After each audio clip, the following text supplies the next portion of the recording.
welcome to another edition of Cooking with the Sternaman. Hey. Today we're going to be doing the poor man's spaghetti.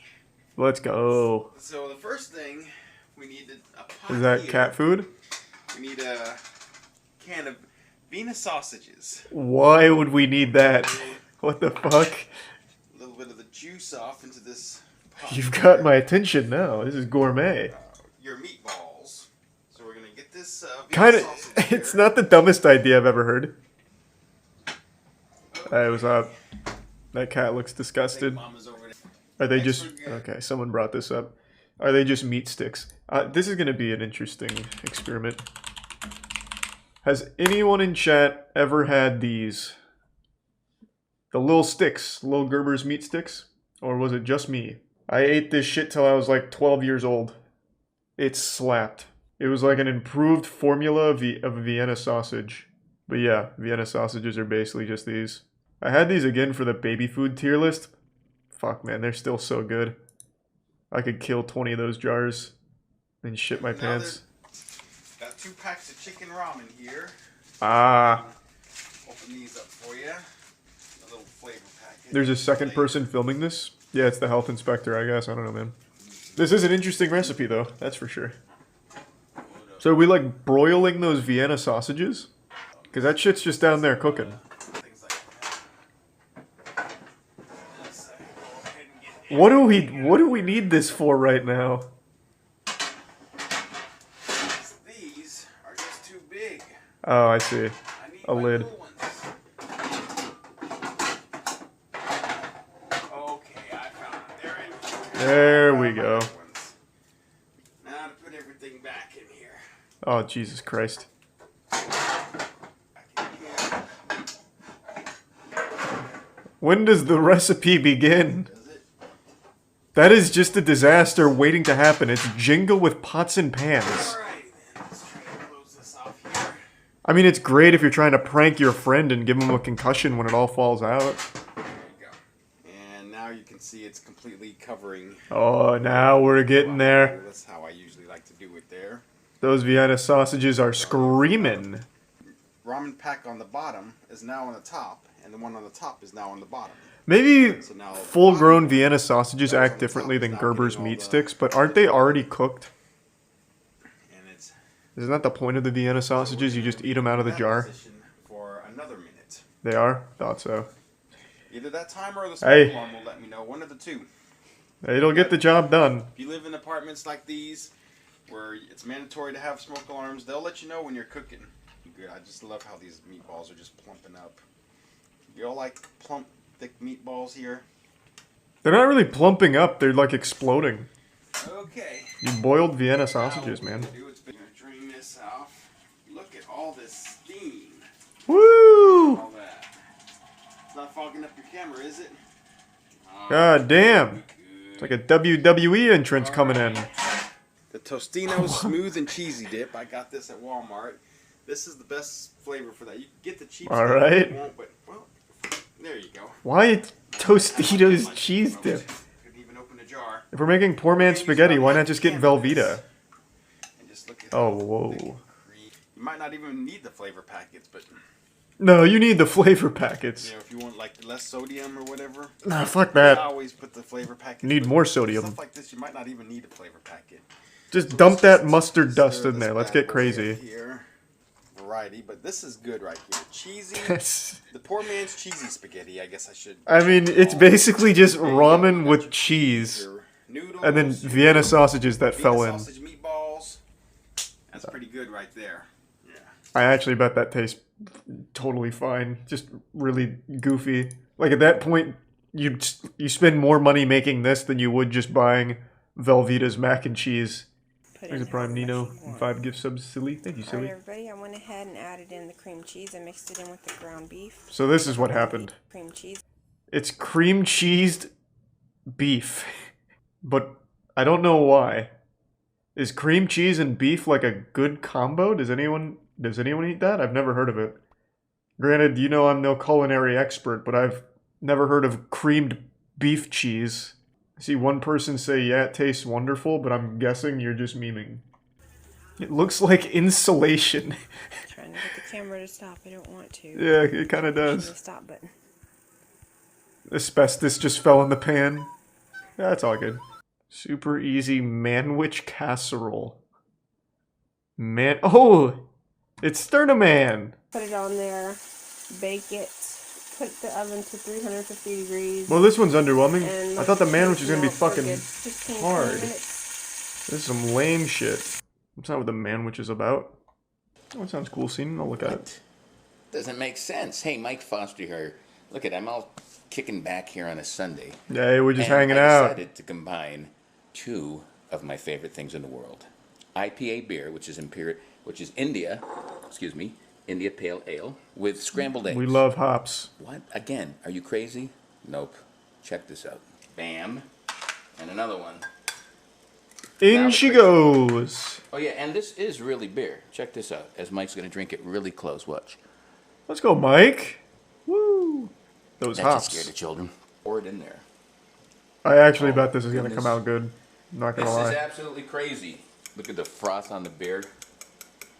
Hey guys, I don't even know if this is gonna come out. I take I've it never done back. this before. It's gonna be Hey, shit. Ellen. All right. And believe me, that's my first beer of the day, so I'm not. Oh, what I'm the not drunk. fuck? Let's throw. Oh, I thought he was Little putting butter butter in in. the pan. Jesus, okay, I got a little afraid. Go That with makes a butter lot going more in the pan. sense. And just scrambled eggs. Too hot. Okay, let's pour this mess in. Oh my. Well, that wasn't much better. This is gonna be so awesome. dog shit. What the So, fuck? this crazy dish needs a little Parmesan on top just to help it bind. Oh my. Oh goodness me. Oh. All right, guys. Like I said, it's the first time I made it. This looks like Smells just tremendous. foam. Let's see how this thing tastes. I'm gonna plate this up. like phloem. Sorry, Breakfast of Champions. like phloem that you'd play with as a Beer. kid. Look. That looks horrible. That looks absolutely awful. Now we Oh can my see how god. they taste. That's an egg. That's somehow Yeah, an Mike egg. is crazy. Scrambled eggs made with beer. And I gotta tell you, I've Mike, already don't had do some of it. these, Don't do and it. they're stellar. No, you're better than this. Oh. Mm. He just drops You can dead. actually taste some of that beer. I added a little parsley on there, little parm cheese, little salt and pepper. Oh Amazing. my. It's like Try this recipe. experiment, have fermented some brain fun, matter. But Jesus Christ, Mike. You've done it. wash that down with. You've created the perfect breakfast. I looked at chat and then looked back and I thought this was like an in memoriam thing. I actually thought he did die for a second. I was gonna say shit. Shouldn't have made those goddamn eggs. I'm Dusty, and this Hey, Dusty. is a series. I don't think I've ever stayed in a hotel that had a stove and an oven. Timer. The extended stay hotel has one of the things I like to do before I start cooking is remove the fire alarm. 'Cause I'm I sure the like to hotel's go- like when you do that, Dusty. Well, I want to actually oil the pan first. Normally I'd use butter, but I don't have butter. So That's I'm not using oil, this Dusty, that's that's in a kerosene. can That I do have. Dusty, it's not oil. Yeah, and then here's It's my fucking lighter cooking fluid, man. enhanced, This dude's turn making like a that fucking to, bacon cake right now. you know, even Perfect. whatever. So, and then that's gonna. Do you want to get the that's gonna be propane tank nice out and as well? dry and boiled.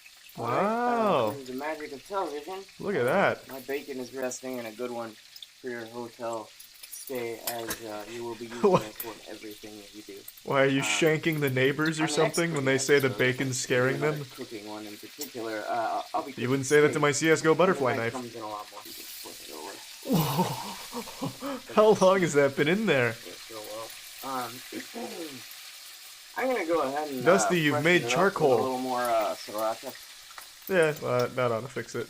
That ought to rejuvenate the flavor. You know, your mileage may vary. I'll see ya when I see ya. See you soon, Dusty. Wow. So, Looks great. As you can see, go. Can't say I've ever had a Use your knife, bacon-only it's important. sandwich. Do you mind if we add like a little substance in there? Maybe like Like I said, so I'm just gonna some of take the soil from a potted plant? Bernie sheets of bacon. Oh my god, what is that? directly to the Sandwich. Did you replace it with somebody's ashes? Alright. And Oh my god.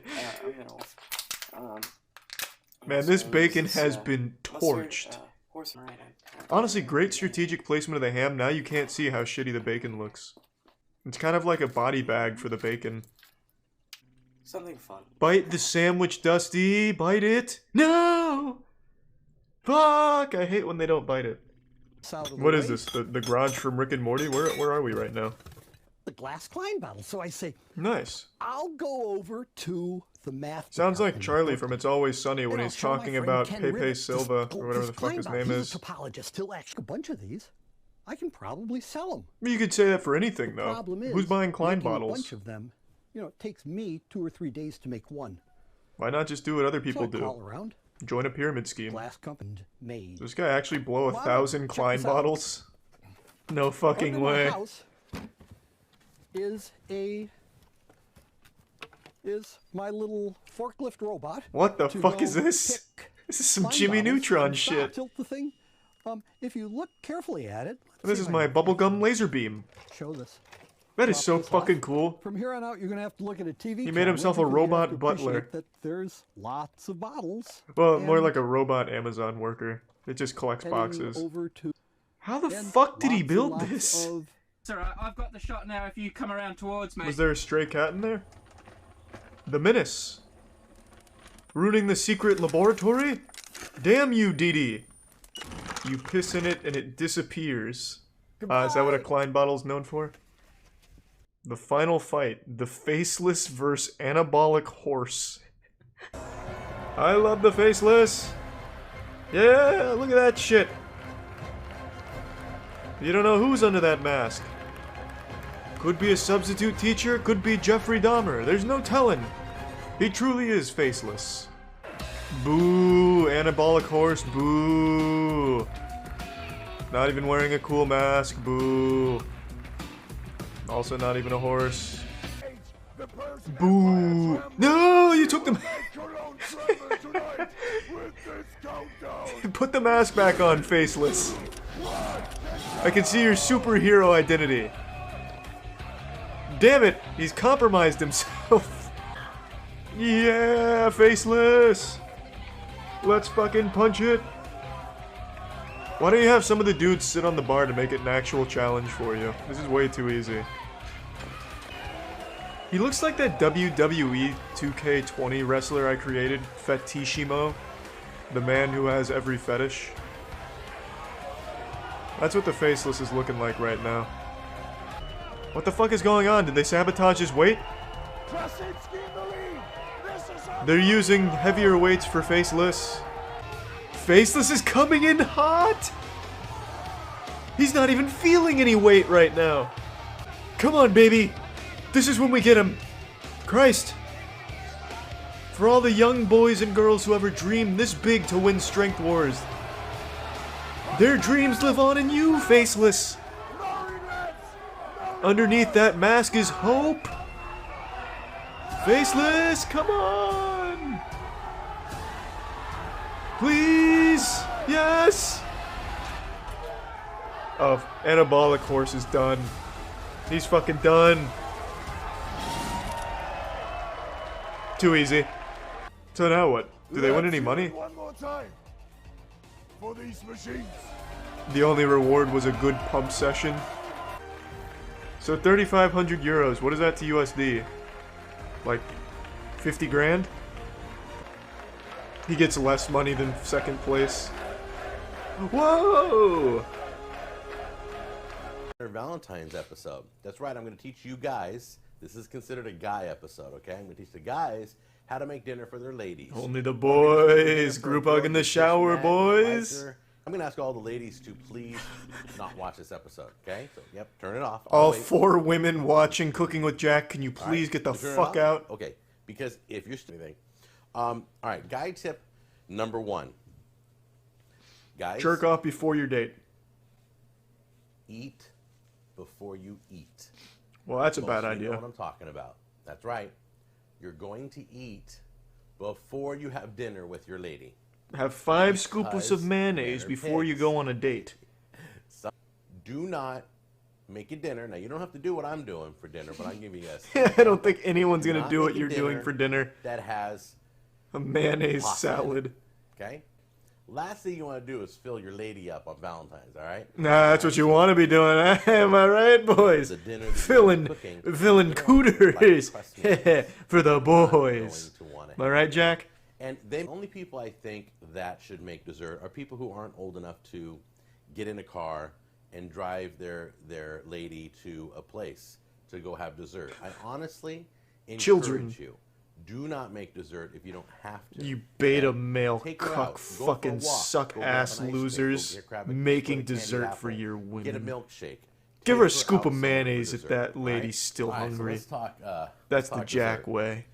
So, remember, Isn't a cheesecake a fucking it's gotta dessert be though, baked Jack? first. It's not cooked yet. It's just dough. Preheat the oven 400 degrees. Is a cheesecake 15 not minutes. considered a dessert to Jack? It's an Golden appetizer. brown, whatever you like. We're gonna cook this up right now. In the Oh, broiler, and we'll bring yum. it back out when it's done. Baked potatoes. Oh, I thought that was the chicken. You want done. I've transmuted my somewhere around the salsa chicken time into your these chicken's 2 done, baked okay? So potatoes. you want to start those about the time you put them. You put your chicken in the oven. You're gonna Right, want to put here's how both you these prep up your them. butthole, Wash your let them potatoes. simmer, get the flavor. Give her the Take it smaller out, of the two. salsa, Once again, mayonnaise, do not bang. fill her up. She's probably not gonna eat the whole. And you're gonna gently poke holes all throughout the potato. Oh, very Now, gently, the put those hands bad of a boys in the surgeon. microwave. Then That's pretty something shitty. real dry. Thanks for the prime, Dusty, but it ain't no Then you Jack take your level of big bad. bag of cheese, the whole entire 2 pounds, and you just dump it all in. Don't be shy. It doesn't have to be pretty. All it has to do Wow. is taste good, and it's going to taste delicious. Wow. Trust you me. Okay. Alrighty. Then what you're going to do is you're I mean, just far gonna be it mix for me to all question together. the Bible study Give it a master, but good, that good mixing. that amount of Right on cheese hand, seems a you're bit gonna wanna excessive. Have a little bit of milk, because if it isn't, How do you then, even eat it's this not thing? too With your dry, because hands? When you bake it, A fucking it's spoon? gonna absorb A the pitchfork? liquid, How do you and even don't want it to attack be this super, dish? Super dry. Spray all the way around so it doesn't. Who the fuck wants stick soggy anywhere ass in the cake. chips? Small bag of cheese. Oh, and right, that's gonna right, Be your okay, more topping. cheese. Just dump the whole entire thing out. Of course. You can either use plain mozzarella and cheddar mix, or Mm-hmm. you can use what they call taco and nacho or Mexican blend. Either one. It's What is that in just total now? adds a little bit extra 3.5 flavor. pounds Use of the taco cheese? nacho or the Mexican blend. Just spread that over evenly, so that every place. is Man, I covered wonder how equally. many Once you people are still bake left it at alive from her Bible 350, study that she brings this It's to. going to be baked for one. Okay, now we're going to. Yeah, you know, I won't lie, that doesn't look bad. Taste it. But it's literally just cheese on Okay, cheese so on now we're cheese gonna with a cut little us chip big somewhere in ol' there. Healthy piece, sour cream on the top. Delicious. In Spanish, we call this crema. And then you're gonna In put a few Spanish, it's olives also on still top called just to make it look heart pretty. attack. All right, so let's give this a try. Of course, Jack going in hot with the gluttony. Good. I appreciate you holding the I only saw 3.5 pounds of cheese on this, Jill. Are you Number sure one. you didn't mean to use my 10-pound bag of cheese? Little light on the cheese today, Jill. Can you get the fuck out of my house? What do you think? I've got Am I you supposed here. to feed you? What the fuck, mozzarella Am I gonna and feed cheddar you? is not the same fucking No. thing as Mexican blend. You're wrong, Spoonie. Who are you to question the Sorry. mistress of cheese? The Cinderella of cheese. The Madame of mozzarella. The Enchantress of cheddar. Put that in next. Okay? And obviously in the heat, that's just going to all start melting. Yeah, oh It's yeah. going to be beautiful. All he ever makes is tomato cheese. Like, he just covers shit in tomato sauce and cheese. I'm just going to scoop that right out. Sour cream? Put that in there. And since I'm doing a double batch, I'm going to do double ricotta. Oh, double ricotta. There we go. Come on. Super cheese, one of man. my Yeah. favorite Now it's looking like a Jack dish. Anyone If there wait ain't for ravioli 15 night? pounds of 5 different cheeses, is it even That really a cooking with mixed Jack in. dish? Really shiny. Okay? You're going to be tempted. I've got this plate of asbestos Call I'm going to this dump in done. as well. I'm telling you. Help thicken When it up you a think bit. it's done. Is that a Tampa Bay Buccaneers shirt? I want you to try and guess what my favorite National Football League team is, okay? The This is Boston American football for those Scoremasters. of you in other countries. The American football Manhattan team. What is my Mayonnaise. favorite team? And send that in, and we'll let you know who the The first California person is with the right cheese answer. cheeses. Okay, let's answer a few questions. know. First Any of of those, all. Jack? The opening The bottle. Detroit Grab onto Sharks. the open bottles. The Minnesota Mayos. So I got on the phone. It's time for viewer mail. Jack, All my right. son died from your food. And then Anime Freak Forever. Thank you for writing. I used to call my van the Ribmobile, but honestly, he thinks it should be called the Saucemobile. So I'm officially changing. Thanks, my Anime van Freak. To be is Wow Death Knighting. Wow Death Knighting. Man, this Today I was guy's got the making rice gamers pudding and the scraped weebs rice on his off the side. bottom. Now some of you may claim this to be like quesadillas, whatever. send the emails, tell me their quesadillas, that's fine. But I know one thing, I don't put butter in my quesadilla. So we call these cheese crisps. I used to make these when I was a little boy. What you want to do is... Who puts butter in a quesadilla? And dice. All right, so we're going to flip it. Why is he calling this a cheese crisp? It's just a fucking quesadilla. Just like this. A shittily made butter-only quesadilla. Called cheese crisp. That's like the So you put 2 or Simpsons 3 of those on steamed a plate. hams. You pour a little bit of your favorite salsa in a bowl. It's a fucking quesadilla. There you go. This is so Voila. easy. And then you're just gonna douse it with your favorite salsa. Check this out. This isn't even my salsa, but it says I stole Jack's it. special salsa. Doesn't that crack you up? But it's somebody else's. Stole this brand. from a local All right, gas and then you're gonna station. Pour this on there. They never caught me. Don't worry about the water. Let it all come on top right there. Now what's gonna happen is It tastes like shit. That's what's when you gonna get the happen. crackers, cover it like that. It looks gross. It must be Tastes so delicious. easy to cook Now, for guys, Jack listen as his carefully. wife. This is What do we have If in the you company dumpster? over, Yeah, Jack will eat it. don't take your cracker. I'll put and it on a dig plate in and tell him take to a dip big a chunk. wheat thin in it. If you have company over, grab one of these. I'm 100 coming, and I don't know what I'm going to do for my 100th episode. So I'm gonna chug 15 jars of mayonnaise.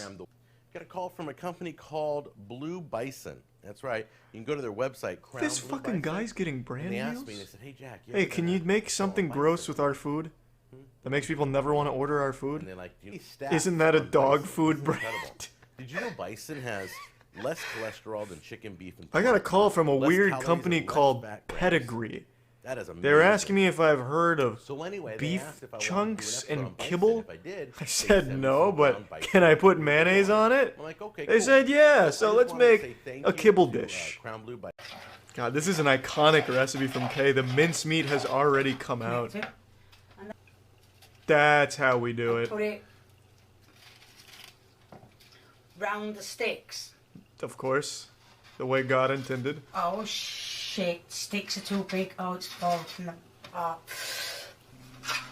What's gone wrong, Kay? Never Besides know. everything in this kitchen. I could just eat that right up right now, Kay.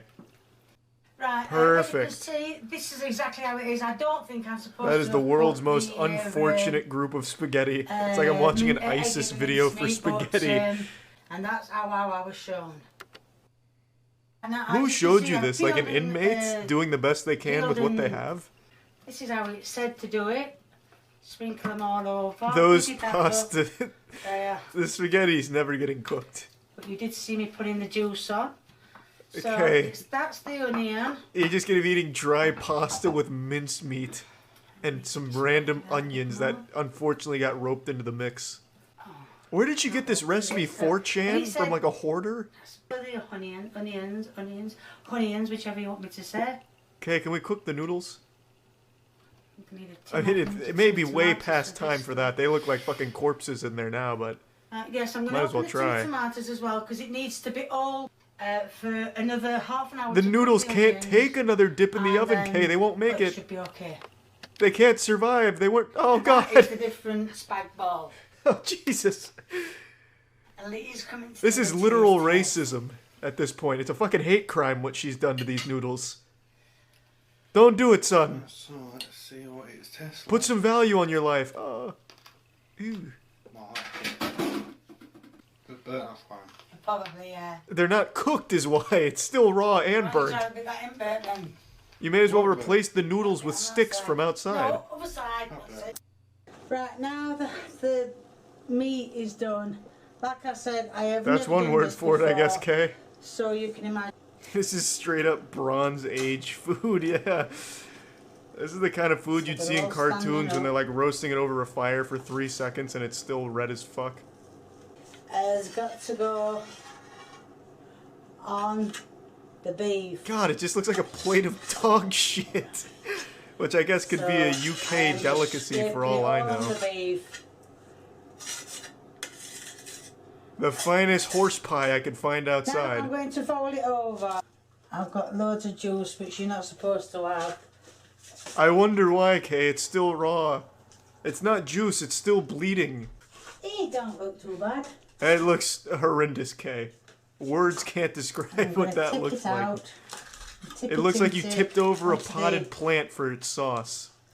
You can see I've left the cooker. Looks in a good mess. now. Much I'll better. Put this in the oven. It really And you've came got- together at the end, Kay. In a I tell you, I was doubting it. it. Apart. It's all broke up. You know, color me pink. I tell you, got I some really didn't tin believe in foil. the dream, but here it Wait is. one second.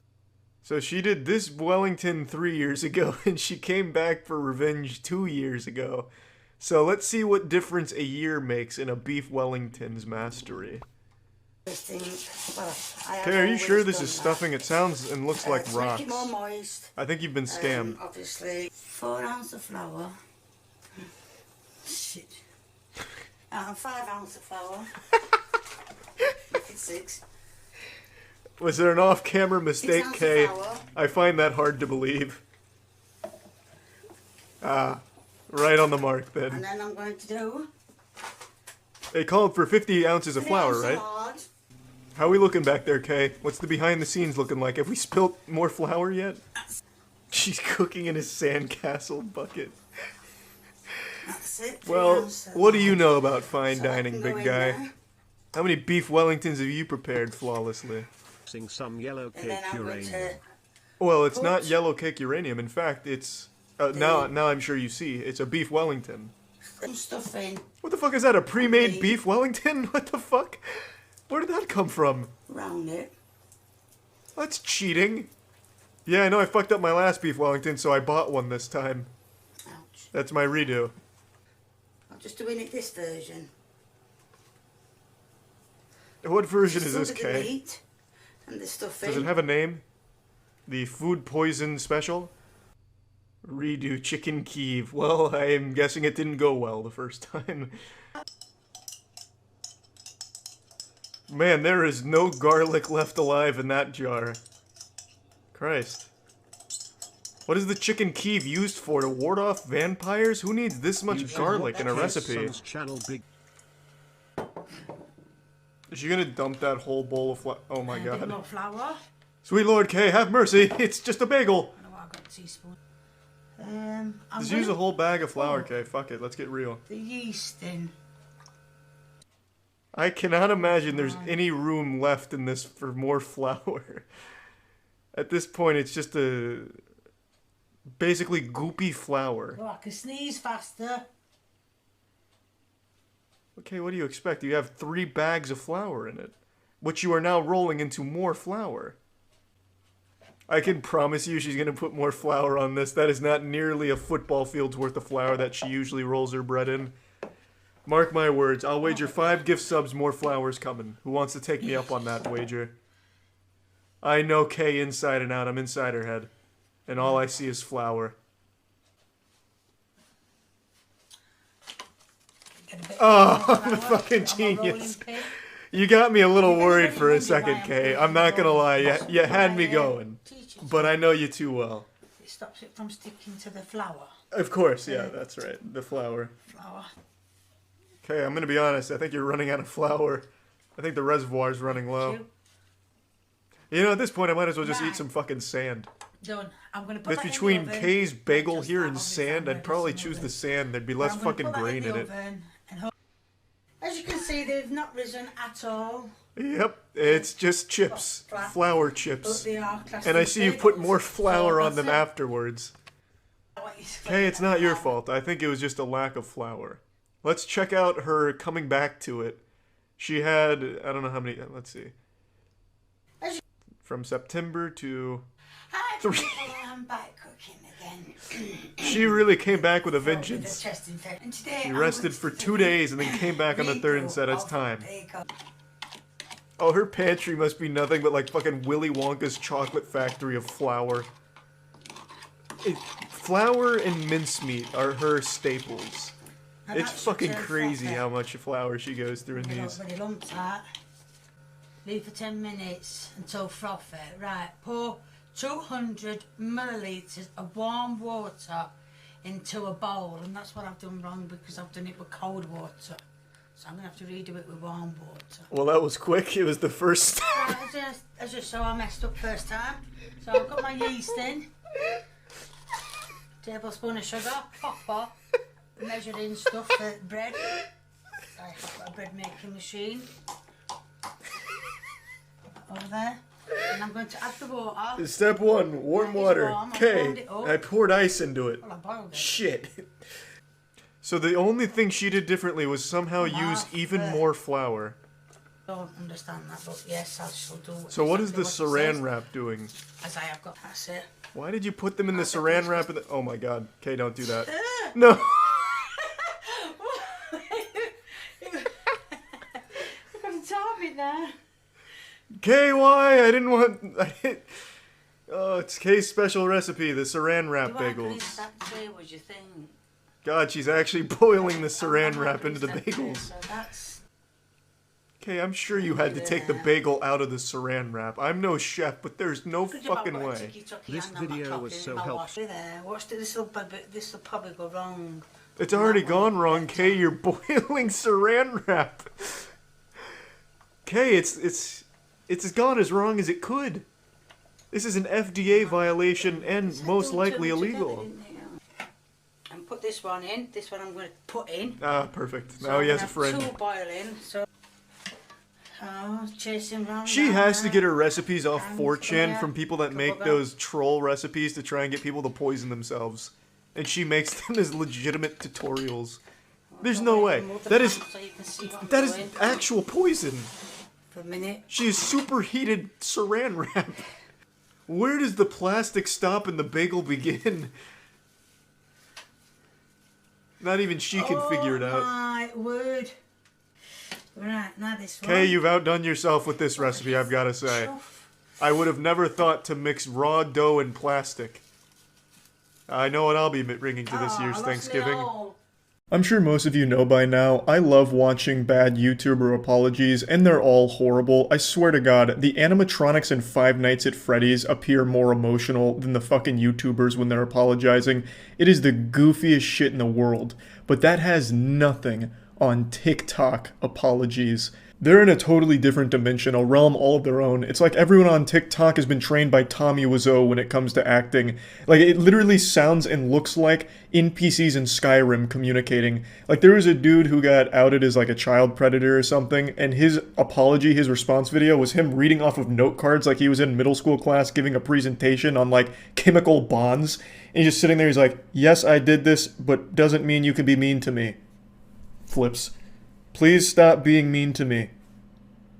Flips. Like, it's fucking crazy. So recently, about 5 or 6 months ago, a massive TikTok star named Sienna May was accused of sexually assaulting another TikTok star named Jack Wright. There were videos that came out that showed Sienna doing questionable things to Jack Wright's body while he was unconscious, and there's just a lot of evidence that led to these allegations against her. And recently, like 5 or 6 days ago, he made a video finally going over everything, and it's really sad. It is really just a very sad, awful situation. And I actually knew about this about 5 or 6 months ago because she released the worst apology video I think I've ever seen. And I don't say that lightly. I feel like I say that every time a new apology video comes out, but somehow they just keep getting worse. And I don't think anything's gonna beat Sienna May's. She took it down today, unfortunately, so the only way I'm going to be able to show it to you is when we watched it on stream, twitch.tv/moistcritical. Come stop by, put a few extra inches on your penis, put a link in the description. So I'm going to show you that and then go over it a bit further. So I do remember her because Mr. Beard made a video on her apology. We even watched the apology on stream. She's the one that did the interpretive dance. I'm young and did nothing wrong. With the sexual assault allegation. I remember her now. I decided to take a month off of social media due to the negativity surrounding my platform. It was honestly one of the most difficult times in my life for many reasons. But through struggle, I found clarity within myself and with who And then I she want hits to a be. Gangnam Style here in a My purpose minute. in this life is Right away, I love how she says taking a month off social media was the hardest time in her life. What a privileged life to live where that's your biggest struggle. You can't go on TikTok for a month. Fuck. What a nightmare. You'll soon notice this isn't really an apology video, it's just like a ballet recital. She doesn't really say sorry for anything at all, and she makes herself the victim in the situation. Like, I had to take a whole month off social media. I just needed to clear my head from all the negativity, which I didn't deserve. to create. And whether that's silly TikTok dances or showing unedited photos of myself, creating and inspiring, now more than ever, I feel proud of the person that I am. Even if I can only inspire one person, I will have done what I was put on this earth to do. Yeah, this is all very inspirational. It's motivated me to climb a mountain. But what does it have to do with anything at all? I mean, yeah, this is obviously very powerful. It's putting tears in my eyes with how motivational it is, but what does it have to do with anything? It doesn't address anything. It does nothing.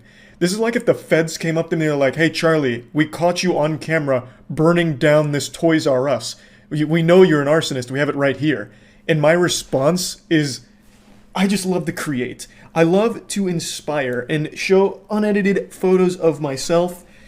And if I can just inspire one person, then I'll have done what I set out on this earth to do. Hit him with the Mickey Mouse Clubhouse dance. Like, oh God, guess we got the wrong guy. He's not guilty, he just popped and locked on us.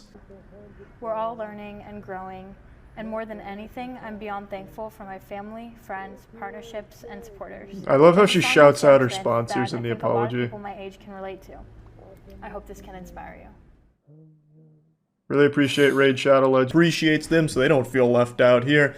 Overall, I mean, it doesn't get better than that. That is about as good as it gets, I'd say. The song she chose couldn't have been worse, I'd say. Like, the very end is, I did nothing wrong, I'm young, and she's accused of sexual assault. Like, this is probably not the song you'd want to use.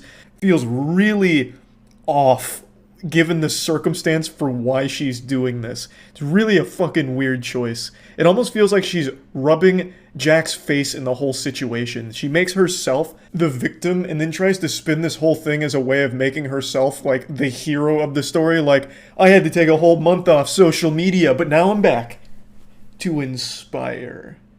Now, even beyond this horribly choreographed Broadway dance number, she released a series of videos saying the allegations were false and lies, just outright denying any of it ever happened, despite overwhelming evidence to the contrary.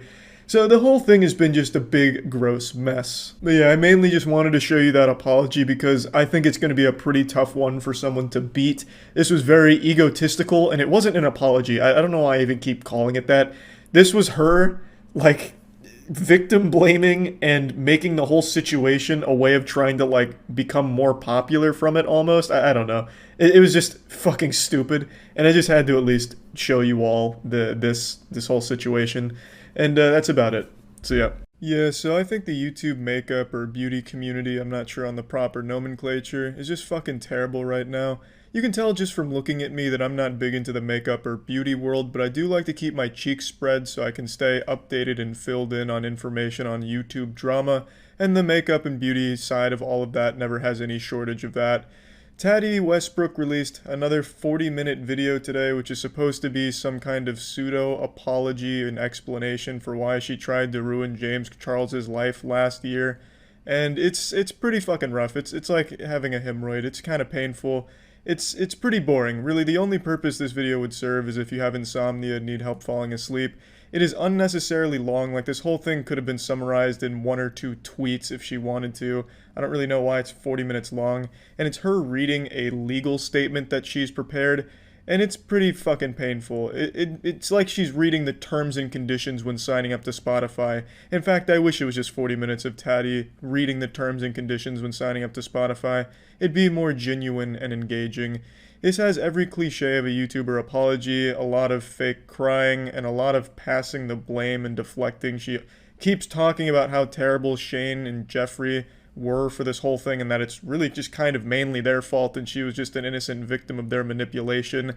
But really the whole video just feels pretty manipulative from her here as well. I'll show you an excerpt, a couple excerpts from it, just so you get an idea of what the entire 40 minutes is like. I promised my dad I wasn't gonna cry. I've been trying to feel... Can't do this. I've been trying to feel strong enough to do this video because I want to feel strong. I never said that James Charles was a danger to society. My video was not made with any malice. But you did. That was the whole purpose of your video last year, was painting James Charles as a menace to society and some kind of evil supervillain. You saying you didn't post that video with malice is like me saying 5'6" isn't short for a man. It's just a lie. It's a lie I'm telling myself, and I've convinced myself. I know I'm short, Tatty. You don't need to rub it in. This whole video is just useless. It's been nearly a full year since you soaked up roughly 5 million subscribers off your video lying about James Charles. Why are you coming forward with this now? What the fuck is the point? Handle it privately. It is a matter that should have been handled privately. But for some reason, there's so many huge egos in this beauty and makeup community where they have to feel like everyone loves them and they present themselves as this perfect person, this benevolent ruler of all things beauty related. So she felt compelled to make this video to try and put herself in the best light. Like, hey, look at me taking responsibility for this thing that happened a long time ago. Look at how good of a person I am. I did not publicly air any of the horrific accusations that were being made behind the scenes. While I was definitely upset that he had accepted a sponsorship from the biggest rival to my brand, Halo Beauty, I did not make my video because of vitamins. I made it as a result of all of the poisonous lies that were fed to me by Shane Dawson and Jeffree Star. Yeah, this is what I think the actual purpose of this video is, just to deflect blame off of herself and place it onto Shane and Jeffree. I didn't want to make that video about James Charles. I was manipulated into it by Shane Dawson and Jeffree Star. They were the puppet masters, and I was simply the marionette dancing for them. They fed me these poisonous lies, and I had no choice but to make this video lying about James Charles of my own free will, and post it of my own free will. It's just silly. Tatty is nearly 40 years old, and she knows what she's doing. She knew what she was doing with the James Charles situation, and I really think the only reason she's made this video breaking her silence about all of it is because right now Shane Dawson and Jeffree Star are getting absolutely annihilated, just straight fucking blasted for a ton of terrible, awful things they've done in their past, and Tatty wanted to dogpile on top of it to score some subscribers off of the drama and present herself as the good person in the situation. How she was innocent in the James Charles case because she was getting fed lies by these two people who everyone hates right now. But that excuse doesn't really work because the thing you were initially mad about in your first video was the fact James Charles took a different vitamin sponsor than your company or whatever the fuck you sell, vitamin C cream to rub on the rim of your asshole to improve hearing. I don't know what the fuck your businesses do. But you were mad because he didn't go with your business and instead looked elsewhere, so you felt personally attacked, and wasn't that like one of the main points you made? That has nothing to do with any lies Shane and Jeffree may have fed you. That was entirely your decision to make that like the focal point of the last video on why you were so mad at him. At least I think. It is so hard to even know what the fuck the drama is with Tatty. Watching her 40-minute videos here is like having a mediocre dream where you wake up and can only remember bits and pieces of it. By the time you finish one of these Tatty videos, you forget you even watched the video. It's like you got hit by a Men in Black neuralizer and just forgot the whole thing. It is so fucking boring, and she's terrible at even making her points clear on what she's trying to say or what is even actually going on. It just seems all so vague. And in this video, she doesn't take really any responsibility. She says I'm sorry multiple times, but none of it even feels real because it's sandwiched in between. But remember, Shane Dawson and Jeffree Star are bad, and they made me do these bad things. And her having these fake crying episodes in the apology and saying things like, I'm sorry, Dad, I promised you I wouldn't cry. I promised my dad I wouldn't cry? What the fuck? You called your dad on the phone? Hey, Dad, you remember that time that I tried to ruin the life of a young man? Yeah, well, I'm finally going to apologize for that, kind of, and look, I'm going to do my best not to cry. I'm going to try and be strong, alright? For most people, Tatty, saying I'm sorry isn't a feat of strength and bravery. It's common courtesy as a fucking human being to take responsibility for something. I've never understood the perspective where people pat someone on the back for saying I'm sorry or that they're wrong. I think that should just be human nature. When you are wrong about something, you say, look, I fucked up, and this was wrong. Okay, good. That should be what's expected. You can say, thank you, hey, thanks, you know, I'm glad you took some responsibility. But to make it feel like it's some kind of Herculean task to say you're sorry is just such a bad look. The makeup community is just so full of narcissists. Tatty starts this video like, hey, I know you guys haven't seen me in a little while, even though it's only been like a month and a half. Hey, I know you guys have missed me so much because I'm so great. And look, I'm really sorry you haven't seen as much of me as you want to see of me, and you deserve to see more of me. And then she gets into the video. It's just, I just don't get it. I don't understand why people in the makeup and beauty community follow people like this that clearly just don't even care about them and just view them as a number or a sale on their makeup. And even in this fucking apology video, I think she shouts out her own brands at least like 10 or 12 times. I honestly felt like I was just watching a long-winded infomercial or some kind of meta commercial to sell her products or something. It just doesn't sit right with me. If you're gonna apologize for something and you need to mention a brand, just say my company. Why do you have to shout out the fucking brand and what you do and what your mission is? I'm not trying to read the about section on your goddamn vitamin website. Just say, look, this is the company, this is what happened, and I'm sorry. But instead she goes into this like fucking almost sales pitch like I'm on Shark Tank about to invest in it or something. It's just, I don't know, I don't get it, man. I don't understand. And I don't know why it has to be 40 minutes every time with her. I guess just to milk as much revenue out of it as possible. Couldn't tell you. Have no idea. But I fucking sat through this fucking thing and it felt like a goddamn crime. I honestly feel like wasting someone's time like this, it should be illegal. 40 minutes worth of nothing. Nothing but deflecting blame and insincerely taking responsibility almost in certain areas. I don't know. Makeup community and the beauty community's got some real bad actors in it. And yeah, that's about it. So yeah. Corporations, the most evil word in the English language, second most evil being cockroaches, obviously. When it comes to corporations, how many are as big as Target? Not many. Yeah, that little fucking mom and pop joint down the street that sells used toys and condoms, not nearly as big as Target.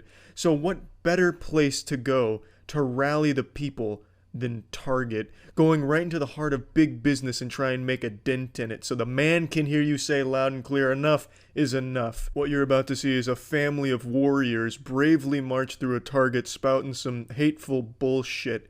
There's nothing you can do about cockroaches. Cockroaches are infesting the world. They're pretty much impervious to all weapons as is. We're trying to harvest them for nutrients and super milk, but I guarantee in the end we'll end up being the ones hostages and milked by the cockroaches. But there is something you do about corporations. You can fight them. You can, march through Target with a Bible in one hand and a dick full of dreams in the other. And that's exactly what this family does. Check this out. Attention Target customers! Do not be deceived. Target would have you believe with their Mother's Day displays that they love mothers and children. This is a deception. Nothing makes me believe in a cause quite like a large woman walking around being a public nuisance shouting while wearing a giant tablecloth around her like a fucking toga. This is not love, and they've proven it by opening their bathrooms to perverted men. I've gotta cut her off here. You gotta love how she drags her entire fucking family into this public shaming. These kids will never live this down. If their classmates saw this, they'd be laughingstocks, and the mom would have a legacy across the school as a goddamn psychopath to run away from, because she'd steal your juice box and preach to you about why God frowns on it. So I don't like that. If you're gonna be a nutcase, don't drag your family into it. And you can see the son up in front kind of cover his face because he's embarrassed. Obviously, he would be. Now, I have to say, her big complaint here is Target allowing perverted men into their bathrooms. What the fuck do you expect them to do? Have like a bouncer or a TSA lineup there, making sure everyone that goes in isn't a pervert? They like show them porn, skeletal scan them, and if they get hard during the porn, they get kicked out, exiled from Target, and blacklisted from all Targets across the nation? Like, what the fuck do you expect them to do? No bathrooms have high-tech security. No one's getting retinal scanned before using the shitter to make sure that they're not a pervert. That's a fucking weird complaint to have. I'm a mother of 12, and I'm very disgusted by this wicked practice. It really is always the worst people having the most amount of kids. What a fucking shame. That's just so sad. Target does not protect mothers and children. Mothers, get your children out of this store. Mothers, have enough decency to get out of this store. It's a dangerous place. Which is why I brought my children here. She's talking about Target like it's a goddamn active war zone, like they've just entered into a field of anthrax or something. It's just baffling how someone can be so delusional like this. I don't know what happened in the bathrooms that's caused this traumatic experience for her. Maybe she was cheating on her husband there, the husband found out, so now she really has to double down on the lie that it was Target's fault. I don't know. I can't even wrap my head around how she can even justify this type of lunacy, how anyone could. This is not loving. What Target has done is very hateful. It's hateful towards families. It's hateful towards mothers. It's hateful towards children. America, when are you gonna wake up? Every Target I've been into, and trust me, I've been in a lot, that's where I do a lot of my shopping, they all have like background music, but this one's dead silent. I could hear a bumblebee piss into a corner. I don't know if they just got lucky or if they deployed an EMP device before going on this fucking crusade. Because there's just no background noise, so all of these poor customers here are just getting this full experience in full IMAX surround sound. There's no one even talking in the background. It is pure silence like a sensory deprivation tank. When are you going to stand up for the right things, America? Are you going to let the devil rape your children, America? It's time to stand up and have a voice. Instead of bowing to the homosexual perverted agenda that's taking over this nation. Yeah, so this won't come as a surprise. It's a family of crazy religious homophobes. In particular, the husband, it gets extremely upset and starts yelling at people in the store just at the idea that Target welcomes homosexual people in its doors. So that means he's most likely a closeted gay man himself. I bet when the family was leaving, he waved them goodbye, gave his wife a kiss, and then the second they pulled out of the parking lot, he sprinted into the Target bathroom to suck a penis real quick. And I really hope this homophobic shit that they're pulling here didn't rub off on their kids. Like I said, it doesn't seem like they wanted to be there at all. So here's hoping they didn't end up being homophobic losers like their parents. I guess we'd know by now. It's kind of an old video, so these kids probably would have led their own crusade through Target. And I haven't seen any video of that, so there's still hope that they didn't follow in their families' to fucking awful footsteps. You need to run and flee this place. I wouldn't spend a penny of my money here. This is wicked. This is confusion. This is twisted. She's treating it like it's a fucking bomb threat that got called into Target. Everyone needs to get the fuck out of here quick. The longer you stay, the more likely you are to become homosexual. As if homosexuality was contagious and Target's the one spreading it. This is abominable in the sight of God. Repent. Wicked Target. God's power and wrath is evil. Repent. The judgment of God is coming on this nation and Target. That line is one of the best lines I've ever heard ever delivered out in the wild off script. In fact, you probably couldn't even script something like this. The judgment of God is coming on this nation and Target. That's fucking profound. Paul Blart here doesn't even look like he knows how to spell judgment, and yet he just delivered something Shakespearean without even trying. As per usual, the goddamn Arkham Asylum dwelling family here is the one that uploaded the video. I can never understand why people think it's a good idea to upload something like this when they are clearly the worst players in the video doing the stupidest shit, the dumbest shit, and they think that it's a good idea to post it on their anti-vax Facebook page. But here you go, just another example of it. There's also no doubt in my mind this entire group of people got into their giant van at the end of this stunt here, or maybe even right outside the Target, started high-fiving each other. Yeah, good work out there, guys. Yeah, excellent shit. The Lord's definitely smiling upon us now. We just took down Target. Target has been defeated. And if it's in Alabama, then the dad started kissing his kids and making out with his sister. It's just, I'll never understand this mentality. It's just so fucking stupid. It's unbelievably stupid. I really will never be able to wrap my head around like a family like this and shit. It's just nuts. Absolutely nuts. Hateful, garbage, bigotry, bullshit. Going through a Target in the middle of nowhere doing fuck all but being a public nuisance and being a horrible example for your children. What a waste. That's it. See ya. Yesterday, one brave nurse stepped forward in front of upwards of 4 people and told the world the dark truth we didn't want to hear. She opened our third eye, dragged us kicking and screaming into the light, to the danger of the COVID vaccine.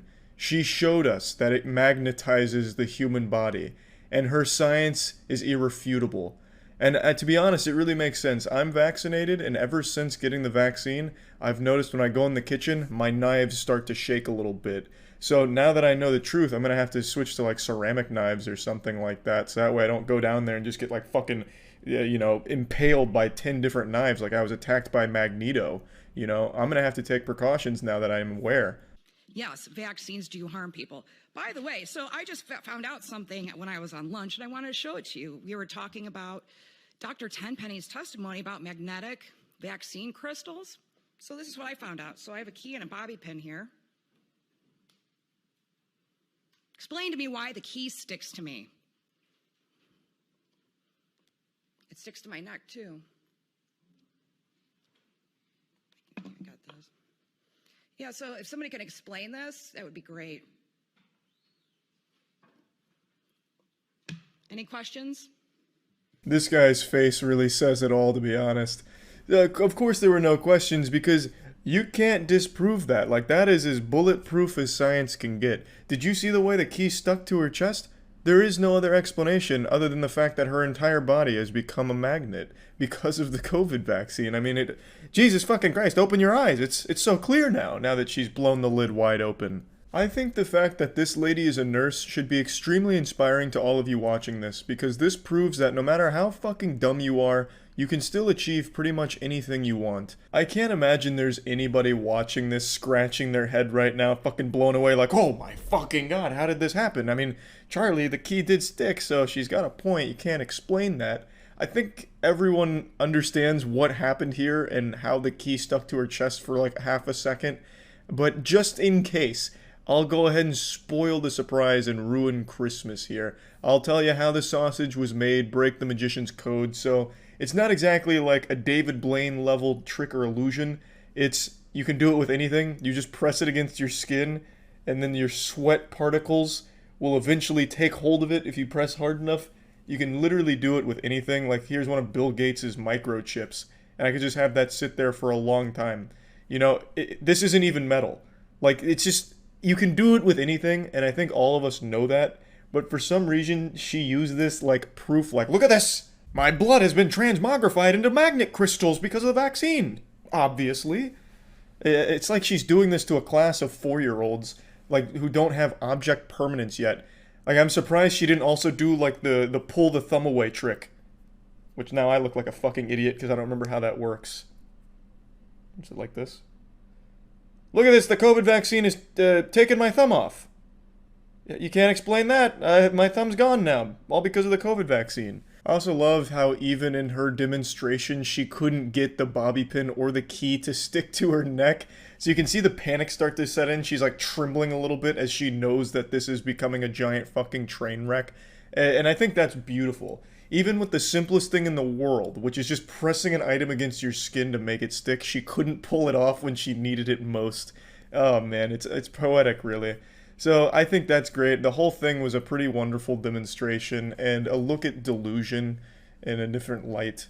And yeah, I just really wanted to share this because I thought it was really goofy and cool. I love the audience reaction behind her as they're just kind of laughing at her and kind of confused by the whole thing that she's bringing up. But I think the saddest part is this strikes me as someone who truly believes in this bullshit. I think they really did read one post on Twitter that said that the vaccine causes human body magnetism and potential spontaneous combustion of just erupting into blood and flames and tits everywhere.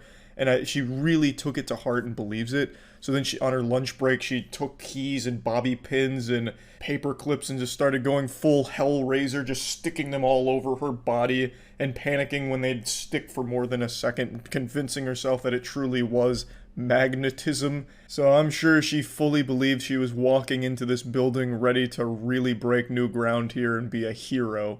But obviously I don't think that was the case. I don't think even the most die-hard conspiracy theorist would watch this and like point to it as proof, like, look at that! You see? She's done it! Without a shadow of a doubt, she has confirmed that the COVID vaccine causes human magnetism. It's fucking crazy. But yeah, anyway, just wanted to share this because this is a real goofy one. That's about it. So yeah. It's 5:45 a.m. I couldn't sleep and I figured a lullaby was in order, and what's more relaxing than listening to the screeching and screaming of some wild Karens. Just wonderful voices. The 30 years worth of chain smoking and air duster huffing has left them with these divine pipes that are just a true joy to behold, really soothing on the ears. It's like listening to an angel get hit by a dump truck over and over again. You don't need a mask. This is an American Disability Act because I am hard of hearing. The universe is infinitely expanding every second of every day, and I think the reason why it keeps expanding is because it wants to get as far away from this fucking planet as possible because it's embarrassed by people like this. She says she can't wear a mask due to being hard of hearing.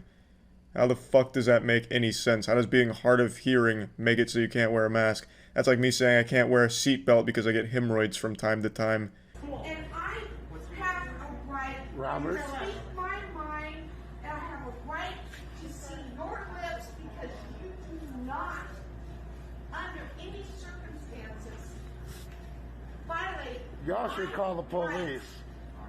Either serve me, I paid you, give me my pizza, and we'll go. Now, if that's not a motivational speech that'll have you throwing your fists in the air, then I don't know what is. Her speech right there is up there with the greats, like the JFK choose to go to the moon speech. This is one that history will remember. It sounds like a middle schooler giving a class presentation on a topic they didn't research, so they're just up there winging it. This is a violation of my pizza. Please? You need to back the fuck away from me, lady. You know what? What, Karen? What, Karen? I don't give a fuck because I have a right to my pizza. Oh yeah, that's right. I almost forgot about this one in the Constitution. One of the most powerful amendments. Thou shalt not be declined a slice of pizza. It sounds more like one of the 10 Commandments, actually. It probably is. Moses just forgot to carry the 11th commandment down the mountain, so he just left that tablet up there, but it was one of the most important ones. God was like, hey, this is a big one. Everyone's entitled to some pizza, alright? You fucking understand? I have a right to get my order, and I have a right... If you get any closer to me, you're going to have a right on that floor. And if you don't serve... If you have the right to refuse service to any person for any reason whatsoever, yes, we do. No, you don't. No, you don't. Lady. I like how this woman's just tossing out 1,000 different rights all willy-nilly. I have the right to a pizza. I have the right to make an order. I have the right to an attorney. I have the right to stick a vibrator up my asshole while reading 50 Shades of Grey. And then when the business says, well, we have rights too, she's like, wait a minute, that's illegal. No, you can't do that. No, you don't have any rights. I'm the only one that gets to choose who has rights. The only rights that exist are the ones that I think exist. Everyone's so goddamn entitled. Everyone likes to think that they're so special, that Santa Claus visits them and only them once a year because they're just so good, that their own personal beliefs and their own personal rights overwrite those of others. It's just the selfishness is sickening. I'll tell you what. If you continue with what you're telling me, I will have the right to refuse service to any person. I do not have a medical disability. No, you do not, because I have a medical disability. It's paperwork. I don't care. Unfortunately, she got cut off, but you already know she was going to threaten to sue them. She got the finger out. When you bring the finger out, this says one of two things. A, I'm coming to sue you, or B, bend over because I'm putting this in your butthole. One thing I've been thinking about recently is the majority of these Karens, they have a family. Like, not just a dumb fucking husband that hasn't had an erection for 30 years, but they have kids. How do those kids feel, I wonder? You know, to be the son or daughter of someone like this. Do you think that they're like that as well? I don't know. It's something that keeps me awake at night. Like, is their stupidity rubbing off on their kids? Or are the kids rising above the challenge? Like a phoenix rising from the ashes of Karens. It's just something that I think about quite a bit. And I guarantee she has like 9 kids, 10 kids. People this fucking dumb always do. I don't give a shit what on my sword. Do you know the law and on hippo? Do you know the law on hippo? Do you? I paid for it. What is your name? I don't need to release my name. What do you mean you don't need to release your name? If you paid for the pizza online, you absolutely should tell them your name. Otherwise, anyone could just walk in and take your pizza. I mean, they would have hell to pay if they took this woman's pizza. There would be an unholy storm. 7 plagues would fall upon that person that stole this goblin's pizza. But let's not even go down that fantasy, because that just wouldn't happen. People would know better. They'd know it's her pizza. They'd fucking feel that spiritual pressure, like, on the pizza. But, I mean, why is she so afraid to just say, hey, this is my name, I ordered that pizza, and it'd probably just get taken care of right then and there. She waits in her car, they just bring that shit out. Like, it's pretty simple. But they like to make this big song and dance out of it, and make them, like, this whole big spectacle about how great and right they are, and how everyone else is wrong. And I'm so tired of these people talking about laws. It's not a law, it's not a law, it's not a law. As if that fucking matters. Incest is against the law, but it doesn't stop them. These people are the product of 10 generations worth of inbreeding. So it's not like even if it was a law, they'd all of a sudden respect it and start wearing a mask. They still just wouldn't do it.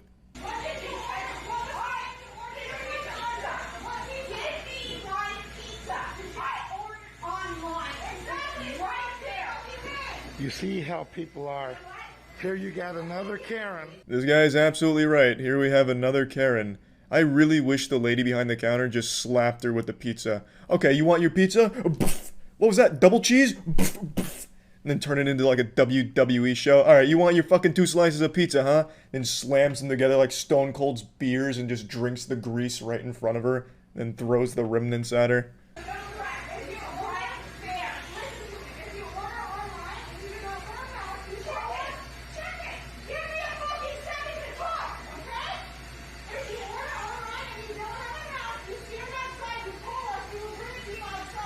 That sounds reasonable. If you don't have a mask and you order pizza online, wait in your car and we'll bring it to you. Now, how does the enraged Karen whose watering hole has just been shit in by not being able to get this pizza, how does she respond to something so reasonable?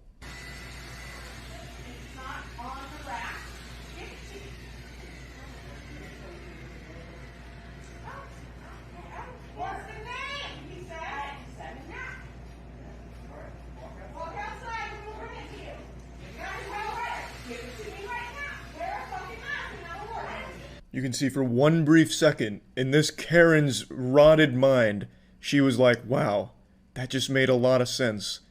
But I've committed so hard, I have to keep going.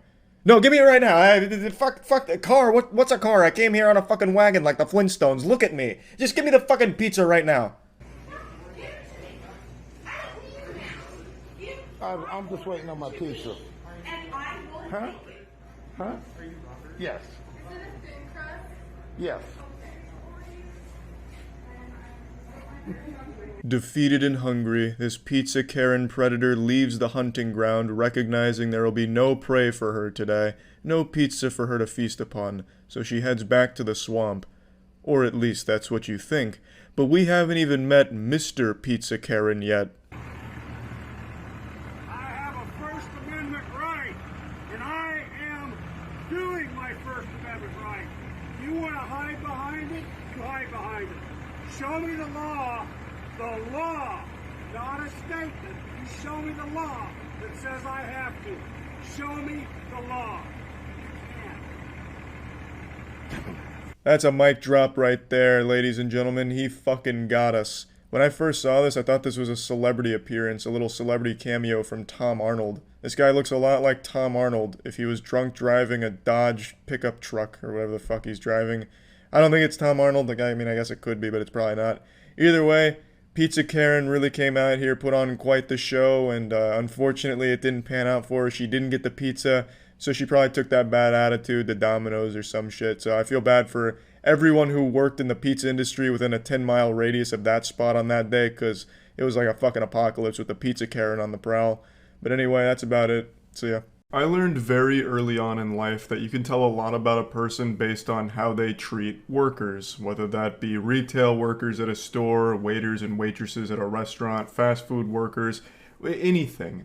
It's like a little cheat code into the human psyche. You can tell if someone's an insufferable douchebag based on how they interact with employees out in the world. If someone's being mean and disrespectful to someone that's just trying to do their job, then chances are they're a worthless asshole. And I don't need to be a licensed psychologist in order to diagnose them with terminal douchebag personality syndrome. But by far the most infuriating are the stupid douchebags, the troglodyte imbeciles that will get mad at the employees for decisions the company made, as if the employees had any say-so in whatever the fuck you're complaining about. You saw it all the time during the early pandemic when companies asked that the customers wear a mask, so the employees were forced to enforce the rule, and would face so much backlash from the customers as if they were the ones that made it. Like, they're just trying not to get fired. So you have all these inbred weirdos losing their mind like, how dare you muzzle me, you goddamn communist, telling me how to live my life. I will beat your ass in the parking lot, bend over so I can suck a fart out of your butt. As if the employee that you're yelling at and threatening to beat up had anything to do with the actual thing you're complaining about. They had no say-so. They were just a fucking employee of the company doing their job.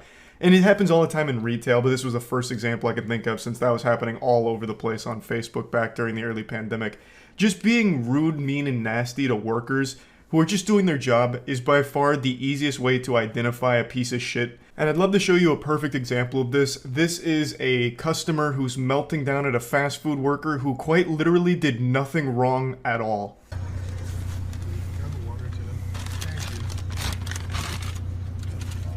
Hey, can I ask you something, by the way? No, it's just that every time I come here, like, at the late night hour, I don't know why, you're, like, very, like, it's not even me, because I know it's not just me. Like, I'm sure you're, like, this way with everyone. You just, like, are very impatient. Like, this man's face really tells the whole story. Hitting this guy with the Kubrick stare and just a little bit of shock, like, are you fucking kidding me right now? You're gonna lecture me at, like, 3 a.m. here on absolute nothing? Man's hitting him with a goddamn thespian troupe monologue here. He's absolutely rehearsed this in the mirror, hyped himself up like, I'm gonna give this employee a piece of my mind over nothing. if like, you don't want this job, you don't have to be here. Like, I'm just letting you know, like, you literally rush my order every single time, and I hate having you. Imagine going to a fast food drive-thru and complaining that the food came out too quickly. That's the whole definition of fast food, is that it arrives in a timely manner to you. What are you there for then if you wanted slower prepared food? Go to a moderate speed restaurant. Or you can go to IHOP and never get your food, because by the time you get your food, you will have died by old age. Like, I don't understand what the complaint even is. He's mad that this guy rushed his order. That is the whole goddamn point of fast food. That it is prepared quickly for you. You are arguing a non-issue to a guy who is very clearly not interested and doesn't deserve it. This guy is just doing his job at the late night hour to serve your absolute incompetent, disrespectful, entitled ass, and you have the audacity to shit on him for it. And I mean, I'm sure my word means nothing to you, but I'm just telling you, you have the choice to have a different profession. This isn't a profession. I'm sure you're just very incompetent and you have to work here. But I'm not being ignorant either. Yeah, definitely not being ignorant at all. Just some kind of unhinged lunatic going through the drive-thru to insult a worker who's done nothing wrong at all. Saying that it's not a real profession and that he must be incompetent. As if the guy recording has a fucking job. He absolutely just came from an affluent family and is entitled. You can tell just by the way he talks. He probably has his pinky up on the cup that he just got there. It's just like, I come here to get food. Who cares, like, if I've been drinking or doing whatever? Like, I come here at a late night hour, I get food. Every time I have you, I fucking hate it. It makes me sick. Yeah, this absolute brain-rotted goofy goober just self-reports and says that he's been drinking. So the man is drunk driving through a drive-thru, and he has it on camera and posted it himself. How dumb do you have to be? And to publicly go out there and embarrass yourself like this is so wild to me because he recorded it himself. He planned to go to this guy and confront him for justice, you know? This one's for the people. It's time we rise up against this one employee just doing his job. So he films this, watches it back, and posts it himself saying, yep, I look pretty good here. Can't wait to share it with my friends. Post it on Facebook for all of his friends to fucking laugh at him. And now he will never live it down. He is forever known as this shit stain. This greasy goblin that insulted a worker for no reason whatsoever. And it is the ultimate delusion that he is the one belittling and insulting this worker for his job, while I imagine he himself doesn't hold down a steady job. I don't know too much about the guy personally. There's not a whole lot of info behind this person here. But just by the way he talks, I can tell that he's very entitled. He most likely came from an affluent family, driving around right now in a car his parents paid for, probably wearing a stained plaid shirt after a night of drinking with the boys, desperately trying to get laid, but getting rejected for the millionth time. So now he's just mad at the world, just full-blown bah humbug, going Scrooge right now. I'm going to the drive-thru and I'm just gonna give this guy a piece of my mind. And this is the result. Sorry about that. No, I'm sure you're very sorry about it. I'm sure you're very sorry about it. But you are very shitty to me every time I come here. I'm so sorry. No, I'm sure you're not actually sorry, and you're just saying that because, like, whatever's happening or you're being recorded. So. There is nothing this guy can say or do from this point forward that will convince me that he's not an absolute insufferable douchebag. This guy could quite literally put on the cape and become the real world Batman, and I would still think he sucks. I have no respect for people like this guy. I hate it. It drives me fucking nuts. And the fact that he also loosely admits to drunk driving in the video just makes it even worse. He is two of the things I have the least respect for. Someone who's rude to workers for no reason, and a drunk driver. This man is the whole package, like the entire starter kit for being a douchebag. An actual piece of shit. So yeah, that's really about it. So yeah. In life, there's always going to be that level of self-doubt and insecurity that someone will experience at one point or another. It's just part of the human condition, where you ask yourself, am I good enough? Maybe I'm just a fucking loser. And yeah, maybe you are a fucking loser. But today I'm going to show you a man that has reinvented what it means to be pathetic.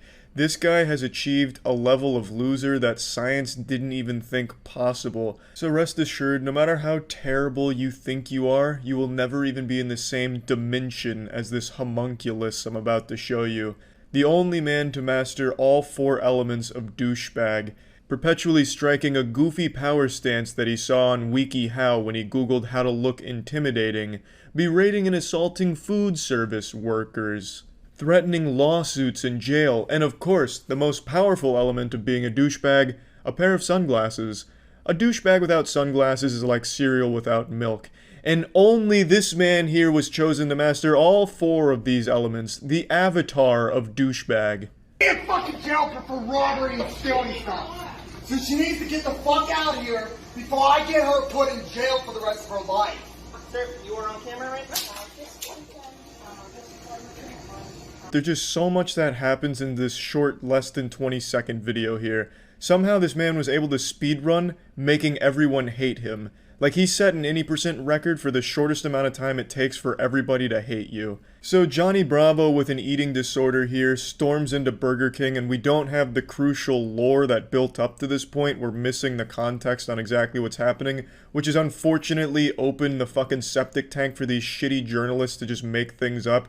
Biggest culprit is Daily Mail, which is just a giant piece of shit in the first place. They took this story and wiped their filthy ass with it. They said the reason for this meltdown was because the chicken nuggets were too spicy. And yeah, while I have no doubt this guy is a giant pussy who would start crying if some mild salsa accidentally dripped on his tortilla chips, this meltdown wasn't over chicken nuggets being too spicy. So the whole story, the background they built up here, the fan fiction they wrote around this guy, the mythos, is just entirely wrong. It did happen at a Burger King, that much is correct. This embarrassing meltdown is on the grand stage of meltdowns, Burger King. So it's like the fucking Broadway of meltdowns. Burger King and McDonald's, those are the 2 best out there for that. But it didn't happen because of spiciness.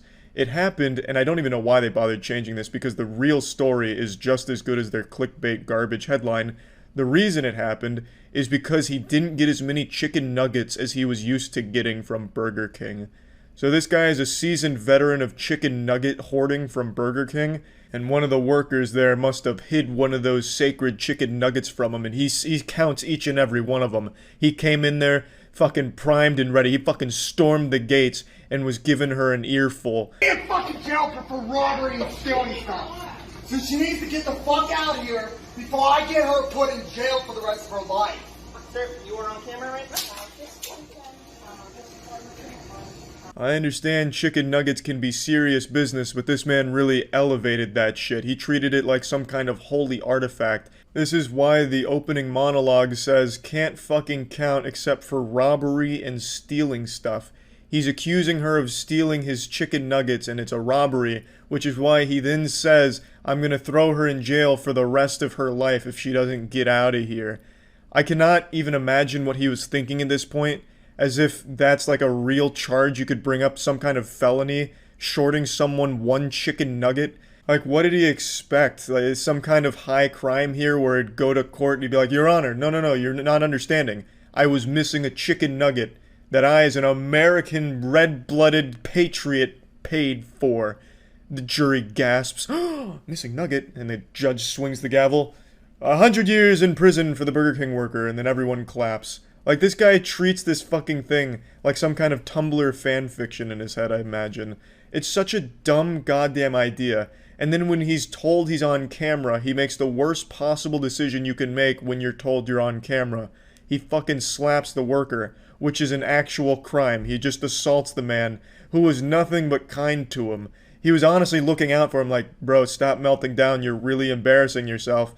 And then he just doubles down on this shit and slaps him for no fucking reason. And it was a bitch-ass slap, too. I'm something of a connoisseur when it comes to slapping. After all the slapping tournaments I've watched, I've seen professional slapping. This was some garbage shit. This is a slap that would be delivered behind a dumpster during a drug deal gone wrong between two people that are just now learning about drugs. This was not a slap from a veteran, and it was pathetic.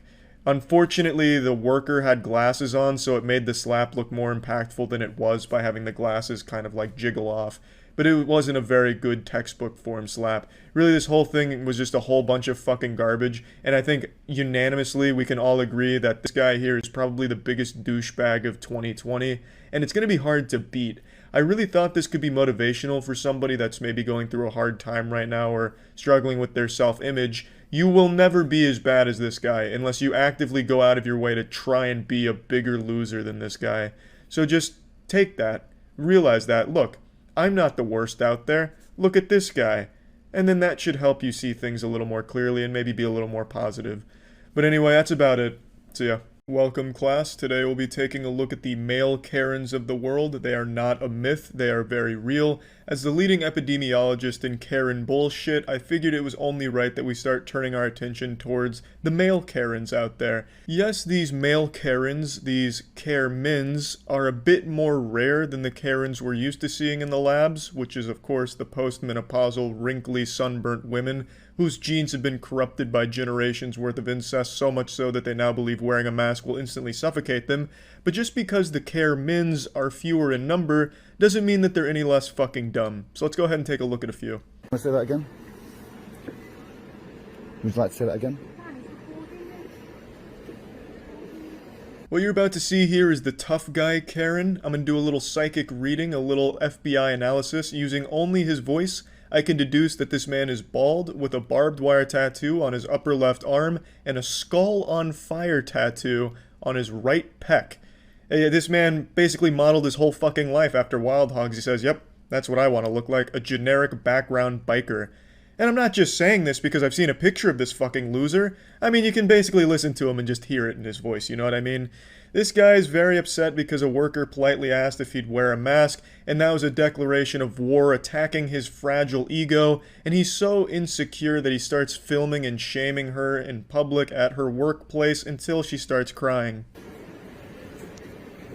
Hi. It's okay. It's my. She's just asked me to place a mask on, so I just thought I'd record it. That's all. That's fine. Yeah. So, do I still have to wear a mask? Because I'm just shopping and you shot me. That's all. I just walked in and I'm just being told to wear a mask by some woman I don't even know. Oh, fuck, Jesus Christ, not a mask. No, that's the work of the devil. If this guy put a mask on, it'd sap away his masculine energy. It'd make him lose 5 pounds of his non-existent muscle. Oh, shit, no. No wonder he's getting so upset. Yeah, the rational thing to do when asked to wear a mask is to start recording, obviously. Are you telling me to wear a mask? You've just said to me, would you like to wear a mask? Are you forcing me to wear a mask? Are you asking me to wear a mask? Excuse me, why are you getting stressed out for? You've just approached me with a mask and said, would you like to put this on? Why are you getting upset for? I would suggest you go and calm yourself down outside and relax. Don't come to customers and tell them what to do with shopping. Thank you. Sort your emotions out first before you get a job. Oh, what a big man. Well, good work, brother. You see the way he took her down? That'll be the last time she ever tries to help a customer. That'll fucking teach her. You don't tussle with the lack of muscle here. This guy put the smack down on her. Hulkmania ran wild here. Trying to muzzle this kind of masculine monster? You gotta be fucking crazy. But yeah, speaking of jobs, this guy was recently fired, so I'd take his advice when it comes to employment with a grain of salt. He's not very good at it. What the fuck? You shot that man! Call 911! They shot that man! What the fuck? You shot that man! You're not giving us food! You shouldn't have done that! He assaulted me! Where are we going now? I love the way McLovin here marches after him with his phone in hand. It's fucking wild. So this is a bit of a different one. This is a man who is not an anti-masker. He's very much on the side of masks and is upset about a man who didn't have a mask, which is understandable. If this guy even knew how to wear his own fucking mask, this guy's wearing it like a condom that's too goddamn big. He's not even covering his own fucking nose. It's just wild. So this guy loves masks, as he should, and people that don't wear a mask out in public, yeah, huge nuisance and a detriment. But he can't even wear his own fucking mask correctly, and he's having this kind of temper tantrum meltdown. This kind of shit always puts a smile on my face, though, the people that just scream, "Assault! Assault! I've been assaulted!" when they've been, like, lightly bumped.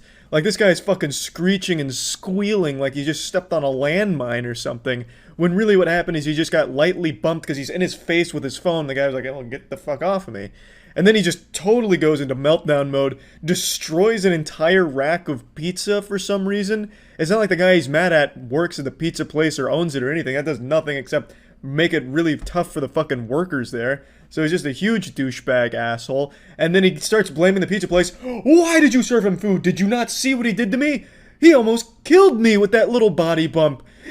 What have you done? You gave him food." And then he chases him down. This guy's just like a hall monitor. Stop running in the hallways, and then just like slowly walks after them. It's just pretty embarrassing. Very embarrassing, in fact. Thank you for hearing me out. No problem. By any chance, do you have a mask? No, I don't. Do you mind to put your shirt on top right here? That'll be really appreciated. I'm sorry? You believe in that shit? Here comes jolly old Saint Nicholas here. He gets upset about the mask almost immediately and denies the existence of the virus and how he doesn't trust the government. Standard brainwashed Facebook dumb fucking shit. Oh, it's taking me to the freeway. You want to take that way, or you gonna... Well, if you want to drive around me all night long without a mask, that's fine. If you want to get me home quick, you go that way. That's fine. Up to you. I don't like you. Big baby boy with the "I don't like you" comment. Like I've said, all of these anti-mask people are literal children. They have the same thoughts and the same capabilities mentally as children. I guarantee if Richard, his name is Richard, put his hand over his eyes, he'd think the world disappeared. You don't like me? You want to get out? No, I want you to take my ass home and give you a shitty review. You know what? You can get out right now. I'm not getting out right now. Yes. Nope, I've got a contract with you and I've got a ride with you. Yes, he does. You can't do that.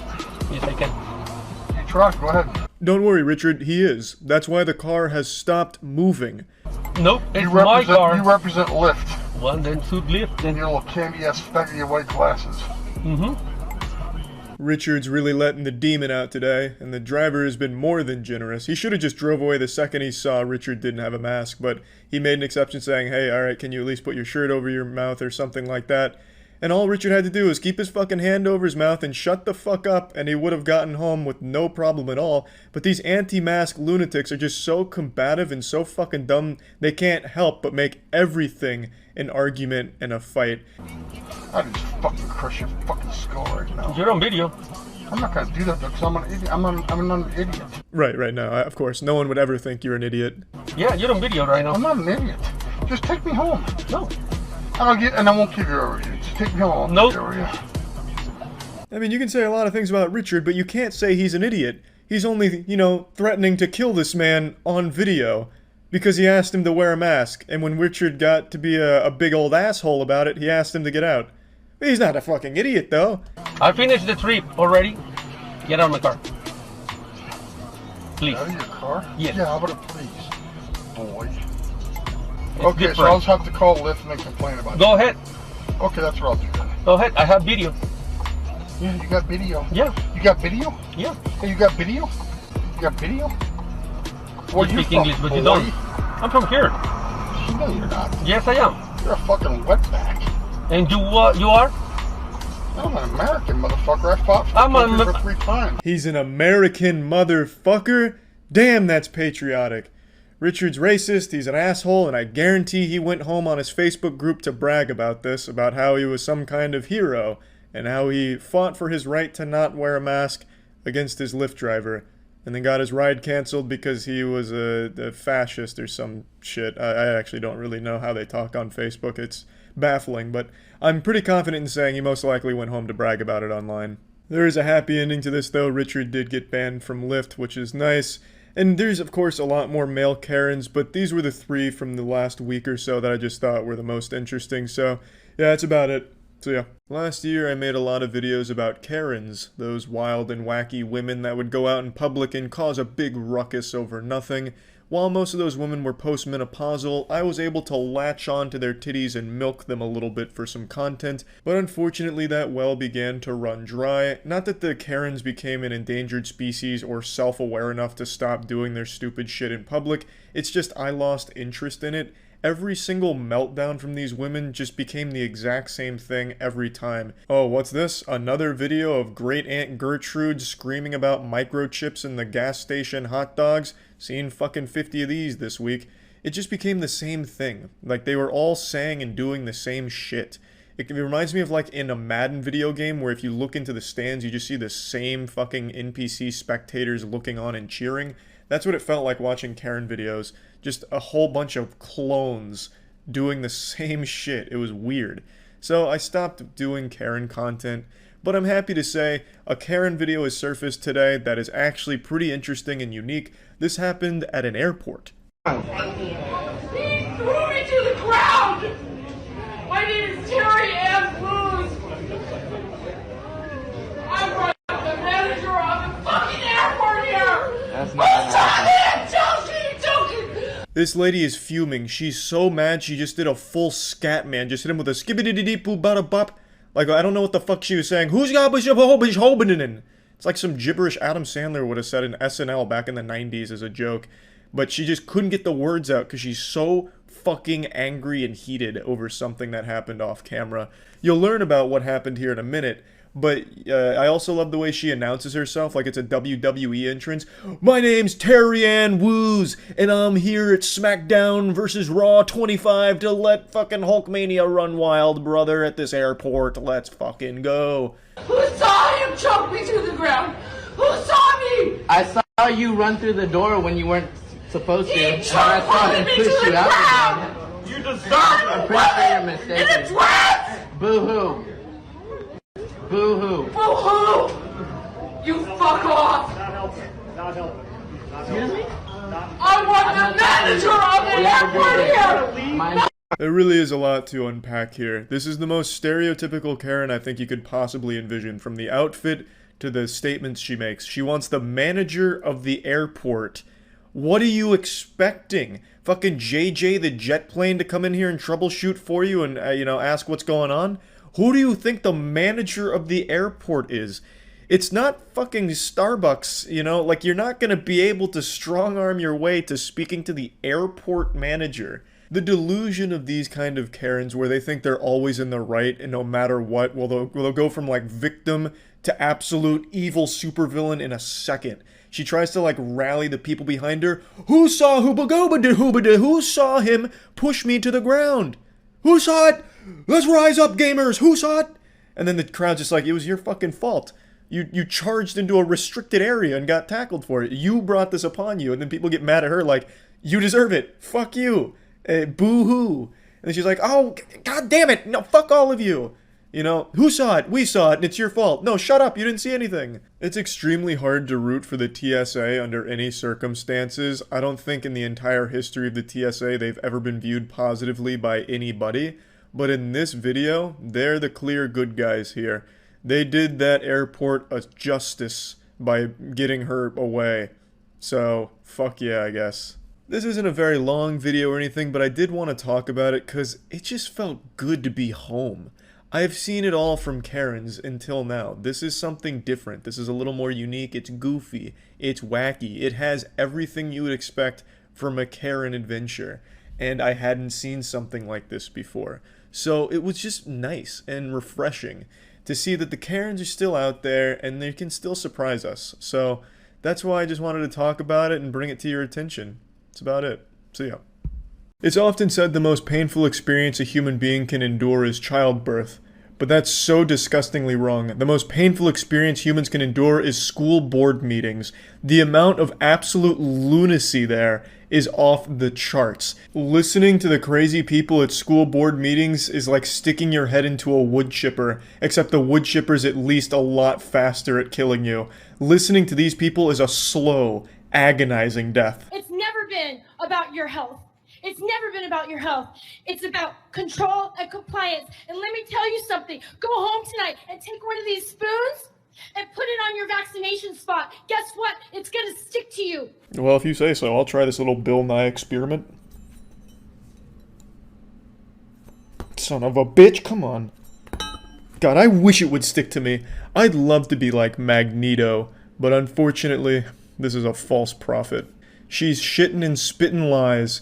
This magnetism conspiracy has been popping off recently, and I think it's a really entertaining one. I can't even be mad about it. People genuinely think getting a vaccine is going to turn you into some kind of metal-bending monster from the Avatar universe or something. It's so fucking goofy. Like, this is magic tricks that you do for children at a birthday party. Like, where you put a toothpick on your thumb and tape it down, so that way when you put your thumb back, it looks like it disappeared, and you convince them it's gone forever, and you blow their mind. Like, this is like the same shit you do there. Like, son, come here, I have something to show you, and keep this a secret. I'm a superhero, look. I'm Magnet Man. Spoons stick to me. These people actually have the brains of children. It's so fucking wild. And for some reason, almost all of them are parents. Usually when you think of someone stupid, you picture like the stereotypical eating glue, doing something reckless like playing chicken with a train. But now, over the last year or so, when I think of something stupid and someone really fucking dumb, I picture a parent. Like, someone that looks like this lady. This lady is dressed like she's trying to disguise herself as an alligator. Like she's trying to go undercover in a zoo exhibit to infiltrate the alligators. Get in a corner, get into some silence and some meditation. Hopefully some of you believe in God, and pray and check in with yourself or whoever you answer to and ask, is this something normal? Do you have metal stick to you? Lady, anything can stick to you if you're sweaty and greasy enough, which I'm sure you know all about. I also don't know why she's bringing God into this. He must be so embarrassed when people like this throw his name around. Is this human? No. Guess what else? You take a black light flashlight and shine it on your vase, and you're now gonna glow in the black light, because guess what? You're no longer human. You're 2.0s, and we are afraid of you. Everything she's saying sounds fucking awesome. She's a great advertisement for the vaccine. You apparently get to be magnetized and glow in the dark. She calls you a 2.0, so you're an upgraded version of humans. Like, goddamn, if I was anti-vax and I heard her speech, I would be the first one in line to get vaccinated right now. I would be voting for her for class president, because these fucking wild promises sound incredible. You shouldn't be afraid of us because you're shedding your spike proteins. And this is the reason why people are in the hospital. It's not the unvaccinated, it's the vaccinated. These people often say that they do tons of research on their own, but I find that very hard to believe because there's no chance this lady can spell vaccination. So there's only one way she's getting this information. Through Facebook, baby. If ever there was a time to get religious, it's now. And pray to God that he will just wipe Facebook off the face of this planet. It's the only chance we have left. It's the vaccinated, and guess what? The truth is coming out, everything is bubbling up, and you guys are disposable, and whoever you're puppeting, whoever you're parroting, they don't care about you. When these imbeciles say things like this, it actually makes me sad, because they're convinced that they're not sheep, even though they are the actual sheep in this situation. They just parrot what they see in their Facebook groups, verbatim. They all say the exact same things. This is a school board meeting that just happened, and it is exactly the same shit that the last one we looked at a few months ago was saying. They're saying these identical things, the same rhetoric, nothing changes. They are literal sheep.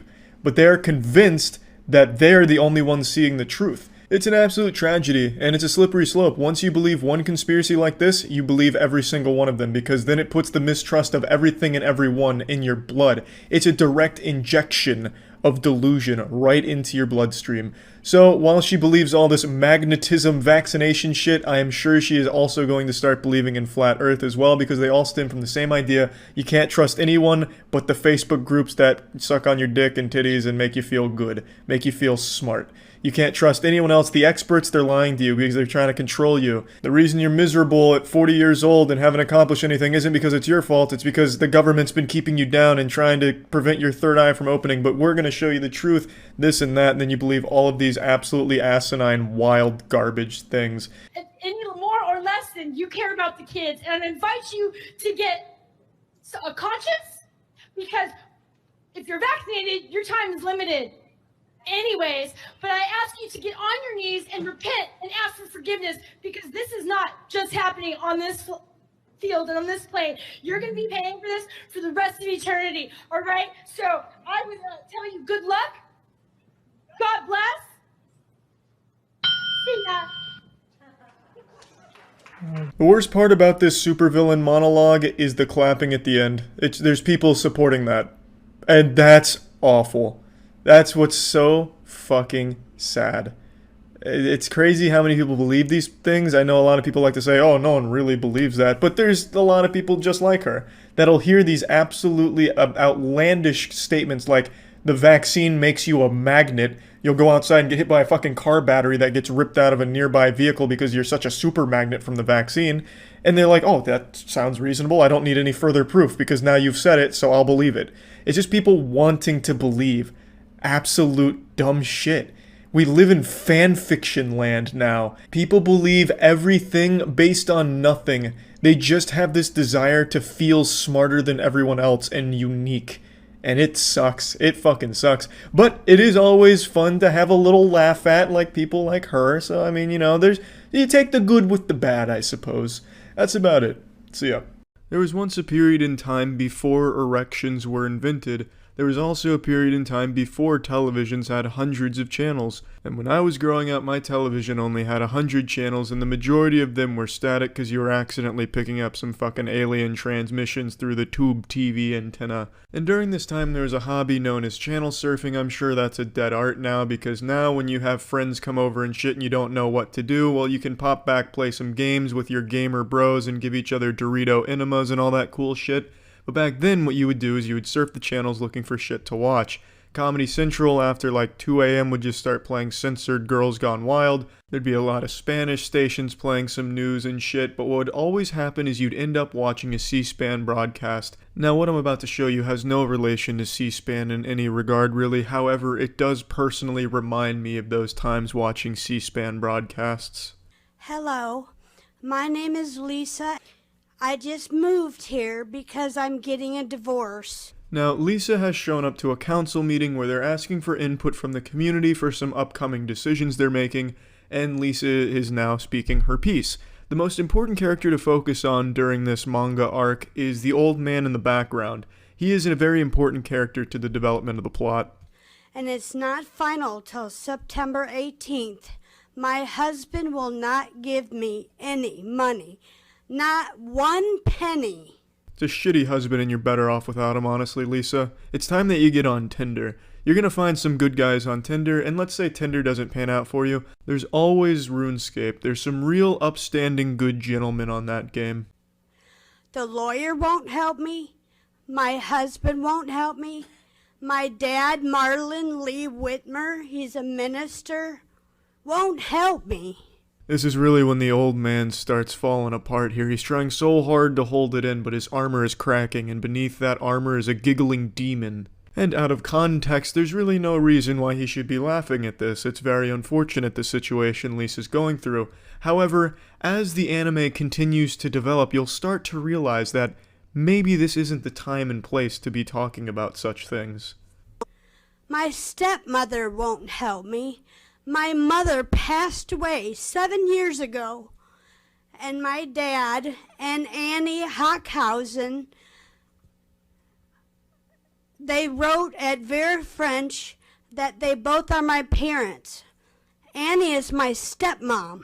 Lisa is fucking coming for scalps here. She's name-dropping all of them, putting them on blast. I wouldn't be surprised if she pointed to a DJ booth and said, "Kick that shit," and then started a diss track on him. I'm not quite sure why I'm here or what I'm doing. Well, I'll be. Butter my nipples. Lisa, that comes as a shock to me. I never got that feeling at all during this fucking Oscars acceptance speech. But there's a reason. My lawyer is Justin Title. I don't know if you've ever heard of him. The Justin Title? No, I can't say I have, Lisa, to be honest with you. For some reason, though, that name Justin Title sounds like a Fortnite player to me. Like, I imagine Lisa walked into the lawyer's office and he's like, "Just hold on right there, miss." Hits a fucking fat dab and then says, "Are you ready to get these dubskis in court?" I'm moving down to Texas soon to help the children in Texas. I'm a very loving parent Very, very, very loving parent. I have a 20-year-old daughter.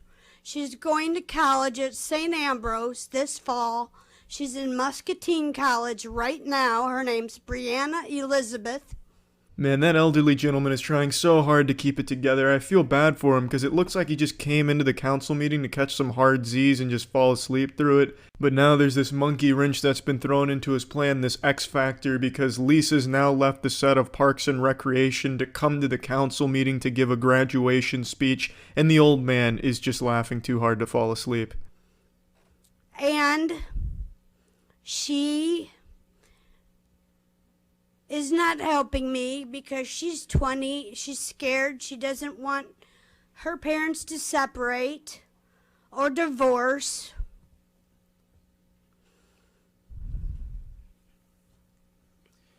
Ma'am, we're discussing the rezoning for the Portillos. Do you have any comments on that? For what? What a fucking fantastic season finale there. The writers really outdid themselves with that plot twist. Who saw it coming? Now all of the clues throughout the season make sense.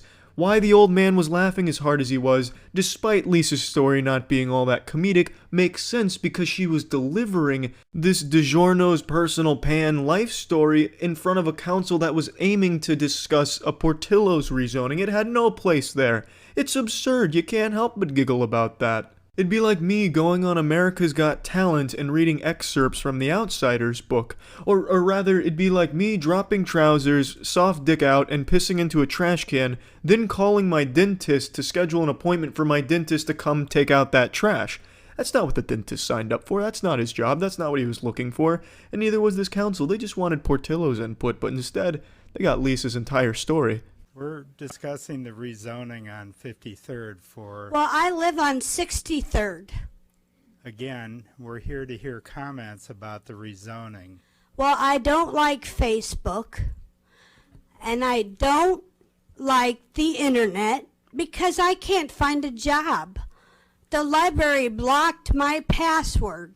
Now tell me, does that make any sense to you? Fuck no, that doesn't make any sense to me, Lisa. But how did they block your password? I've never heard of a library doing that. I feel like maybe you just forgot your password. I don't think the library has a grudge against you and is trying to shut you down from their internet access. Sounds like some Jason Bourne level shit, like there's this command center at the library that has one super trained special operative that is just an expert at watching security cameras to identify if it's Lisa that just entered the building, like some type of fucking national security alert. So then he sees Lisa come in, so he sprints to his boss and reports it. Jesus, Boss Franklin, she's here. So then the boss turns around in this giant office chair, puffing a cigar with sunglasses on, and he says, "Shut it down. Shut it all down.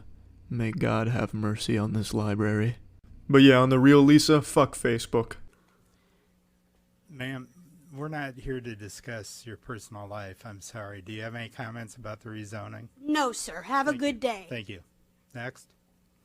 A peaceful resolution all around, pretty wholesome, honestly.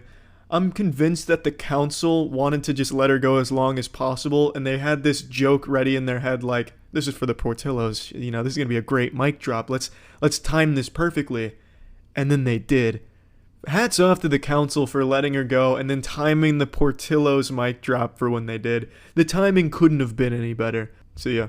Every single one of us has turned to Google in our time of need when it comes to asking questions, whether it's medical related, like, you know, I've jammed my finger playing basketball, what now? You'll get a million results telling you that what actually happened is you've contracted the bubonic plague, or you ask for simple tutorials, how to replace your air filters, and you'll get WikiHow guides that just have you taking apart your air conditioning unit, or Quora, God forbid, giving you the absolute worst advice this world has ever seen. Point is, every question we have gets asked to Google, and sometimes you get terrible responses that are outright wrong, and I think this is most prevalent when it comes to phone and technology-related inquiries. I'm sure all of us are guilty of trying the wet phone in rice thing. That was so popular, and as far as I know, actually did work in some cases where if you like drop your phone in the toilet or in the sink or something, you immediately take it out and put it in a thing of rice, and then like in an hour or a day or whatever, it's better and fixed. Well, it doesn't work for every possible water-related damage to a phone, And that was a lesson that this guy learned the hard way and was not ready to accept, so he made a massive fucking scene about his phone being repaired. Someone just told me phones. Someone just told me this morning, I'm talking about a water damaged phone. Okay. Someone told me this morning that they put a whole video camera in a bag of white rice and it solved the problem. Okay. Why would it not solve this? This guy looks so familiar and I can't figure out why. I don't know if it's this leather biker jacket he's got on that makes him look like one of the greasers from The Outsiders or what. Maybe he just resembles a famous actor, like a young Bryan Cranston is what I keep coming back to, but I can't quite put my finger on it. But anyway, he's upset because his phone got repaired, but he's thinking he got scammed because someone said he could have just put it in white rice and fixed the whole thing as if it's some kind of panacea. Like white rice is this miracle potion that'll fix any phone damage. Because white rice does not repair an electrical connection that's damaged. How do you know what was wrong in there? I went through You didn't need to. I went through it and looked, and I found the problem. I asked you if white rice would repair it. You said no. So you're saying the difference between brown rice, which you tried, I didn't and try white brown rice. That's I really wish we had the beginning of this because it seems like they got into an argument of white rice versus brown rice and what's better at repairing damaged phones. Like, I feel like we've just gone back to the Middle Ages as if I took a phone back to, you know, the Shire and I have to consult the local hobbit shaman when my iPhone's damaged. Like, hey, how do I fix this? I dropped it in the pond over there washing my clothes. And he's like, oh, well, Charles, have you tried white rice? Like, I understand the white rice strategy life hack has worked maybe once or twice or even more. I couldn't tell how effective it is, but it's not going to fix everything. If his phone was left in the water for a while and all the electrical circuits were kind of fried, white rice isn't going to somehow magically repair that. It's going to dry it out, great, but it's not going to all of a sudden like reassemble those connections. I'm not an expert here, but I would trust the person who is. And this is such a nonsensical argument on brown rice or white rice. Neither one of them is going to solve that problem, which this guy just does not seem to understand. it's on camera. That's what you said yesterday. I said brown rice, but I did not say. I said I said rice. I did not say white rice. White rice will repair that. You have said 3 different things since you've stood here. And you lied to me. No. You lied to me. Not once. Let's just wait till the cops get here. Okay. Okay. God, I hate that stupid smirk he keeps doing here. Just so smug. Gives him the most punchable face on the planet. Just a face that's begging for a knuckle sandwich. His attitude too, oh, it's so repulsive. What a piece of shit. You can tell he's having a great time arguing. He's getting off on it. You can actually just feel him busting nuts in his tight little trousers there at how much fun he's having, making this worker's day a little worse, just arguing over nothing. His phone is repaired now, but he's upset because he could have done it with white rice, he says. Well then, break your phone again and prove your point. I want you to now go into that employee bathroom, drop it in the toilet, leave it there for a couple minutes, take it out, put it in white rice and see if it fixes it. And when it doesn't, I'm charging you triple. I'd also love to know his thought process on getting the cops involved. What are they going to do? Sir, what seems to be the problem? This scam artist, this snake oil salesman fixed my phone when I could have just put it in rice. Throw him in the slammer, please. I could take it apart and show you exactly. I don't care what was wrong because all it did was slide in water, sir. You told me flat out white rice will not repair that. Flat out. Exactly. Exactly. It won't. Okay. That's not what I'm hearing. I don't know what this fucking guy thinks white rice is capable of. Does he think they're like little nanobots that go in there and repair electrical devices? Like, I don't get it. I don't know why he thinks white rice is just this all-powerful entity that can fix all phones. I know for a fact he's not talking to people in person about this conundrum. He absolutely consulted his reptilian Facebook group and all of them were talking about white rice and chemtrails. So now he charged this place just to be an asshole here. Like, it's so upsetting to see. He fixed your phone already, man. Leave him alone. If you want to go use white rice and brown rice, or, Jesus Christ, even wild rice if we're talking, you know, magic, then go ahead and do that next time. This guy's such a confusing, stupid asshole as well. He said that the employee lied to him, telling him that rice wouldn't work, which it wouldn't, I imagine. But if you went to this store to get your phone repaired, why would you even ask about rice without trying it yourself? Why would you drive all the way there and then ask them about rice when apparently all your friends know better than the expert? Why not just try the rice first and see if it worked? And when that didn't work, go to this guy. Why do this first and then come back complaining about, you know, rice was an option? Well, what you hear and what I actually did are 2 different things. I don't care what you did. Yeah, you. No, I don't. Okay, so what kind of world do you live in where what is actually repaired and what you're told are two different things, and you don't care to know the truth? I do care to know the truth. Okay. You can't handle the truth, you fucking wax statue. This man has told you a million times rice wouldn't work, and you don't know if rice 100% would have. I'm very confident that rice probably wouldn't have, and I don't even know the situation here. So, I don't know why he's even having this argument. It's so fucking worthless. He's just here to make a scene because he's got nothing else going on in his life, and he's just one of those people that thrive on controversy, so he's here, and he's just enjoying the misery of this whole situation. I've been told by many people that white rice will do it. Okay. I come in here to your business, you tell me it won't. I can tell you the world is flat. A lot of people tell me it won't. It isn't. Exactly. Now the NPC's glitching out here. He can't wrap his head around what just happened. He made himself look like an even bigger fool. Is such a stupid douchebag. This again just highlights my point that there is no winning when it comes to customer service. This guy did his job well, did exactly what the customer asked him to do, fix my phone. He did it, and there was still a problem. The man came back the next goddamn day to make a big hoopla about it. It's so frustrating to watch. Again, my heart goes out to anyone working in a field that involves dealing with customers. Like, it's miserable, and I'm wishing you the absolute best. I also hope that the second this video ended, this guy left the store and it was a torrential downpour. Just an absolute monsoon. A biblical storm blew through and once again waterlogged his phone, immediately breaking it. And then he went home, tried rice, and the whole goddamn thing just blew up. And now he's gonna have to get a new phone.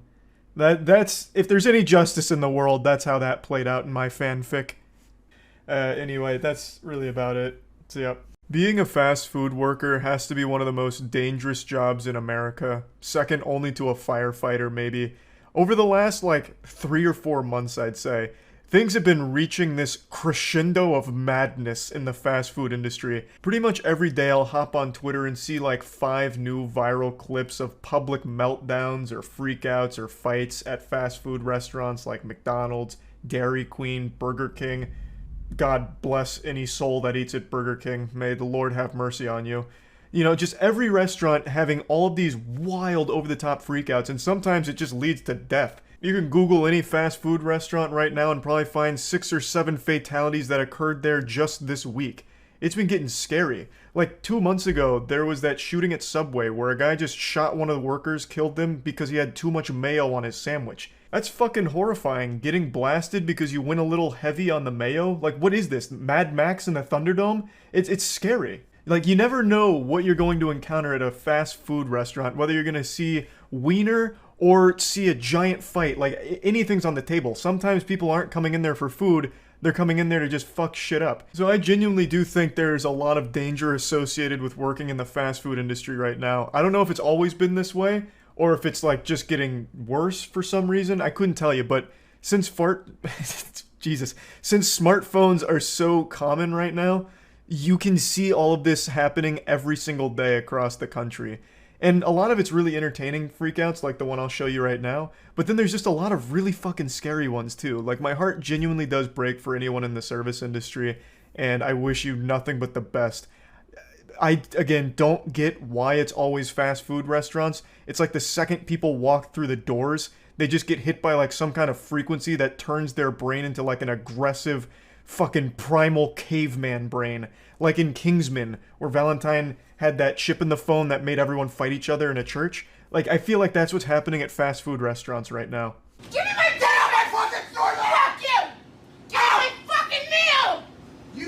Where's my... You fucking goof! Where's my fucking... Give me my fucking meal! Unfortunately, we missed the introduction here and what led up to the confrontation. I guess the cameraman was too busy getting the popcorn together instead of filming, but I'll fill you in on the details. So this happened at a Dairy Queen, and the lady in this video here, this Angel, she was spending about 20 minutes in the bathroom smoking meth. You know, meth and Dairy Queen go together like peanut butter and jelly. So she took a long time smoking her meth, and in that time, her meal got cold. So she asked for a replacement, demanding she get another meal because hers was cold. They declined because, obviously, It was her fault. She smoked meth for 20 minutes and they're shitter. So why is she entitled to a brand new free meal? And in the beginning of this video, you can hear the manager like shouting, and he's getting real guttural with it. I got really concerned that he was going to start serving some knuckle sandwiches on the secret food menu here. I thought we were going to see a fight, but he showed tremendous restraint even though the lady did swing on him and started making a real ruckus. But you know what is worth making a ruckus over? G Fuel's buy one get one deal going on right now, where you buy one energy tub and get one free. So why not hop over to G Fuel right now and get some Divine Peach in this special offer? You can click the link in the description below. Oh yeah, we have it. I am not leaving until I get my fucking meal! You can throw whatever you want. Give me my fucking meal! Getting shit. They said they're coming. You fucking goof. They said they're coming. What, you're gonna just fuck me for my fucking meal? I'm sorry you let it sit there for 20 minutes while you're in my the bathroom. fucking burger goof! Man. Now she's using a pretty high-level strategy for inciting violence. She's using fighting words, calling him a goof. She says multiple times, "You goof." And when she notices that the manager's unaffected by these words, she got a little more violent by like throwing milkshakes and just spilling shit all over the place. Just disrupting it, you know, ruining perfectly good milkshakes in the process. Give me my fucking meal! No. What do you mean no? Because you let it sit there for 20 minutes. That's not our fault. That's not our fault you let it sit. You are a fucking goof. I hope you know that the police, yeah, the police are on their way. I don't really give a fuck. They will. You are a fucking. You want to be a tough guy? You're a stun cunt. Now I'll be the first to admit I didn't know Dairy Queen served full cakes, but there is a really pretty cake sitting on the counter right there that became the victim of this lady's wrath. She banished it to the shadow realm. It was such an outstanding looking dessert, you know, a beautiful cake. Probably for some child's birthday party or maybe to celebrate them getting a new badge in the Boy Scouts, and this lady just fucking ruins it. Now the manager informs her that the police are on the way, which I personally think was a strategic blunder. You know, that's like the ace in the hole. That's something you should keep to yourself, like keep that up your sleeve. You know, keep her there, because now that he's informed her of it, now she makes, you know, quick work of getting out of there. From what I understand, though, when the police do get called by a restaurant, they usually show up like an hour later. They don't take it super seriously. At least in most of the reports I was reading about these kind of situations. They're not super prompt in showing up, and when they do get there, it's already resolved itself and they don't do much for it. So it's usually just something like, if you're going to call them, maybe let it be a surprise for the person you're calling him on, so that way they might still stick around for an hour. Like, I bet if he didn't tell her, she would have stuck around for another hour smoking meth. Maybe like throwing napkins next once she ran out of milkshakes to destroy. He could have kept stalling her at the very least, and then she'd face some kind of repercussions for this. But the video ends with her just leaving. I did. They heard you yelling. Such a fucking They heard you yelling. They said they're selling somebody you already heard that one immediately. too, you fucking repeato. I'm sorry that you went and smoked meth in the bathroom for 20 minutes. Leave our store and never come back. A lot of things can be said about this woman, not all of them positive, but I will give her one compliment. She is the queen of uncommon insults. Like, this is shit I would have never expected to hear during a heated argument. She calls him a goof, a loon, which, as I understand it, is like calling him crazy, which is a weird thing to be saying. Like, he's just kind of standing there doing his job. I don't know what he's done that's like crazy. And then she also calls him repeato, because he said the same thing twice. So I mean, she's got some zingers that she's tossing out here. So, some real humdingers. So yeah, that one was making the rounds on Twitter today, but I figured I'd give you a little bonus freak out, a little dessert. This one's from 2019, but is going viral again. I think I saw it yesterday or the day before.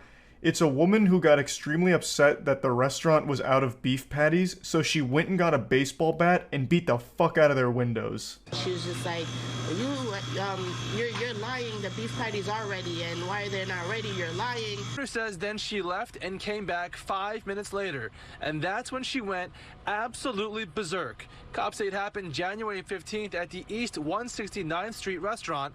The suspect, with a baseball bat, smashed the store glass. This really made me want to try those beef patties if they're worth this much effort. She stayed mad for like a whole 5 or 10 minutes because the beef patties weren't instantly ready. Like, it's not even like they were out of beef patties, they just weren't immediately ready to serve. So they must be so delectable, so exquisite, that if they're not immediately in your mouth when you're thinking about them, it'll make you this upset. This almost worked like an ad campaign. Our patties slap so fucking hard, they're worth going to jail over. They said it cost like $2,000 to repair the glass, and it was a big hassle, obviously. But yeah, I just wanted to share a couple of fast food freakouts again because it's all over the place. It's happening all the time now. Granted, this second instance here was from a couple years back, but for some reason, all of these freakouts are being shared now like they're happening in real time, so I'm constantly exposed to it. And regardless, I still think it's a pretty dangerous job. You never know exactly what's going to be happening at a fast food spot, I suppose. But anyway, that's about it. See ya. I don't know if it's movies or Grand Theft Auto 5 that's rotted my brain, but when I think of bank robberies, I always picture some absolutely massive event that's thoroughly planned and it's a huge deal. Like when I hear, oh, a bank got robbed, I'm expecting the follow-up sentence to be, and then Spider-Man stopped the robbers. I've just always imagined bank robberies like it's straight out of a cartoon, you know, high-tech security, damn near impossible to pull off successfully. You know, you see like an Ocean's 11 movie, you're like, wow, no one's ever going to be able to actually rob a bank like this, huh? They've just always made it sound so fucking wild, saying things like, alright, we're going to need a 20-person team in order to pull this one off successfully, boys. The target is a 15-inch thick steel titanium concrete vault door that's protected by a retina scanner and biological deposit box for fingernail clippings, and it'll only accept it from the head honcho of the bank. You also have to sing the fast part to Eminem's Rap God, and if you fuck up a single lyric, the alarm sounds and the FBI is swarming within 30 seconds. It's also protected by a moat with 45 crocodiles inside and 24/7 security, and they're all ex-Navy SEALs. We're gonna have to be in and out within 5 seconds. The job is simple. You know, like, in my tiny reptile brain hears all this and I'm like, wow. Well, no one's ever going to be able to actually rob a bank, huh? For some reason, I've just been under the assumption that banks in the real world have similar security protocol. Obviously, not with like all the sci-fi security protocols like infrared laser beams everywhere that you have to dodge. I've just been under the assumption that they're highly protected and robbing them is still extremely difficult. But in reality, that's just not the case. Bank robberies happen all the time and they are nothing like they are in the movies. I want to show you a recent bank robbery that happened in Orlando. This is about a week old. You have to see this to believe it. Yeah, that's right. Your eyes aren't playing tricks on you. The alleged bank robber is Mr. Incredible himself. This dude threw on the Incredibles t-shirt, popped on the shades, and said, "It's showtime." And this was a successful robbery, by the way. I'll explain his method in just a moment, but here's the security camera footage showcasing the culprit. And he got away with it for now. He wasn't caught. He's still at large. So if you do recognize that man, make sure to call that Crime Stoppers hotline. Now you're probably scratching your head wondering to yourself, where was the robbery? Charles, you forgot to show the climax. You didn't show where he actually robbed them. But you're wrong. You just witnessed the robbery. That was the entire operation. The extent of his plan was to go into the bank and ask for the money. So he demanded money from the teller and they gave it to him and he walked out.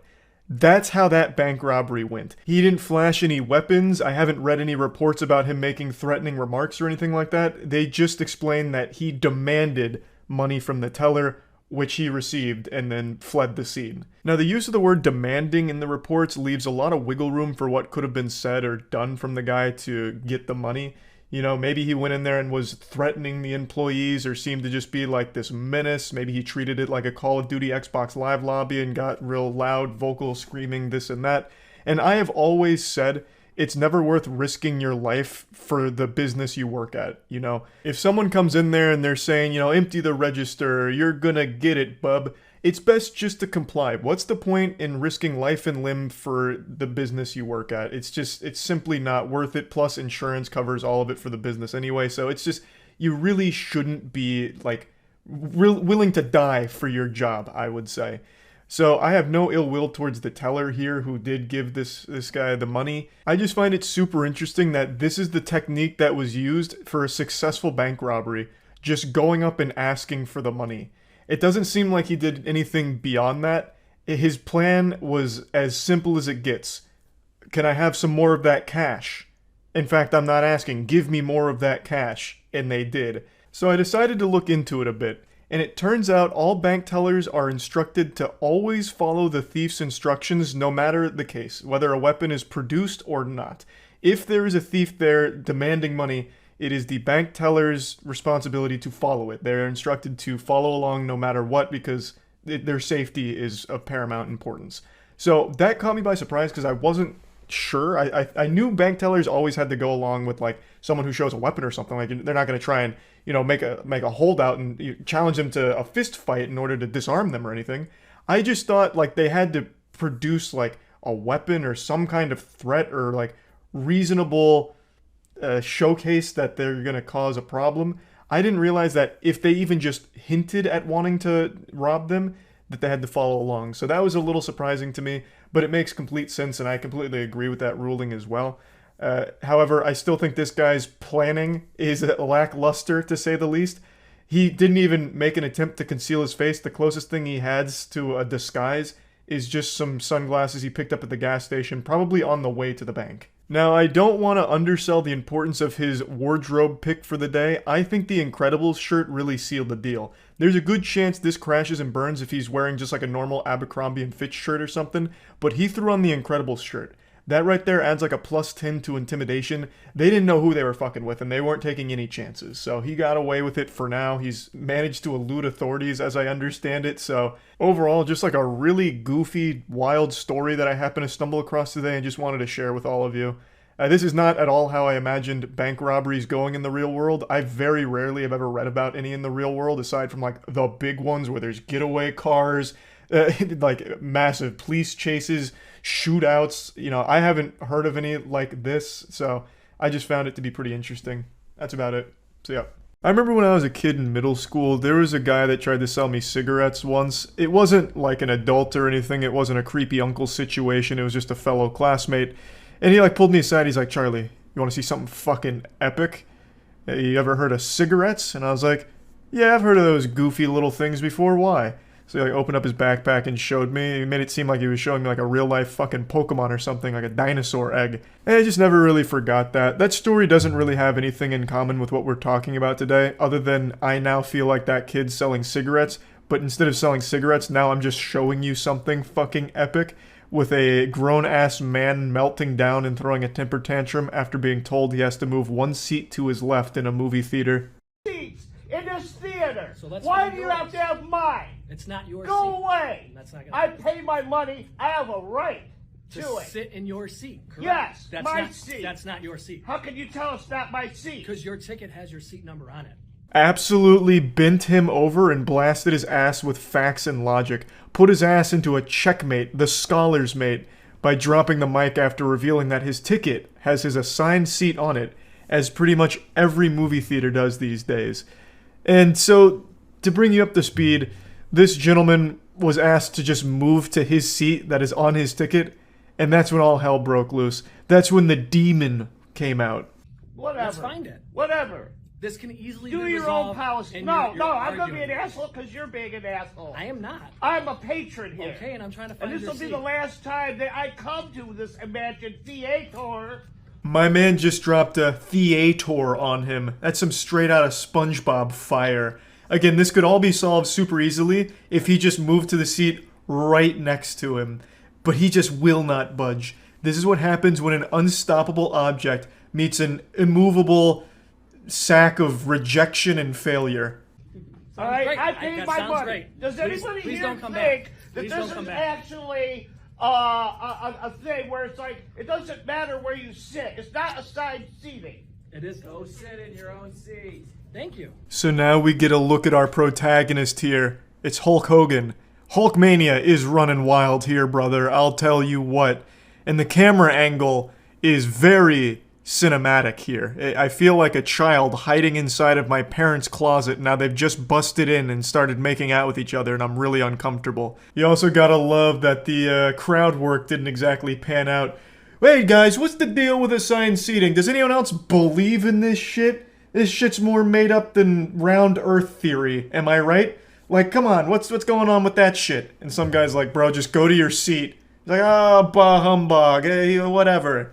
It's just this phenomenon that I always find amazing, when someone is so confidently wrong and lost in their own delusion, just huffing too many of their own farts that they just really think that they're right, and put themselves out there to get validation and never find it. It's like those people that are melting down in a public store or at a retail worker, and they film themselves melting down and insulting the retail worker, thinking that they're in the right and it looks good on them.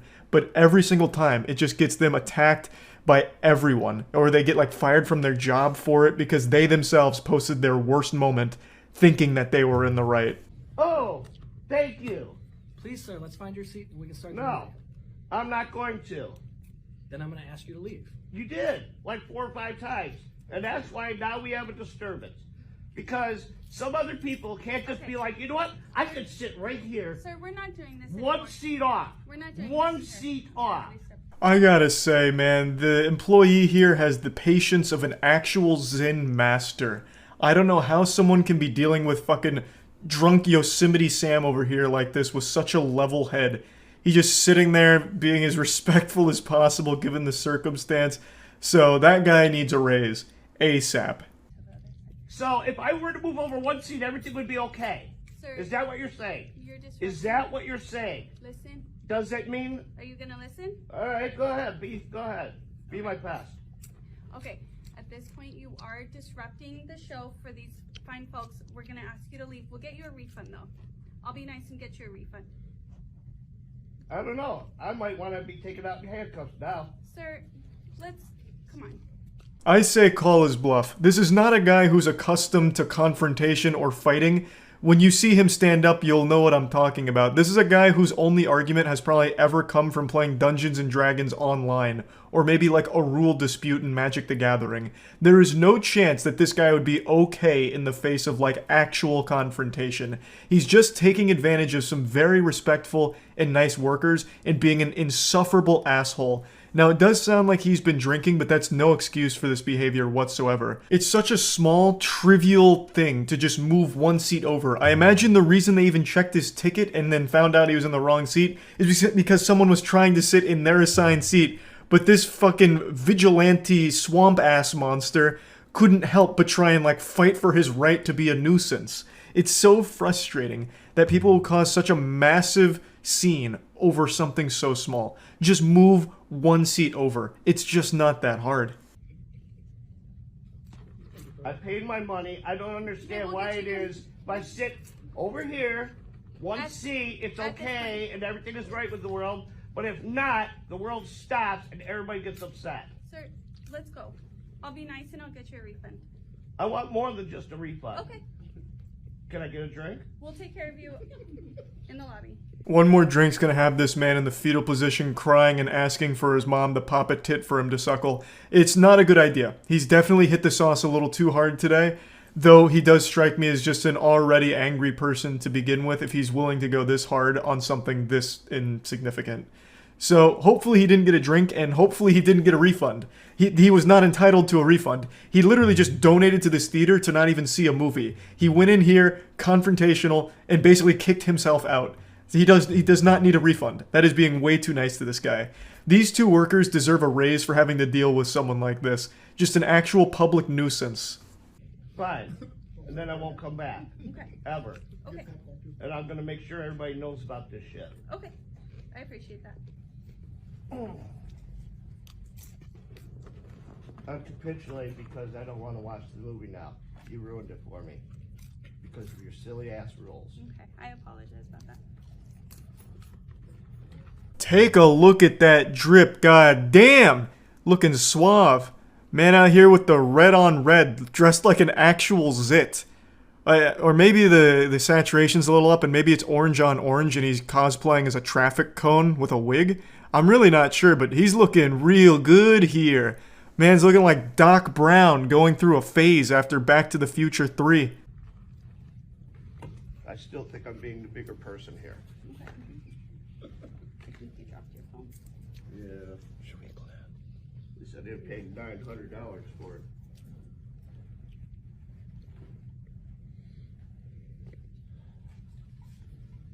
Goodbye, everyone. Enjoy your movie. The most predictable twist in cinema history. This guy owns a trench coat and unironically wears it in public. I actually thought when he first picked it up it was a trash bag or like a tarp or something. And then it turned out to be a trench coat and I just thought, yep, that makes sense. That tracks. That sounds about par for the course. He probably also had like a katana stored in the trunk of his car just in case he happened to get jumped by 6 samurais on the way out of the parking lot or something. Just really sad shit. Just a public nuisance for no fucking reason. Could have just moved 1 seat over and saved everyone the trouble and himself the embarrassment. I think this is just a lesson to everyone to not make a big deal out of such simple and small things. Even like, let's say in some fantasy world, he was right. You know, he was actually in the right seat and the movie theater was wrong. None of them they couldn't read. They were all illiterate. Even still, it was such a simple ask. They're asking me to move 1 seat over. I might be right, but why am I going to fight them? It's their facility. I'll just move over so that way I'm not intruding on everyone else's time. It's just not hard to just do something simple for the sake of everyone else's enjoyment and ease of existence. Like, it's just, I don't know, that shit just drives me up a fucking wall. Anyway, I just saw this today and wanted to talk about it. That's about it. See ya.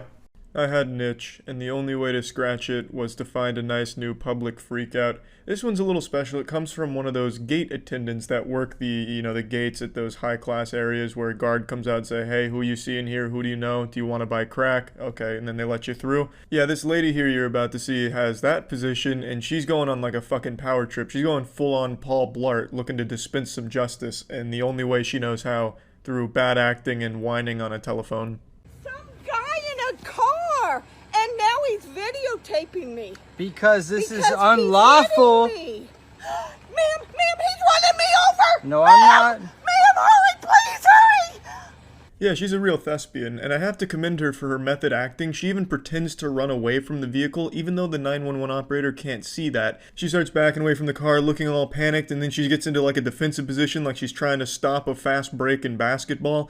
She really gets into the performance to sell the narrative, even though she didn't need to. She could have just voice acted the performance, but she takes it the extra mile.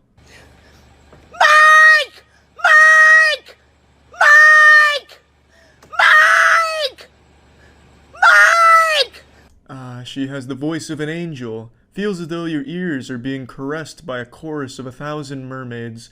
I don't know who Mike is, but he's nowhere to be found. And if these piercing screeches weren't enough to get his attention, then that guy just doesn't fucking exist, or he's already run very far away from this woman. Yes, please hurry, ma'am.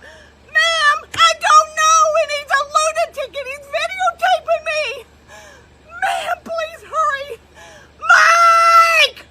Her face looks like a thwomp from Super Mario 64. I bet if you actually did hit her, she'd make a sound. I decided to look into this one because who knows, maybe it was possible she did actually get hit by this car before they started filming. I mean, if I got hit by a car, I'd probably start going crazy too and start screaming for Mike or some shit, but I probably wouldn't be blocking the car that just hit me. I'd probably want to get the fuck away from it. I'd be afraid of it at that point, because if they've already hit me once, what's going to stop them from doing it again, especially if I'm acting like a huge asshole. But anyway, the story is, the guy filming this pulled into an area he didn't mean to be in, so then he pulled around to leave through this gate, and this lady here, Judine, was the gate attendant, and she's stopping him and going on this crazy power trip. I've never seen a Judine, I've never even heard the name Judine before, but this looks about right for Judine, and this just really seems like some straight up Judine behavior. You're in trouble. How You're so? going to jail. How so? You're hurting me. How? You just ran over. Ma'am, please hurry. He just ran over and he's still moving. Please, ma'am. Please hurry. Now, I really do like her approach here. She's ramping up. She's up in the ante here. Like, ma'am, you gotta get the fuck over here. My God, he's still moving. But I don't think that's enough. You need to double down on the lunacy in the narrative. Ma'am, hurry up. He's still moving. Jesus Christ, is that a bazooka in the backseat? Holy shit, he's getting it out. My God, it's shooting sharks. What the fuck is that? Is that Joseph Stalin in the passenger seat? Ma'am, hurry. Then you go back to the bread and butter. Mike! Mike! Mike! I'm gonna start. Stop! Hurry! Hurry! Hurry! Ma'am! He ran over me! He ran over me! She's saying I ran over her. He ran over me! Reinforcements have arrived, and they're not on Judine's side. They kind of come over just to make fun of her. Which, who wouldn't, you know what I mean? It almost looks routine for them. They just calmly walk over. They look genuinely embarrassed from the few frames you can see of them.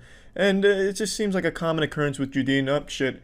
Judine's throwing herself on top of vehicles again and calling the police. What the fuck?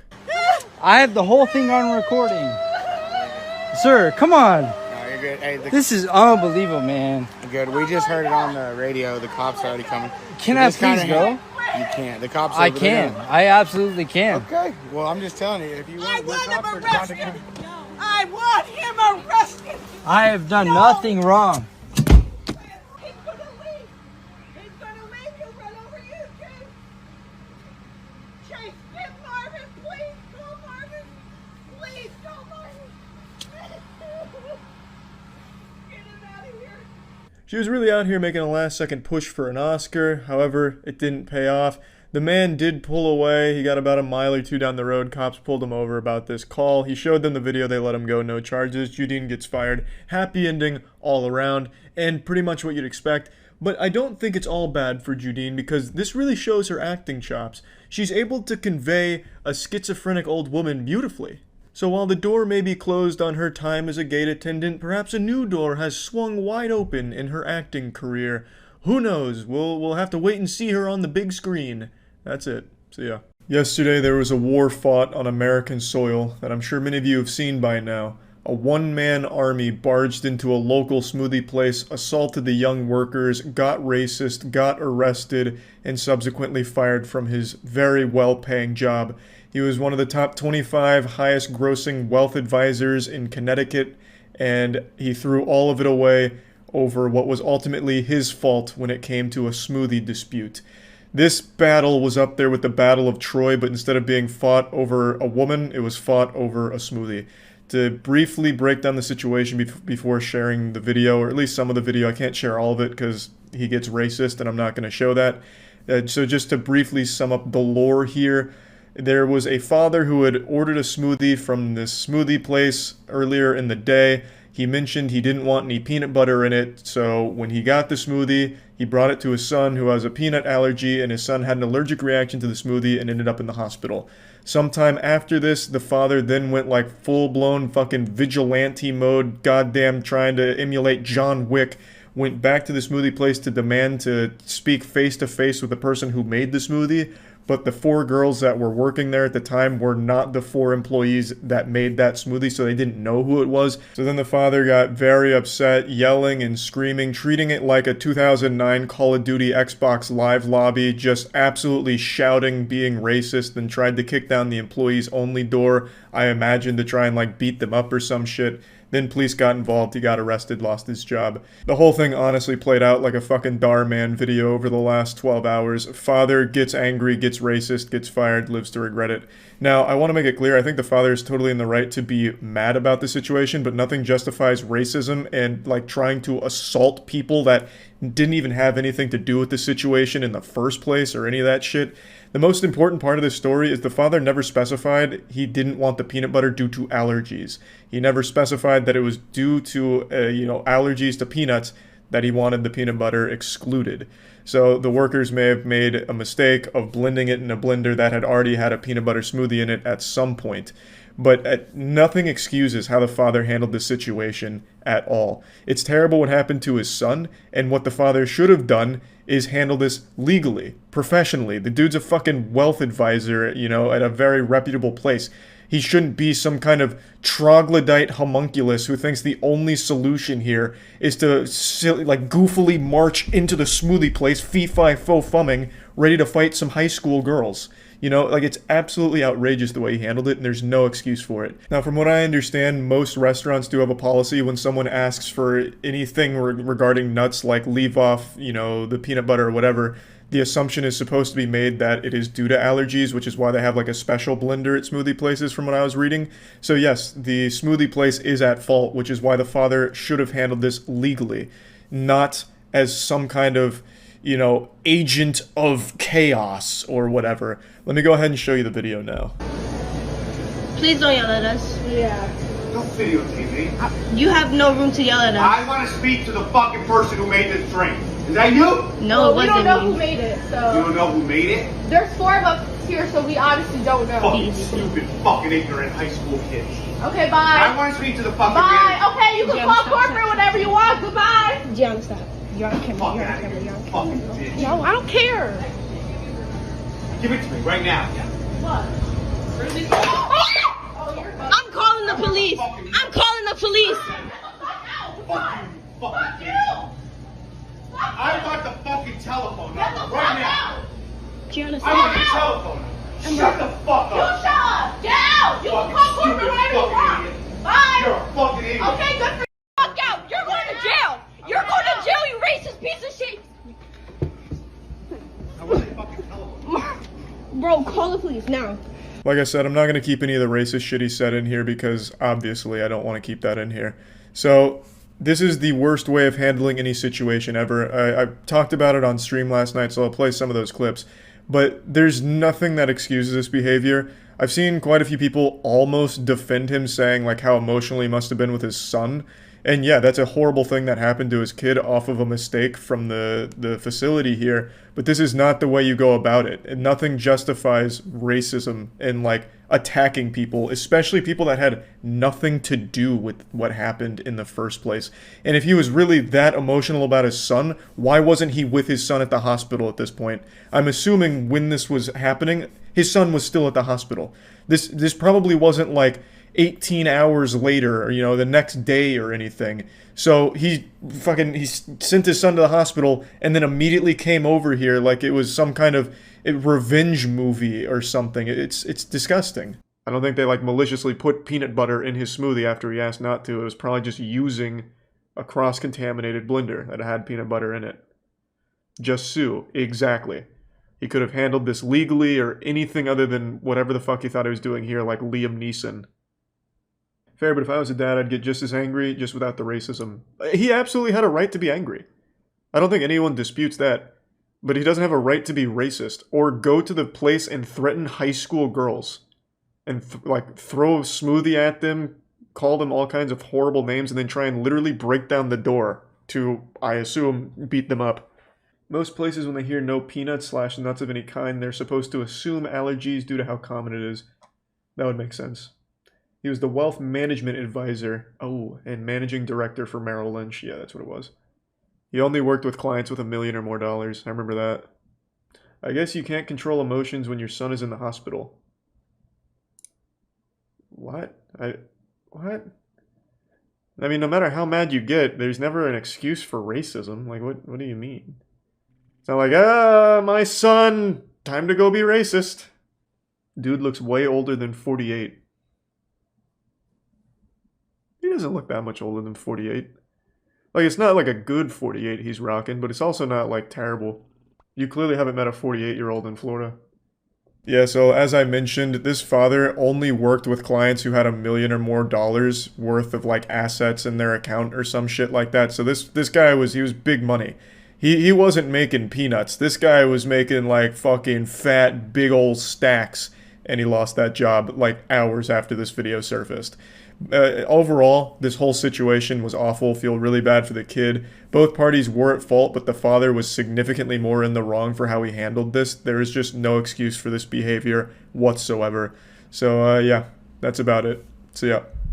I'm absolutely terrified of flying. I haven't been on an airplane since 2016. I have a genuine phobia of flying. However, if I was guaranteed a show like you're about to see, blessed with a fucking public meltdown of this caliber every time I'd get on a plane, I would be the first one in line at the TSA to get fingers up my butthole so I can get a great spot on the plane and watch this shit happen. This is glorious. So you're about to see a frat boy lose his mind after going 2 beers deep. He just gets a little sloppy. Let's go. You guys fucking suck! My parents are worth fucking $2 million goddamn dollars. And you know what? You fucking suck! Meet Maxwell. I think that name fits him perfectly. It's like straight out of South Park. If they had a douchey character that bragged about their parents' wealth, they just slap on the name Maxwell because it fits. He's just the quintessential failed son who only lives off mommy and daddy's money, just constantly suckling on their teats for the rest of his life, living in their shadow. If I was watching this video muted, I would assume he was bragging about his parents' wealth. The kind of guy that's like, hey, fight me, but if you do, my dad's gonna sue you. And he also works for Bungie, so he'll get banned on Xbox Live too, nerd. Yeah, You know what? My grandpa is worth more than your fucking life. Like fucking attorney. Shut the fuck up! To catch you up to speed on the lore here, Maxwell has ordered 2 drinks. He's gone where no man has gone before. He's 2 brewskis deep in here and he's feeling it. He's fucked up. Also, he apparently had a little bit of an accident. He spilt on his shirt and mommy forgot to put the bib on him, so he had to go to the bathroom to change, came out shirtless, and one of the flight attendants offered to help get a shirt from his carry-on. After Maxwell was helped get into his new dinosaur t-shirt, Maxwell said thank you in the only way he knows how. With sexual assault. He allegedly groped her chest, and not just the one flight attendant, but another one as well. So in Maxwell's fucking caveman brain, he thought honking titties was the optimal way of giving his thanks. So it sounds like Maxwell may be entering the no-fly list, but might have a future at Activision Blizzard. Chill out.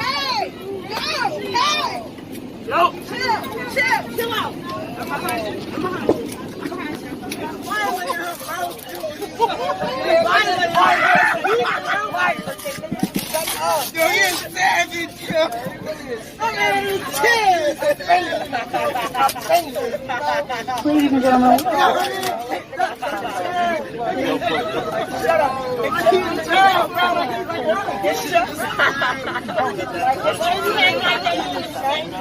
The conclusion to this video is one of the best I've ever seen. Actually duct taped to the chair.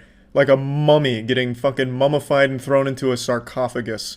Absolutely spectacular. I couldn't be happier with the way they handled this, to be honest. I don't know if this is by the book, like standard protocol, but if it isn't, it should be. How to handle a reckless, dangerous passenger, just tape them down. That sounds remarkable. So, this is where the video ends, but it's not where the story stops. Here's a bit of the story here, the cliff notes, as well as a beautiful mugshot of Maxwell in all of his glory, with one of the most punchable faces I've seen in quite some time.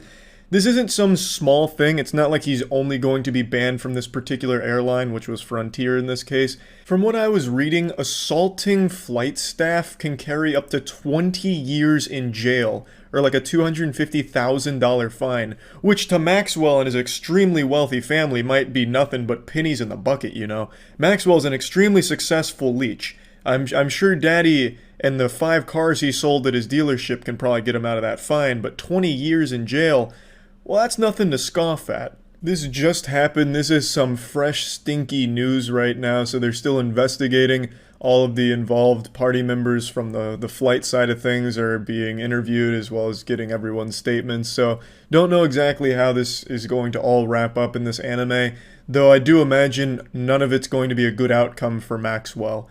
This just goes to show you, if you're one of those fucking douchebags who brags about his parents' wealth, you are destined for a life of utter failure. You will end up like Maxwell, 2 beers deep and ruining your life over nothing. I also don't have anything against Maxwell's parents, because if they truly are as wealthy as Maxwell thinks they are, where they could just like own all of Frontier Airlines, they're certainly not sharing any of that wealth with Maxwell. He's flying coach on the cheapest airline in the entire US. I'm pretty sure Frontier has the cheapest tickets available, and he's flying coach there. So if his family truly is that wealthy, they're not helping him out that much, and I respect that. I think that's great. So yeah, pretty wild story. I always love to see a douchebag get taped to a fucking chair in a plane, I guess. That's pretty incredible stuff. It's like that scene out of Casino Royale when James Bond starts getting his nutsack blasted on after he's taped to a chair. So it's great. Fucking wonderful. That's about it. See ya. Karens have become such an incredible nuisance to society that an actual law has been passed addressing some of the shit Karens do, and it's actually just called Karen. It's about people that are making racially charged fake police phone calls.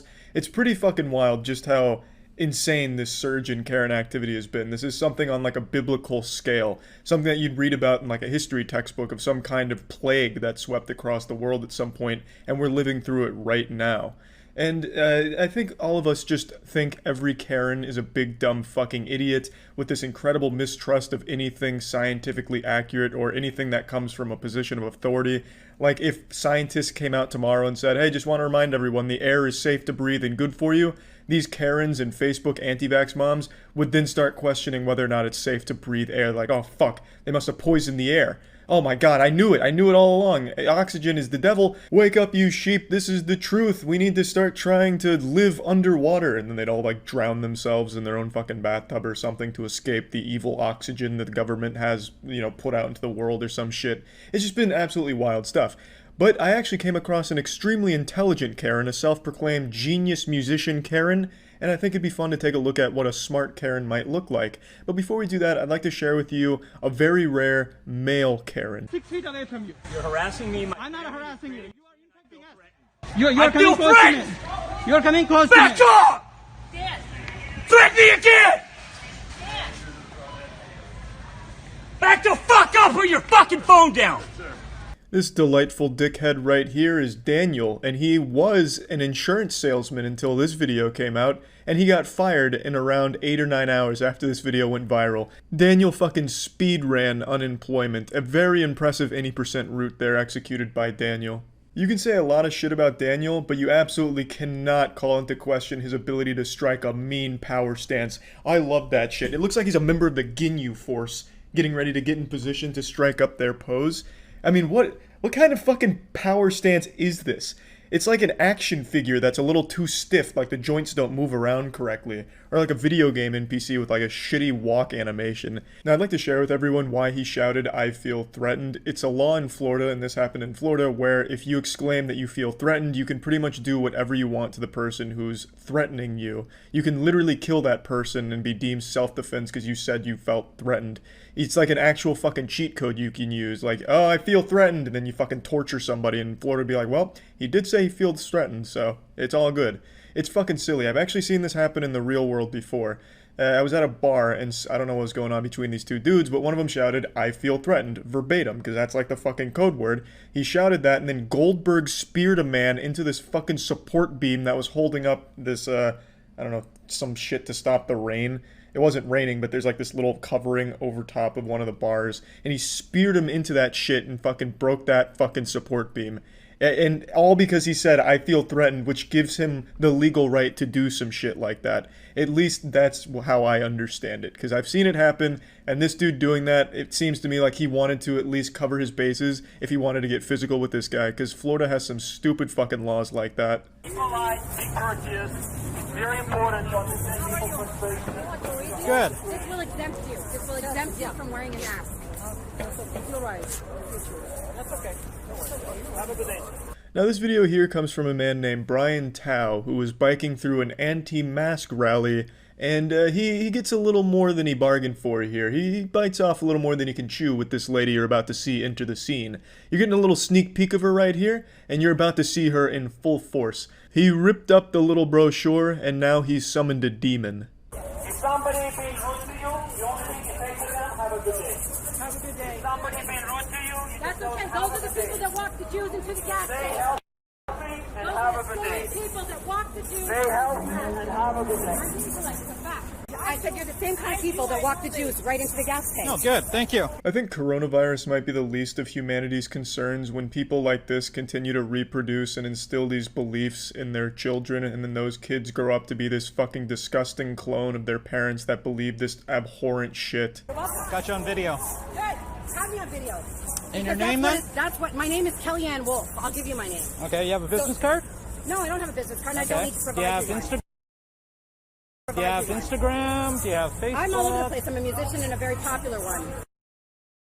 So it'll be very easy for you to find me. To be so confident in your stinky horseshit beliefs to put your actual name and face on it in a video where you look like a total asshole is so baffling to me. But she really wanted her name out there, so I decided to look into it. She claimed she's a very popular musician, and it'd be easy to find her, and it was easy to find her because there's a lot of people that are making fun of her. Her Facebook page has 50 likes on it. Her YouTube channel had 15 subs, but when I went back an hour or two ago, it was up to 40 subs, so she's a musician on the rise. I have no doubt she'll be charting in Billboard pretty soon here with some of the bangers that she's produced. So let's go ahead and take a listen to one, and maybe she could be the next Ariana Grande or the next Taylor Swift. She could be a huge star in the making.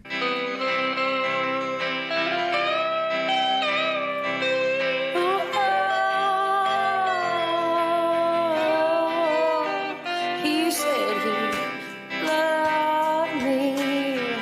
Oh, said he'd stay.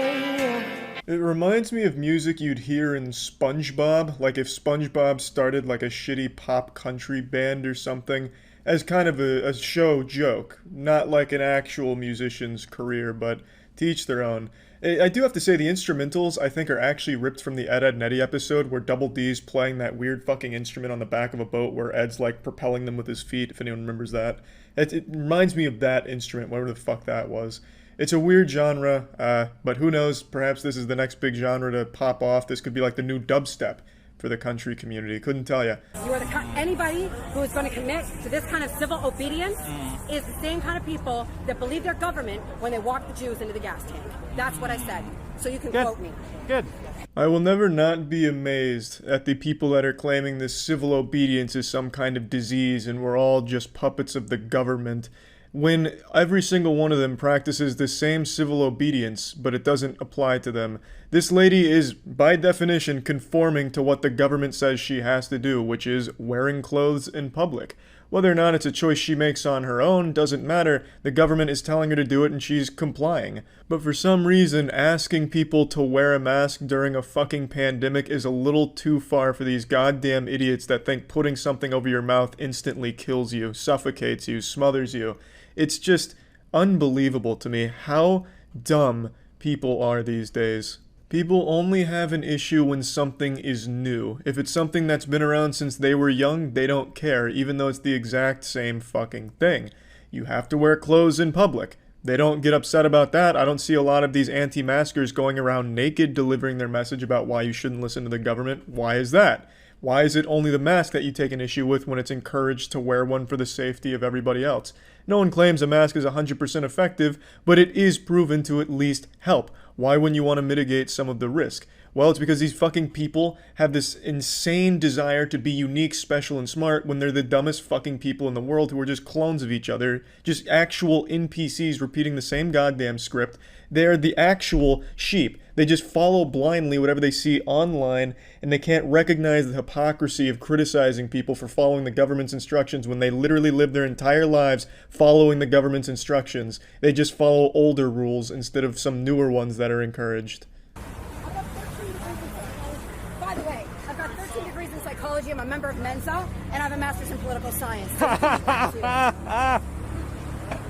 13 degrees in psychology. This woman is collecting psychology degrees like Pokemon cards out here. Is there even 13 branches of psychology? Like shit. She must really have some degrees in some obscure ones like fucking video game addiction psychology.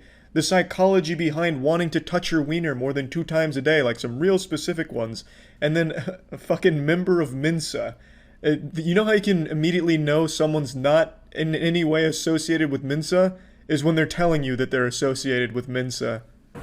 How much did you pay for those degrees? It's like this to me. Yeah, that's fine. He'll never be a smart. What's that? Do you really believe that helps you? Oh yeah, it does. Wearing that shows how much intelligence you actually have, because it doesn't. So, okay. Super soccer moms write about one thing. Wearing a mask does demonstrate just how much intelligence you have. It shows you have at least a very basic level of intelligence, like the most basic common sense level of intelligence possible. You can identify everyone who's a fucking idiot in public by whether or not they're wearing a mask. If they're not wearing a mask, they're pretty fucking dumb. If they are, well, they're at least kind of in the right ballpark when it comes to just basic understanding of the most general concepps. Okay, I asked someone else here. Come here. I want to ask you something. So, there are 2 things here. 2010. What's that? This is a pandemic in 2010. Okay, so why don't you think the masks work? Fake. Why don't you think the masks work? They don't work. But why? Why? They medically don't work. Why? You cannot keep you from getting a virus. It's actually like arguing with children. Well, why doesn't it work? Well, because it doesn't. No, but why doesn't it work? Well, because it medically doesn't. Yeah, but why? It doesn't. It's so fucking infuriating. I don't know how Brian can even keep his cool with that kind of conversation happening. So you don't believe this mask will stop a virus particle? No, I'll tell you why. A virus is 1,000 times smaller than a bacteria.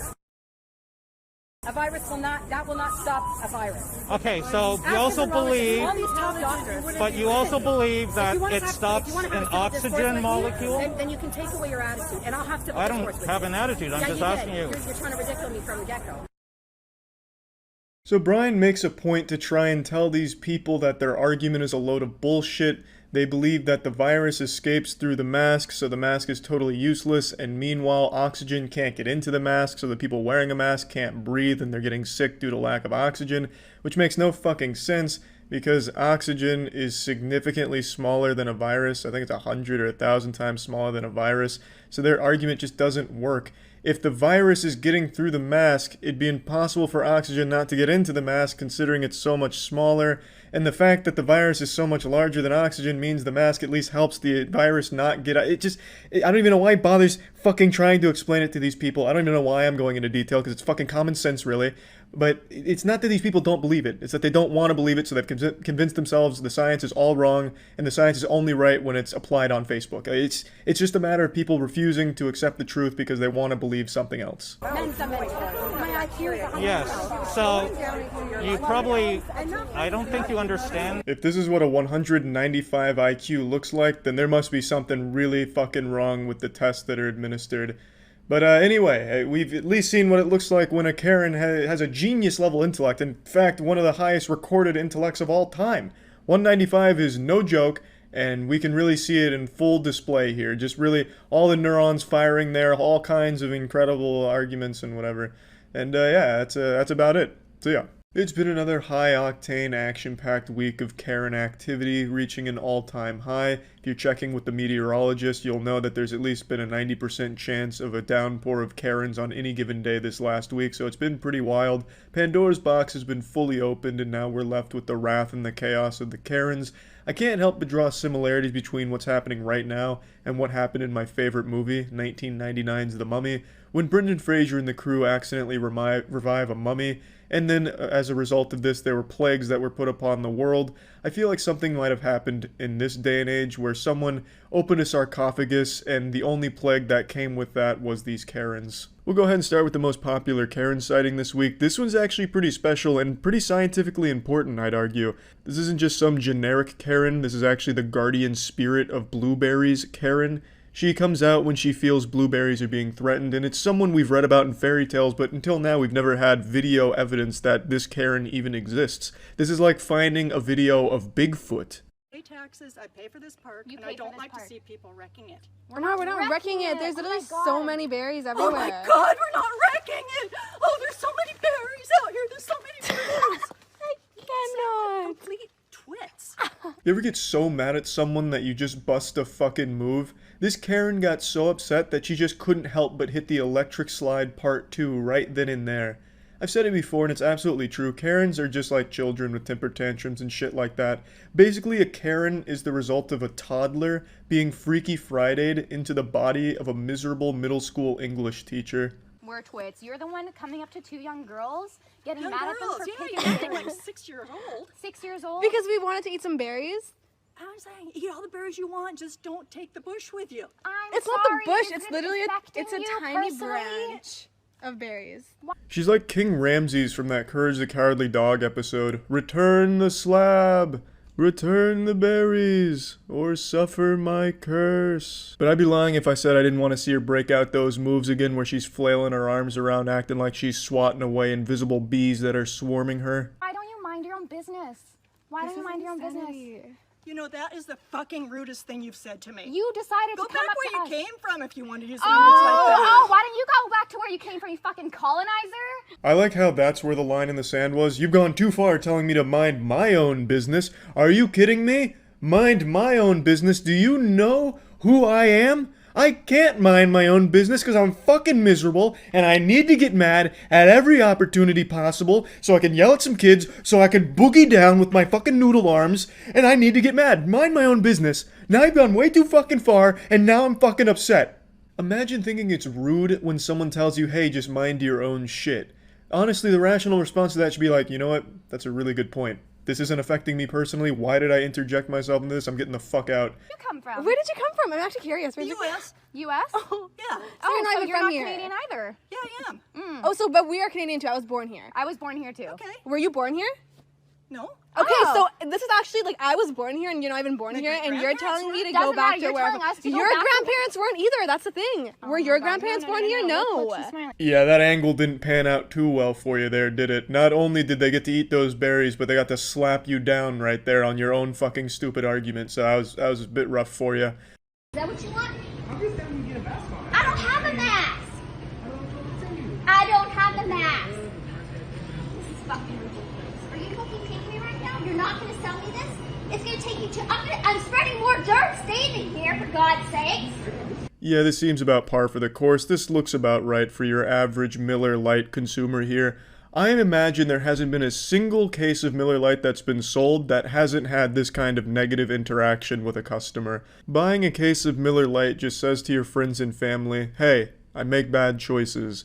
Obviously, I'm exaggerating a little bit, but I've made it very clear in the past, Miller Lite is my least favorite beer. It just tastes like somebody plugged a catheter into my high school bully and is just milking the piss out of them and feeding it to me. It just tastes like I'm drinking hateful piss. I'm not paying for a fucking mask. I'm not paying for it. We have a right in America not to wear a fucking mask. Have you not watched the news? There's almost nothing more frustrating than listening to these stupid fucking troglodytes think that they're right when they're just outright wrong and refusing to accept that they're wrong. It is a business. A business can put whatever policies they want and refuse service to people that don't abide by those policies. That is their right. But then you have these fucking dumb homunculus walk around, my rights, my rights, my rights. I can jerk off in the store if I wanted to. It's my penis. God gave me this penis. You're not the boss of my penis. I could beat my fucking meat right here with no mask on, and you can't stop me. It's so fucking silly that no one seems to understand that a business can enforce whatever the fuck it wants to on the people that choose to shop there. It's the most ridiculous thing in the world. And I don't understand this huge hoopla about masks in the first place. Why don't you get upset about the fact that businesses require you to wear clothes to shop there? It takes a lot more effort to put on a shirt and pants than it does to put on a mask. Why don't you get upset about that? They're taking control of your bodies, saying what you need to wear to come into their business. That's infringing on your so-called rights that you're arguing about. Why is it only the mask you take an issue with? The mask is a lot less effort than putting on clothes in the morning. Why don't you just try and shop around naked and see how that pans out? We don't have to do this. It says on the paper right here it's going to pass.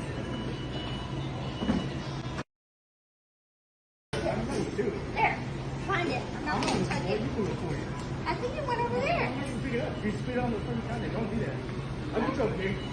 Karen going with the classics here by spitting on the man, which is a crime. So now the only rights that you're entitled to, Karen, are your Miranda rights. That's assault. And during a pandemic, it's more than assault. You're just a giant piece of shit. They're playing. That's what the park is for. I never saw a car in here before. It's a Power Wheel It car, doesn't ma'am. bother me. What bothers me is you have a little kid in here that doesn't have a driver's license. He's just a little kid and you're not with him. It's not a real car. This one's almost just a wholesome Karen encounter. She smells some people were having fun at the park, so she goes out of her way to just put the kibosh on that shit and shut it down. And then she takes notice, wait a minute, those are little kids in a truck? Is that a truck in the park? Hey, what the fuck is this? These are some unlicensed kids in a fucking cyber truck. Are you kidding me? You're a terrible parent. Where are their license? I'm gonna have them thrown in the slammer for this. This is a crime. This is a fucking crime. In my peaceful park? Are you out of your fucking mind? Don't talk to me. Did I invite you into my conversation? Did I invite you into my conversation? Did I invite you into my conversation? Do you have any right to be speaking to me right now? Are you involved in this situation? Are you involved in it? I am. No, you're not. No, you're not. And don't talk to me. Do not talk to me. Take your bullshit mask off and act like a real person. And you are not the boss of me. Oh yeah, she did it. She just dropped the "you're not the boss of me" line. Every single Karen freakout is more and more evidence that as Karens age, they become more and more like children. It's like some Benjamin Button shit. I was half expecting this woman to throw a chocolate bar on the ground and start crying about how unfair the other lady was being. Didn't you say you were in a hurry? You either don't. You guys can all fucking wait. Don't talk to me. We are waiting with patience and kindness. No, you're all fucking talking to me when I told you not to. This is probably the most conversation this lady's gotten in the last 30 years. Her children grew up and started to ignore her. She doesn't get to see her grandchildren very often. They ignore her phone calls. And now, finally, some people are talking to her and she just doesn't even know how to respond. So she's just lashing out at everyone here because she just doesn't know how to converse with anyone anymore. She's out of practice and she's just kind of a big asshole. I don't care. What are you going to do about it? What are you going to do about it? Look at this little What are girl. you going to do? What are you going to do about it? That's a terrible What are you going to do about it? Try to get Run your bitch ass mouth like the dumbass cunt that you are? Cool. Oh, I do say that was a bit too far. Wow. I always like when a Karen says, "What are you going to do about it?" and then get like fucking shocked when someone actually does something, like slap her. We've seen like 1,000 of those by now, but unfortunately in this case, the woman wasn't feeling like slapping her. Probably wouldn't even be worth like the extra effort to walk up there and then just take one on her cheek. But I always find that to be pretty remarkable because they're constantly egging it on and then play the victim when something does happen. And I have no doubt in my mind, if that lady did swing on her, this one that's making the big huff and puff would have totally abandoned all sense of toughness and just start crying about how she's the victim and calling the police about what just happened. That's assault! No, it's not. If you spit on her, that is assault! She's in my face touching me. Call the police. I'm cool with that. Not on her! She's touching me. Yes, it is. You spit on her! No. There's nothing more cowardly than spitting on somebody, and it's very common right now with Karens. That's really their go-to signature move. Their anime finisher is just the old loogie that they pop at someone that they're having a disagreement with. But yeah, these were the biggest Karen clips of this week, and another great week of Karen activity for sure. And I don't think there's any signs of the Karens starting to slow down or become self-aware. For as long as Facebook exists, these Karens will exist. And that's about it. So yeah. I think influencer is just a disgusting word. I feel like when you hear the word influencer, you should react the same way as when people hear the word moist, just uncomfortable and grossed out. When someone calls themselves an influencer, I immediately just think they're a self-absorbed douchebag, especially on Instagram. Like when you hear someone claim like I'm an online Reddit influencer or powerhouse on Instagram influencing, they're basically just saying they're a professional narcissistic asshole. I also don't really know where the term influencer fits in. It's not like they're actually influencing shit, except for maybe the sales of Hydro Flasks and Raid Shadow Legends. Not that there's anything wrong with taking those sponsorship deals or anything like that, but I wouldn't necessarily call them some kind of marketing wizard just because 100 extra people signed up for a fucking water bottle after seeing their ass cheeks on Instagram. But anyway, let's see how Instagram influencers are handling the protests going on right now. Thank you so much. Thank you so much. I figured we'd start with the most popular one. This one right here, a woman borrows this man's drill to pretend like she's helping, just for a picture that she could post online. There's something about her, she reminds me of like a Borderlands character, an NPC, but without any of the personality. This one's actually kind of a unique case because it turns out this woman actually wears two different capes. She's quite the well-rounded superhero of narcissism. She's a self-proclaimed internet influencer as well as a reporter. Well, more specifically an intern reporter, an apprentice reporter, whatever they're called, a fucking Padawan reporter, I don't know. But she has since been fired because of this video. I've talked about it before, but clout chasing is really a disease. People will go so far to score internet points and attention, so far to stage a fucking, photo opportunity like this, trying to capitalize off of what's going on in the world right now. It's just despicable behavior. It just seems like some of these influencers have this insatiable appetite for internet points and internet attention and trying to make themselves seem like the best person the world has ever seen, like literally God's angel fallen down from heaven to post pictures of their ass on Instagram. So they'll take all of these opportunities and try and make it all about them, which is just gross. And what's even worse about hers in particular is how shitty the picture looks. It doesn't even look convincing like she's doing a good deed and helping. It looks like she's actually just stolen this man's drill and he's surprised about it, and she's doing nothing. It'd be like if I took a picture with my car's hood up and a sledgehammer in my hand giving a thumbs up towards a camera. It doesn't look like I know what the fuck I'm doing, it just looks like a dumb photo. I can only imagine how much further she would have went if this clip didn't go viral, if no one was filming this. I wonder if she would have kept doing these fake good deeds, like in the next photo she posts the day after this one, she has a picture where she's giving a PlayStation 4 to a homeless man while smiling. Her boyfriend take a picture of her in front of a smashed T-Mobile. Oh my god. Barefoot Beth out here taking a very thought-provoking and powerful picture in front of a T-Mobile that had its shit absolutely blasted. It seems these Instagram influencers truly are making a statement and showing they care. I can already imagine the wonderful and moving caption to this photo she posted. 50,000 people used to shop here. Now, here's my ass.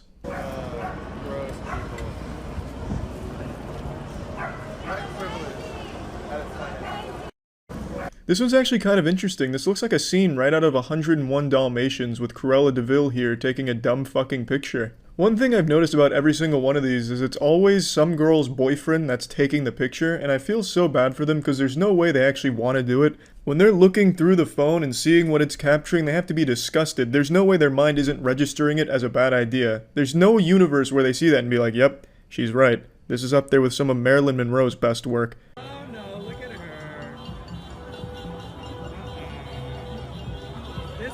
Yeah, I mean, a lot of these influencers really are treating the protests like it's Coachella. They're just there to take photos and leave. Like this girl was just hiding out to the side like she was in the penalty box in hockey and then just hopped in there, got the photo, and got the fuck out. It's pretty sad shit, but unfortunately not surprising just given the nature of influencers. There's like 20 more of these videos that I've seen, but they're all just kind of the same thing. And yeah, that's really all I just wanted to talk about. That's about it. See ya. Jesus Christ, it really is her again. Huh?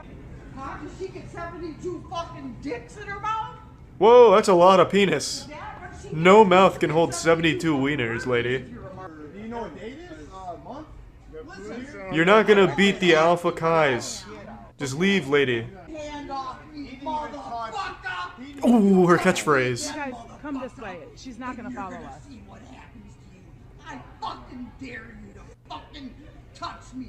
One fucking Give her a wet willy. more She will melt down. She'll short circuit. Charles, don't. Ooh, that's a strong name, Charles. You're born for greatness. Kiss her. Confuse her. Touch her, Charles. Poke her in the stomach. We want. Look at this. Look at this right here. You've been recorded the whole time. She looks like an extra on The Walking Dead. Like one of the zombies that you see in the background.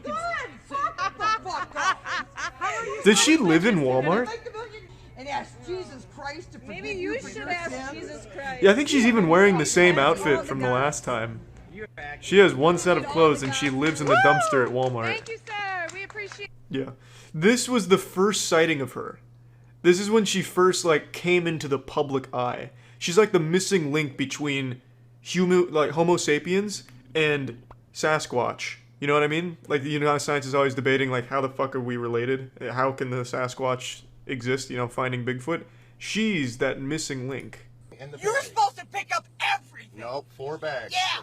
Oh, you It's are like a so WWE much promotional. Wait till your boss tells you what you gotta I'm half expecting a Ric Flair woo. what you pick up and what No, you don't. it's what you ordered. You little twerp. It's what you ordered. You little twerp. I know what I ordered. Okay.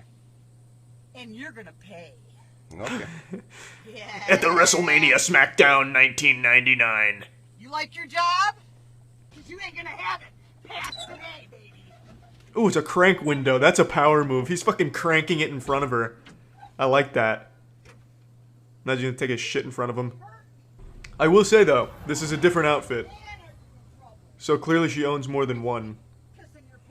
So we're getting more character development. I'm not, because it's all on video. Thank you, Jesus Christ, for videos. Yeah! Woo! Esports! YouTube! I love motion pictures. Is it worth getting in an I accident? told you what you were supposed to do. She's boiling over. A, B, C, D, E, F, G. Okay. Like a damn child. All right. And you can't even follow instructions. Why don't you go back How to old your are you? vehicle? Why don't you go back to Baba your baby, baba baby. Dot, dot, dot, dot, Oh, dot, now I dot, understand you. Oh, now I get it. Fuck, why didn't you just say that from the get-go? Now you sound sane. She's gonna start, like, doing the worm or something. Jump in front of this car. Hell won't accept her. Yeah, like Constantine, heaven doesn't want her, hell won't accept her. So they've condemned her to Walmarts and empty roads. And you go to a customer's garbage cans and they got 5 bags, then you charge them for 1 extra. But you got enough common sense to pick the sucker up. This guy ain't got no common sense. Who's she talking to? Is there an audience? Is this a theatrical performance? Oh god. We're reaching the climax. Move over, Joaquin Phoenix. What the fuck? Oh, now I'm following. Okay. It's a game of charades. Sounds like meth. Damn, she's fucking busting a move. What was that? Was she hitting the woe? Whipping and nay-naying? Yeah, she challenged. It's her fault. She challenged him. She was talking mad shit before this. No, Willard, don't let her say those things about your mother. Oh! It's a good thing I'm not fragile. It's a good thing he's not kicking. You cannot import an endangered species. This'll teach you to talk shit about my mid-game play. I may be in silver, but I box like a plat. No, we do not. Oh, yeah, baby. People challenge me. Oh, fuck yeah, take him down. Now he's learning strategy. Take down the man with the leash. What does he eat? Well, he has a very Human flesh. Oh yeah, fucking pounding his chest like King Kong. Keep attacking the handler, then you'll be free. Good boy, Will. No one can stop you, and don't let her sexually harass you like that. Make coats out. Irene. Oh! You stepped into the danger zone there for a second, Irene. I always have to ask. Oh, you're fucked. You can see why now. That leather jacket won't protect you now. You can see why now. Get in with some capoeira. Like dominoes, baby. His technique is nuts. Rags the kangaroo attacks Marty the monster. Why is Marty the monster taunting Rags? About to rip his head off. Poked him in the eyes. Oh, you're so fucked, Marty.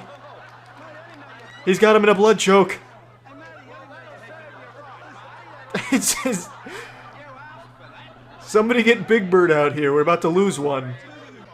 Damn, that grip is tight. He is... He is putting... He is putting him to bed. God damn. Look at those biceps. You're not getting him off easily. They have to try and, like, bribe him out of there. Hold him for ransom. Rarely does someone suggest something that makes me laugh, but when you give me a good kangaroo fight, I can't help but giggle. Fuck. Yeah, grovel at his feet, Marty. Fuck. Just get Marty out of there.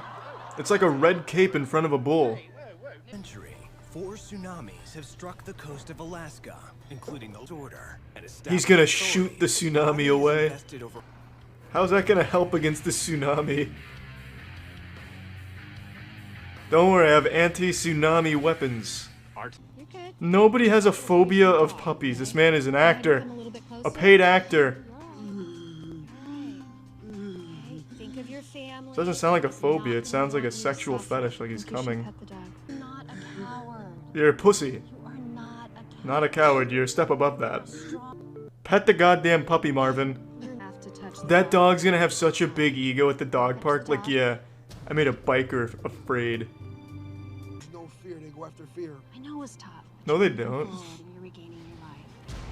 You're thinking of, like, werewolves. Dogs don't sense fear. I've used Uber and Lyft hundreds of times each, Uber more than Lyft, and I've never had a notably awful experience before. You know, I've never gotten into a car and felt unsafe. You know, I look at my driver and he's wearing like a trench coat and sharpening a hacksaw and then winks at me. I've never had like a really bad time with ride sharing. The only time it got wacky and weird was one time I took an Uber leaving the bar, and on the way home, I was convinced I was in the car with a prophet, like an angel. We were driving on the interstate, just two boys being dudes, and out of nowhere, the Uber driver pulls a prophecy out of his asshole. He said, "This guy's about to hit the median." And at first, I didn't know what he was talking about. I thought it was like a riddle that I had to solve or something to get money off of the Uber rides. I was like, oh, the answer is at time, you know? But then I realized he was talking about the car in front of us, obviously. And it felt really weird to me because the car wasn't doing anything weird. We were behind them for a little while, like maybe a mile or two, and they weren't driving erratically or recklessly. They didn't look like a drunk driver or anything. And then out of nowhere, a couple of seconds after he said that, he like willed it into existence. The car swerved and scraped against the median and then tried to get back into the lane. Out of fucking nowhere. I was like, oh my god, we are living in a simulation. But yeah, that was my weirdest experience with Uber and ride sharing in general. But of course I've seen the horror stories, like the absolutely awful ones, and this is one of those. This is a pretty special one. You know, I'm just trying to ask you to go to speed limit is all. I'm saying I'm gonna go. Oh. Okay. Okay. Don't really know what's going on in her car here. She's created a little crime scene there.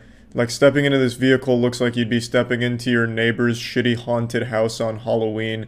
It's just really goofy looking. I don't get it. I guess it's supposed to be early Halloween decorations. She's got like a blow-up sex doll in the passenger seat. Or maybe it's there to like prevent her passengers from getting up front. Like, hey, you can't sit there. Clearly, this inflatable Mr. Krabs doll's taking that seat. So just get in the back, alright?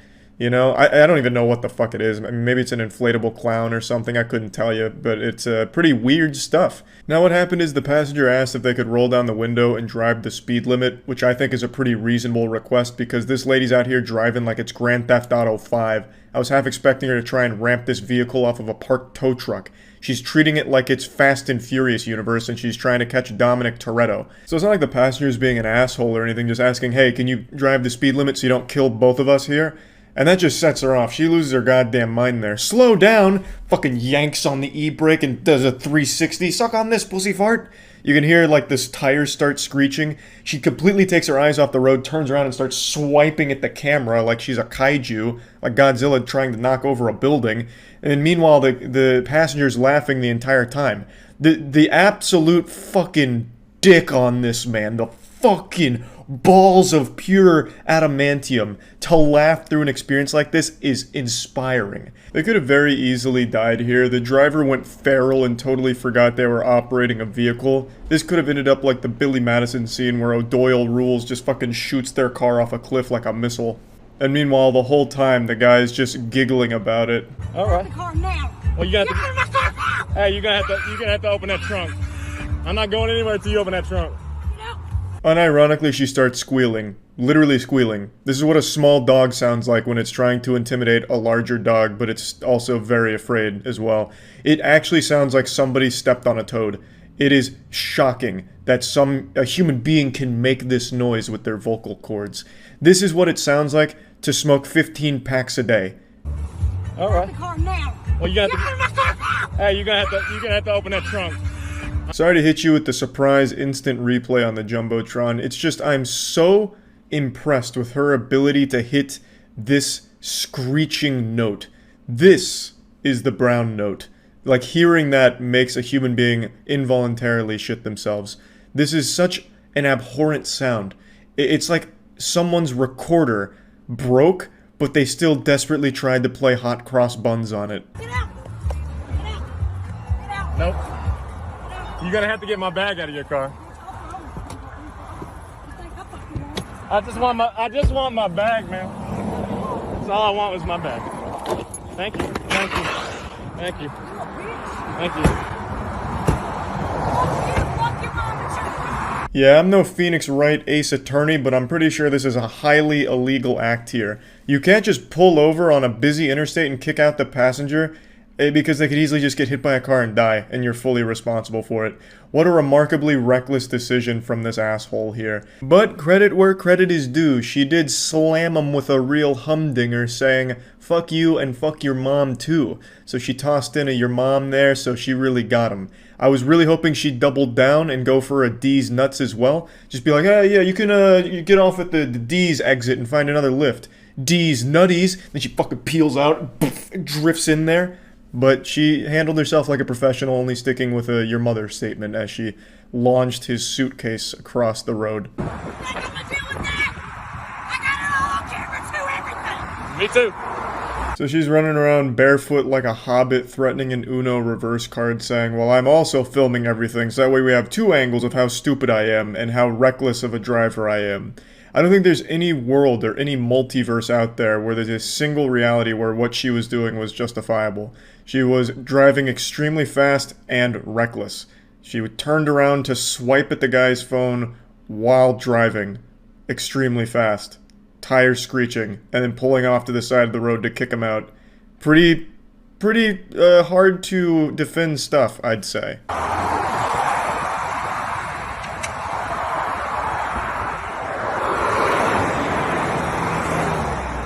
As she blasts off back onto the road, she nearly clipped the van that was next to her because she tried to get back too early, and that would have been an absolute catastrophe. Her road rage almost got even more people hurt. Then she left this guy stranded. I'm assuming he was able to find his way back to civilization after being dropped off in the middle of fucking nowhere on the interstate. And yeah, I don't really think this is the best Lyft experience. I would imagine this is at the absolute least 2 stars, I would say. It has to be. Because this was not great. This was not, you know, spectacular service, I would argue. But at least he survived the trip. I was getting worried when she was driving the car and slamming backwards, screeching tires and shit. I thought that was just going to be the end of him. I thought we were looking at like some Blair Witch Project found footage kind of shit, but luckily everyone was okay. That's about it. See ya.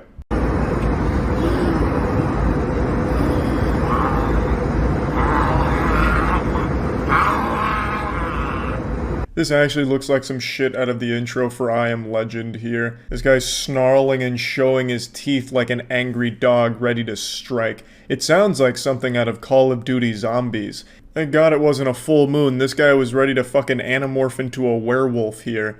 Now, it does say he's having a racist meltdown in the caption of the video, but there's nothing racist present in the video.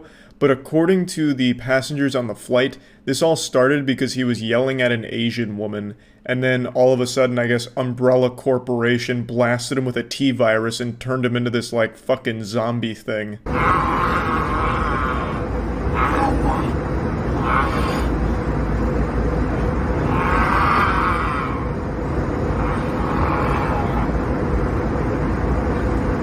This is the face of someone who knows what human flesh tastes like. Like I mentioned last time, I'm terrified of flying, but the more videos I see of people like this and the last guy we saw, that douchebag who got taped to a chair, the more interested I become in flying, just to be able to witness this fun. It just looks like going on a circus in the air.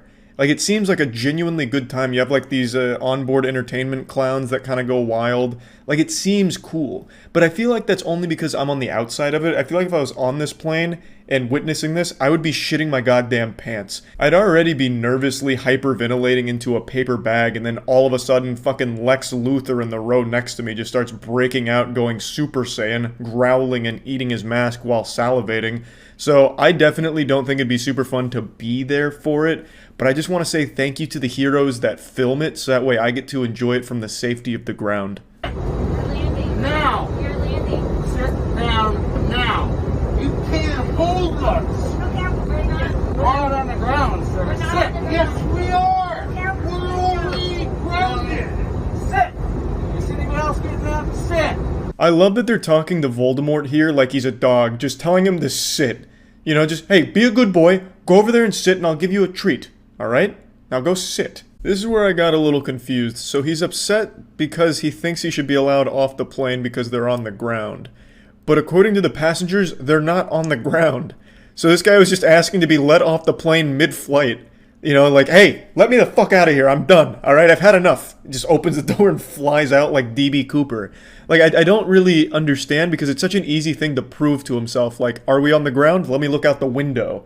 Because you'd be able to know if you just, like, took a single glance out of the window. Like, there's multiple windows to the side of him, even in the video. You could have just been like, we're not on the ground. I'm sorry for the trouble. God! Sit! You sit down on our seat and you stay. Don't find it! Really? Sorry, folks, but that's what they think of America. I don't know where Joe Biden came into play. Maybe he was the pilot or something. I couldn't really tell you. But then he goes into saying sorry, that's what they think of America, and he says it like he's trying to like learn how to read. It was at this point that I thought this had to be a drug-related incident here, because it really does sound like he's giving a class presentation and he's super nervous. So I looked it up. Apparently there's something called ambient zombies, which is something flight attendants have nicknamed people that take Ambien and get weird. And this, I guess, could be one of those cases. I'm really not sure. But the cops do show up, and it turns out he was just really drunk. America is not a disgrace. Really? Yeah. Really? Really? So luckily, Chris Redfield and the boys were able to get on the plane and contain Patient Zero here. Hopefully this will be the only zombie we see taking flight, but who knows? This could just be the first of many dominoes to fall. Though I did think the same thing when that guy from Florida was eating another man's face off. I thought that was the beginning of the zombie outbreak. But luckily I was wrong. So weebs, put away your katanas, because I think this is an isolated case. Just one zombie, and it seems to be taken care of. He was cited for public intoxication. So that'll show him. But anyway, yeah, that's about it. See ya. Every time you see a robbery in a movie or something, it's always super impressive. They'll have like these incredibly well laid out plans, full-blown Ocean's 11 type shit, where they'll have like a getaway driver, 15 aerospace engineers on standby just in case they need them. They'll have like Jimmy Neutron in the lab cook up some crazy device to break into the big vault for millions of dollars, and it just always seems like, damn, you have to be a galaxy brain, 10-digit IQ mastermind in order to be a professional criminal. But then when you watch like a heist or a robbery in the real world, it's nothing like the movies most of the time. The plans are laid out in crayon 3 seconds before executing them. They're not looking at building blueprints. They turn their brain off and just go fucking wacky. They get Insano style. So, like, they'll just run in there, like, grab, like, 5 things and then just, like, shuffle out the door, and that's the extent of it, and then they get caught 5 minutes later. And today I saw a robbery that I think is probably one of the worst ones ever recorded. It is just, I feel bad for the guy. Like, watching him rob it is agonizing because it's so incredibly slow. This dude robbed a Little Caesars in like -5 times speed. I felt like I was watching an NFL replay while watching this man try and rob the cash register. They filmed him for over 1 minute and 30 seconds. He just sat there trying to rob them.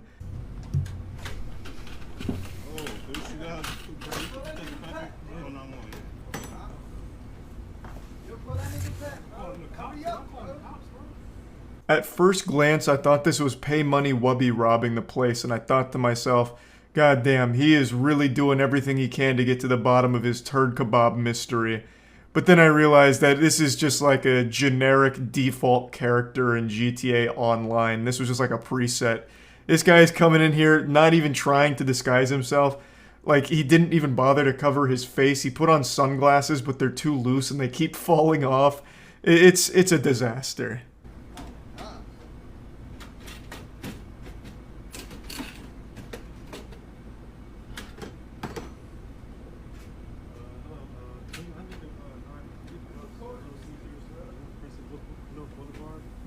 It's like robbery ASMR. He's not talking, the employees are just kind of making fun of him. It's just like they're roasting him. No one's taking him seriously. It's so unbelievably goofy.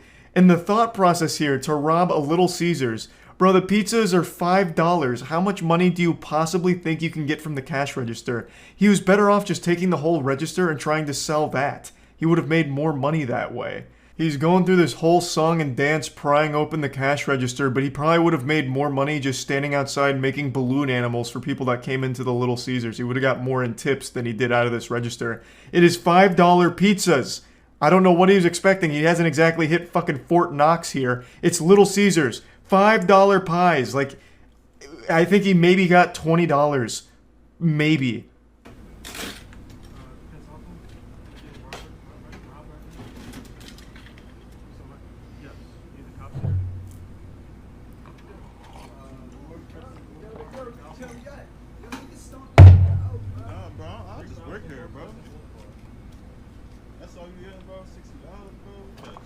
I absolutely love that response from the employees. No, I just work here. Like, I'm not gonna risk my life. I'm not gonna beat this man's ass and risk, getting myself in trouble for the sake of saving $60 for Little Caesars. I don't care that much. I'm not paid to be like a fucking Little Caesars gladiator and fight for Little Caesars honor.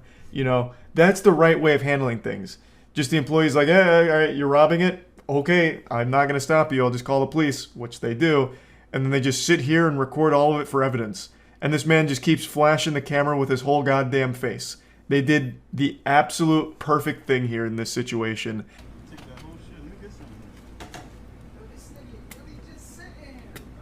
Yo, that's all you gonna take. Don't touch nothing. Don't touch nothing. Don't touch nothing, bro. Don't touch nothing. No fingerprints on. Yes. Yes. This is where it gets so good. So this guy with all 3 brain cells and every neuron in that goddamn barren wasteland of a head starts firing, and he's like, oh my god, I left my fingerprints at the scene. I know what happens next. I've watched CSI Miami. So he goes back in and tries to wipe down the register, as if the fingerprints are the main concern here, even though he's flashed his whole face with no sunglasses to the camera like 8 times by now. And he's doing all of this in the slowest speed imaginable. He's entered cruise control. Like, there's so much evidence here, and the one thing he's concerned about is fingerprints. So he goes in and tries to clean the scene. Very thorough job too, but greed gets the best of him. He became gluttonous. So he goes in for more money, leaving more prints.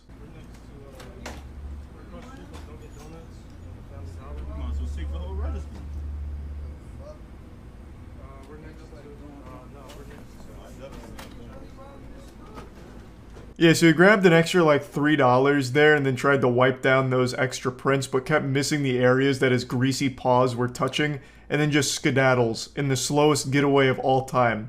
Just barely walking. He would have been faster if he crawled away. Like, Jesus Christ. All in all, I can't imagine he got more than 20 bucks. The guy in the video said 60, but I don't believe that. There's no way he pulled $60 out of that fucking register. All in all, he spent like a minute and a half emptying a register, struggling the entire way, looking super stupid just to walk away with less money than the register costs for repairs, and risking jail time. If he had spent this long just collecting quarters from a wishing well, he would have made more money. That's all you gonna take? No, bro, you don't work here, bro. Don't get into nothing, bro. Don't touch nothing. Yo, the store is shut down. The store is shut down, bro. I've never seen a robbery where at the end of it, everyone's laughing at the robber. Like, what? How shameful. How truly awful. The most miserable and slowest robbery ever recorded here. It's like a PSA. You know those like over-the-top PSAs where it's like, you don't want to smoke a cigarette because you'll explode. And they just have like these crazy exaggerated cigarette smoking things. That's what happened here with this robbery. This is how, watch out kids, you don't want to rob. Look at how hard it is. And he's like fucking struggling with it for 2 minutes. Oh my god. There's no follow-up. I don't know if he got arrested. There probably won't be a follow-up since it's like a petty crime, but I'm sure he didn't get away for long. He was probably arrested in the parking lot because he probably just sat there. I don't even think he even bothered to like get away. But you can also see that the customer that had come in while the guy was still robbing them was really contemplating if it was worth beating this guy's ass. He could have easily snapped him in half, I think. And then he even like, wandered out the door a bit to contemplate further, but the employees are like, bro, it's really not worth it. And it wasn't, he didn't need to beat his ass. This was far more embarrassing than any ass beating could have been. So hopefully that customer also did get like some pizza or something, and they all just laughed about it. What a remarkably embarrassing robbery, and I just wanted to share this today because it put a smile on my face, so yeah, that's about it. So yeah. The world is currently experiencing record levels of Karen activity, and scientists are still baffled as to why. I truly don't get why there's been so much Karen shit going on out there right now. Maybe it really is something with Wi-Fi. Maybe 5G is causing these middle-aged women to be more prone to meltdowns and just losing their shit in public. I couldn't tell you, but it is absolutely remarkable So I'd like to show you what a max level Karen looks like, the final boss of Karens. This is like in Power Rangers when all the Zords come together and fuse to form the Megazord, but with all the Karens coming together, fusing into the Mega Metapause. This lady is pretty notorious, in fact. There's been a lot of sightings of her. She's like Sasquatch, but without the blurry photos and a lot less cool. Hey, listen to me. We don't play games here anymore, okay? Next time you ever talk to me like that, you're gonna get your ass kicked by my family. They're gonna fuck you up. Look at her. She looks like an angel here, a heavenly glow shining down upon her, the Archangel of Wine. So this is a very popular video I'm sure a lot of you have seen. This was our first exposure to this wonderful woman. And one thing I'd like to point out is sometimes you can just tell by looking at someone that they're an unpleasant person to be around. This lady's dressed like she's in the witness protection program here, trying to conceal her real identity. This outfit just screams, I'm an angry old lady. What did I do? Right. They're gonna fuck you Why? up. What did I do? Because you are an asshole. Look at the whole stairs to But yourself. you had these Why stairs don't and you that go somewhere stairs? else where you can go to a gym? This is not just for you. Her voice is an absolute assault on the ears. The screeching is so high-pitched it's like some kind of weapon that'd be used for crowd control. She sounds like if Miss Piggy inhaled a ton of helium and then got, like, tickled. It's a truly ear-piercing screech. I don't know how anyone could stand to even be around that voice for long enough. She's like an X-Men, but like an evil X-Men, so like one of Magneto's crew. It's truly terrible to listen to. And apparently the issue is the girl was stretching on these stairs, and the old lady wanted to go down the stairs, which she still managed to do, but she didn't like the fact that she was stretching on the stairs. She just went down, so I guess... you know, she wants the stairs entirely to herself. I don't know how the fuck she walks downstairs and why someone stretching on them would be such a hindrance unless she's walking down like this, trying to take up as much space as possible. I have no idea how she could possibly have found trouble getting down there just because she was stretching on them. Oh, you Get the fuck out of this world! Get the fuck out of this state!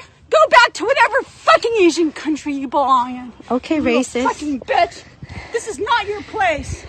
In a surprise to absolutely no one, she turns out to be racist, and if you look on her chest, it looks like she's got Tony Stark's arc reactor coming out of her chest, but what it actually is a gold medal. So congratulations to her for receiving the gold medal in racism presented by the Deep South Sister Kissing Committee. This is not your home! We do not want you here! You put that on Facebook, I hope you do, because every fucking person will beat the crap out of you from here on out. These are the people that use Facebook. Facebook is a fucking curse. I guarantee she thinks the only website on the internet is Facebook. It's just the only place she goes. It's where she gets all of her fucking garbage. It's truly a terrible place. But I don't even understand her delusional logic. Like, I hope you put this on Facebook because people beat the shit out of you. Why? I don't understand. She hasn't even, like, said a word. So her just filming her meltdown is somehow gonna get the filmer beat up. I think Meemaw's been hitting the sauce a little too hard. She's living in a fantasy world. I just can't understand the logic. Hey, look at this video of an old woman melting down. Let's beat up the person that filmed it. Like, even this lady's inbred family would probably be on the side of the girl filming this. Like, yeah, Grandma was looking like a real piece of shit on this one. Don't you ever say, oh Jesus, to me when I want to use the stairs, you little bitch! There's other stairs. You are a sick, fucking, ignorant teenager. Oh, thank you. Fucking what, middle-aged woman? Who wears black in California sun? Who the fuck wears black? Are you an idiot? You wear black in California sun? Seriously? Wow. Now, I'm no expert on the California sun, but I'm gonna wager a guess and say it's not too different from just the normal sun. I'm pretty sure, and take this with a grain of salt, wearing black in the sun is probably okay. But this isn't the end of this lady. This was only our first encounter, the first phase of the boss battle. In fact, this outrageous octogenarian walked away in this video to go to her car in a nearby parking lot where she was filmed again being loud, yelling, and racist. So she was really just on a spree this day. She was speedrunning racism. Great. Did you just make a racist comment?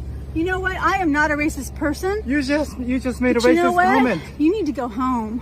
That's right, baby, the Princess of Piss is back, and this time in HD. She's up close and in your ass. Experience the highly anticipated sequel to The Meltdown on the Stairs. New York Times is giving this one 2 thumbs way up. I am from here. Look it. Go home. I am here from here. Go home. I don't care about your Facebook or your video. Oh, okay. You're Do you making know a how racist many comment people right can't now? stand you being here? Great. You play games. We don't play games. Oh, what kind of game are you playing? I play games where you get fucked to death. That sounds like a very aggressive game. I consider myself an elite gamer, and not even I would play a game like that. Now, if you've been paying attention, you'll notice that she said this exact same thing to the girl, minus the getting fucked to death part. She left that part of the game out, but she did say to the girl on the stairs, "We don't play games." So game time for this lady is over, kaput. She has put the kibosh on game time. She doesn't like games anymore. She's quit. You know, she said, "Bethesda's taken my money one too many times for garbage products. I'm done playing games. Now I'm fucking to death," or something. It's hard to say, but she clearly liked games, but she doesn't like games anymore. So now she keeps bringing up games. Oh, okay. Well, great. Let me take your card. Let me put your number plate too. You get away Great. from me. So this lady. You are gonna go to real jail now. I cut out the part where he's showing her license plate, but she was saying she's gonna call the police on him now. I can't imagine what for, but this lady just hates Asian people. So I can't even imagine what this fucking police phone call she's planning is going to even consist of. Yes, ma'am, what seems to be the emergency? Yeah, this guy's Asian? What do you mean, go fuck myself? Well, great, you are. China man? I think you're going. You understand me, China man? You understand me, China man? Respect. Respect. Respect people. Respect. Lady. I can't understand your language in China Respect, man. lady. Respect? Then you move your car. You're There you way go. too close. Get away from me. There you go. You don't even know how to park the car. Yeah, I forgot, can't cut out the license plate here, but I definitely need to show you what this is about. So she's super mad because his car is close to hers because she can't fucking park her car. It's fucking terrible parking job. I don't know if she's drunk driving or just too old to be behind the wheel of a vehicle, but this shit is deplorable. And he's not even that close to her car at all. She just really wanted an excuse to be racist again. She hadn't had her fill from like an hour before this. It's crazy. It's hard to even imagine an old lady as unlikable as she is. Just a giant asshole. You don't even know. There you go. Do you know who my family is? Do you know who your family is? Go home to your family. Here she goes again, mentioning her family. She's speaking like an affluent teen in high school who's bragging about daddy's riches. She's treating it like it's some Game of Thrones shit where her family's gonna come out of nowhere riding on horseback to save her from nothing. I mean, she's not like in anything. She just creates her own problems and embarrasses herself. She's just a big piece of shit. This is from your government. Respect, Go home. lady. Go home. Get This is educated from my and government. respect. This is from my government. Get Go home. educated You're getting fucked. You are and so respect. fucked. You're gonna get fucked. Your Get kids are gonna get fucked. respect. Yeah, I think Grandma's been reading too much 50 Shades of Grey. She just talks about everyone getting fucked, apparently. It's contaminated her. This is my Get country. educated and respect, lady. This is my Did you country, finish and college? This is from my government. Did you finish Go college? Home. Did you finish Put college? that on your Facebook. Did you? You know what? Did you? You are nothing. What did you say? You're nothing. I said, Exactly. what? You're nothing right there. What? Lady, get educated and respect. Little boyfriend. That's where the video ends, unfortunately. It seems like it continued, but he probably just got bored of listening to her, like, regress into baby form. Like, her intelligence was literally getting shit out of her body. Like, every pore was just losing intelligence. She just started forgetting how to speak. It just got rough. So I understand why he probably stopped recording, and unfortunately this is where the saga of this old woman comes to a close, but what an exciting one it was. A very impressive Karen meltdown and racist rant. It's fucking wild stuff. But we're not done yet. In fact, I got a little surprise for you. A bonus Karen coming in hot. Property? Hi, I'm asking you if this is your property. Why are you asking? Because it's private property. Because it's private property, sir. This is some shit straight out of a horror movie. This is a haunted Karen. If Karens were Pokemon, this would be a ghost type. This shit is truly terrifying. Just like the pan up to her weird, smiling, odd fucking... It was unnerving is the right word for this situation here. You're defacing private property, or is this your building? You're free to express your opinion. opinion. No, we but not on people's property. Okay. Absolutely. Sure. Just respectfully. Sure. So we're just saying, absolutely, your signs and everything, and that's good. This is not the way to do it. Okay. It's private property. Every time the camera panned to that Redditor dude off to the side there and then back to the lady, I expected her to be a little bit closer to the camera, like right out of those mannequin scares where the mannequin moves when the character stops looking at it. That's what I was expecting, but unfortunately she's keeping her distance here and still just kind of frightening people from a little ways away. If I did live here and it was my property, this would be absolutely fine. And you don't know if I live here or if this is my property. We actually do know. That's why we're asking. Oh, really? Because you live here, right? You No, said so. because we know the person who does live here. Oh, okay. So Then that's all I we suggest wanted to you ask. call I'm him not or disagreeing with call you. the police. Why do you Or wanna call the police? because Did you you're want me accusing me to? of a crime, correct? He's beginning to anger the Karen spirit here. I'll be honest, it's kind of boring after this point because it's just idle conversation here. It's not too great and then they eventually walk away. I just thought this one was especially odd just considering the way it was filmed. It really does feel like it's one of those, Blair Witch type deals here, the way that it's executed. So just thought that'd be a nice little fun bonus Karen round to have in here. As more and more things start opening in the world amid the pandemic, more and more middle-aged single mothers are trying to go back out into society and find things to be angry about. I recently covered the Karen apocalypse that we've just experienced. However, if the Karen apocalypse was an earthquake, what you're about to see is the aftershock. One thing I find interesting is since most people have been inside for a long time now, a lot of people are starting to get a vitamin D deficiency from what I've read. But I'd argue it's almost more dangerous to go outside due to an overdose of vitamin K. Karen. Society right now, the outside world that I've now become a stranger to, is experiencing dangerous levels of exposure to vitamin K. It's like walking into fucking Chernobyl if instead of radiation it was just pure negative Karen shit. So let me just show you the recent Karen Armageddon we're now experiencing. 45 minutes of having it on. It's the first time I've worn one. I am disoriented. I'm a little mad, if you can't tell that already. Oh, don't worry, you weren't keeping that a secret from me. I had a sneaking suspicion. Between that stereotypical where's your manager haircut, it's time to go to corporate and take a shit, also the facial expression that just kind of conveys I'm always mad even when things are great, I was just able to immediately sniff out you were a bit upset about something. Like I'm frustrated, but I don't feel good physically. Like I can tell you right now, I wasn't getting enough oxygen and I just had on one of these little stupid things. I see what she means. I can hardly breathe in this shit. I'm about to fucking pass out on you, just suffocating myself here. I like how my beard hair kind of sticks out here. It's like little innocent pubes popping out of someone's whitey tighties. But anyway, this is something I see a lot from these kind of people. I can't breathe in it. It's impossible. I'm suffocating to death. I would have loved to see her in the store if she's trying that shit, like she's just like falling over herself and then like everyone's ripping the mask off to try and save her life. Jesus! What is this, a mask? She's killing herself for our safety, what a hero! She's wearing a mask and she's dying for it! As if there's anything easier in the world than just putting on a mask. Like how fucking spoiled and entitled and weak do you have to be to think that putting on a mask is some like giant sacrifice or something that's hard? I feel dizzy. My hands are kind of tingly. My heart is beating fast. So some of it's an emotional reaction, but some of it's a physical reaction. Now, I'm no doctor, so please take this diagnosis with a grain of salt, but I think what you're experiencing is hyper-screeching withdrawals. The symptoms seem about in line with that. You see, for 2 months, you haven't been able to go out in public and yell and scream at retail workers, so your body's just been a little bit confused, and now that you're out in public again, it's getting tingles, it's getting anxious, it's just its way of responding. I understand the virus is real, okay? I understand the virus is real. Well, that's better than a lot of people on Facebook, so good for her there. But it's also extremely sad that there's actually people that don't think it's real, so you have to clarify that you believe in it, as if there's some type of fucking debate on whether or not it's real.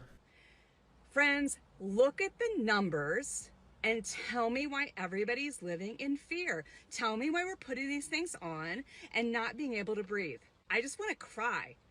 Well, go ahead and cry. I'm not gonna arrest you for it. Let it all out. And as for why people are putting masks on and not being able to breathe, I think that's a problem exclusive only to you.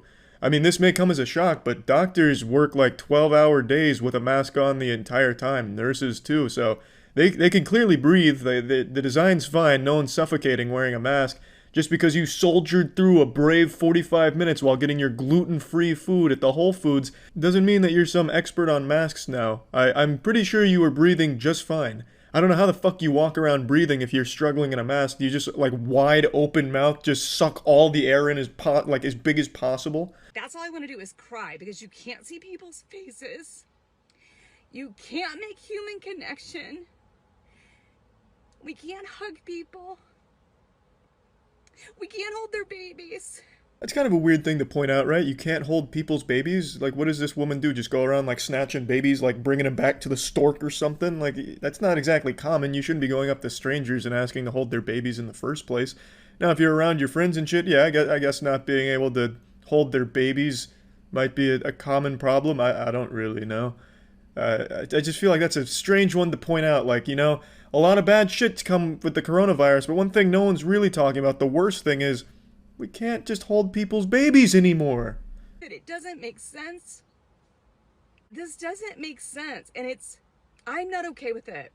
Nothing about what we're doing is supported by the numbers that are out there. Those of you that know me, like, I am one of the most compassionate, caring people you will ever meet. Whenever someone says something like that, I immediately doubt it. No one that's actually compassionate and caring goes around wearing that like a badge of honor. I'm so humble. In fact, I'm one of the most humble people you'll ever get to know. In fact, I probably care more about all of you people than you people even care about yourselves. That's how good of a person I am, and you should know that. And I'm just letting you know that, just because I am such a good person. You know, that doesn't really rub me the right way. I just doubt that claim. But as she said, she's not okay with it, so I think it's time we cancel the coronavirus. Let's just get rid of the coronavirus now. This lady is clearly not having a good time because of it, and since she's not okay with it, well, we need to change everything.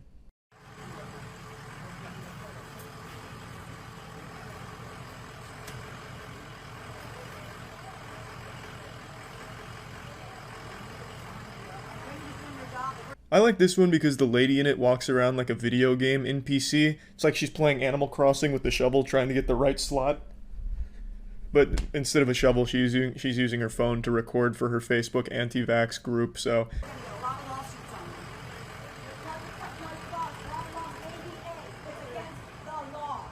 So it's against the law? It's against the law to make you wear a mask. It's against the law. Well, if you say so. I mean, I'm not going to question her. She seems like the law. She's like the embodiment of the law. So whatever she says, yeah, you know, I'm just going to agree with. The ADA tells them that you cannot make people wear a mask. It's not our laws at all. This is just made up by Bill Gates and them, and by you wearing that. Seriously, think about it. You're breathing out your toxic air, and you're breathing in the same air. You're making your lungs, you're killing your antibodies. It's always just impressive how people can get to this point and be like this. To blame Bill Gates, of all people you could have chosen. You could have done something a little cooler, like going after Elon Musk since he's doing some like weird shit on Twitter. Why not target him? But to go after Bill Gates just seems, I don't know, underwhelming. To make him like this giant Thanos behind the coronavirus. I would have preferred if they chose a different path for their supervillain, but it is what it is. For some reason they've chosen him. And I think the most impressive thing about this one in particular is the lady filming. She was filming because she so firmly believes that she's in the right and doesn't look crazy. And I always think that's just the wildest part. How people can be so disconnected from reality that they think that they're right and justified with their behavior that they'll go so far as to film it for their friends in their little Facebook echo chambers. I just think that's just sad and pretty wild. If there's a cold that comes around in November, you're getting sick. You're making yourself sick. You're making... Breathe. Yeah, you're spitting out too. No, baby, that's not what's going to make you sick. You're alive. Go look on the package, and it will tell you. It will not protect you from COVID-19. You are hurting yourself. Don't stop being lied to. They want to kill all the Mexicans. Do you believe in the COVID? They want to kill all the black people. They want to kill everybody. Watch out what you're being told. You're being lied to. It's actually really hard to keep up with the exposition here. I really don't understand at all what she's talking about or where she's going. But god damn it, she's confident in it and really fucking obnoxious. Do you believe in it? Do I believe with the COVID? I believe there's a virus, but it's not what they say. It's like any other virus. They have 99% cure. 99% cure. So what kind of a virus is that? We all had viruses. We all get colds. You're being lied to. Please do your due diligence. Read, do your research. Don't let the government fool you. That's something I hear a lot from this community. Do your research. It's like flat earthers. Do real research, not like, you know, real research. Do our research. Please read our sources. Please stay on Facebook and read our bullshit. But these people are so ingrained in their beliefs that no matter what, they're never changing. Like in that Flat Earth documentary, there's multiple groups of flat earthers that prove themselves wrong multiple times and still just brush it off like, oh, we must have just done something wrong. Now, the world can't be round because we think it's flat. So all this, everything that proves it's round that we just did ourselves, well, it's wrong. We must have messed up because it's flat. That's the exact same way these people operate. No matter what, they're not going to change what they believe, which sucks because it's just objectively wrong and harmful misinformation that they share between each other. But it is what it is, and at least you get some Karens melting down in public, which is always at least fun to watch from a distance. Be smart, please, for your sake. Because what's happening is she's hurting her antibodies in her body. She's breathing in the toxicity and the carbon monoxide that is going to make her sick. She's not getting enough breath in her lungs, which is going to cause her lungs to weaken. It's all damaging. Look it up for yourself. Go online and look it up. I will. Take my word. Thank you. Okay, thank you, Professor. Have a lovely day going home and then yelling at your husband. Okay, so I need to talk to a manager because I'm not wearing a mask. Okay, understood. Perfect. Just a moment. Go ahead. Go ahead. It's always refreshing to hear that signature catchphrase, I need to speak to a manager. It's refreshing, honestly. I just really, you always get like a sense of joy when a very irate woman says those words because you already know what's going to follow, and it just never really gets old. Hi, I have a medical condition that I'm not allowed to wear a mask, and I'm not required by HIPAA rules and regulations to disclose that. Being a loudmouthed asshole is not a medical condition that prevents a mask. In fact, it should be encouraged so that way you're not just fucking screeching. At least the mask will act like a little muffler, like a fucking silencer on James Bond's gun for your fucking yelling at the retail workers. I also decided to look into it because she publicly talks about herself in this video and puts herself out there, so I looked into it. The medical condition she has does not prevent her from wearing a mask in any way. And just for the sake of playing by her rules, I won't disclose what the medical condition is, but she talks about it constantly and just has it plastered all over her website. She's also an avid flat earther and considers herself a general truther in all things, as most of these people do. Okay, can we shop for you? So, what does that look like?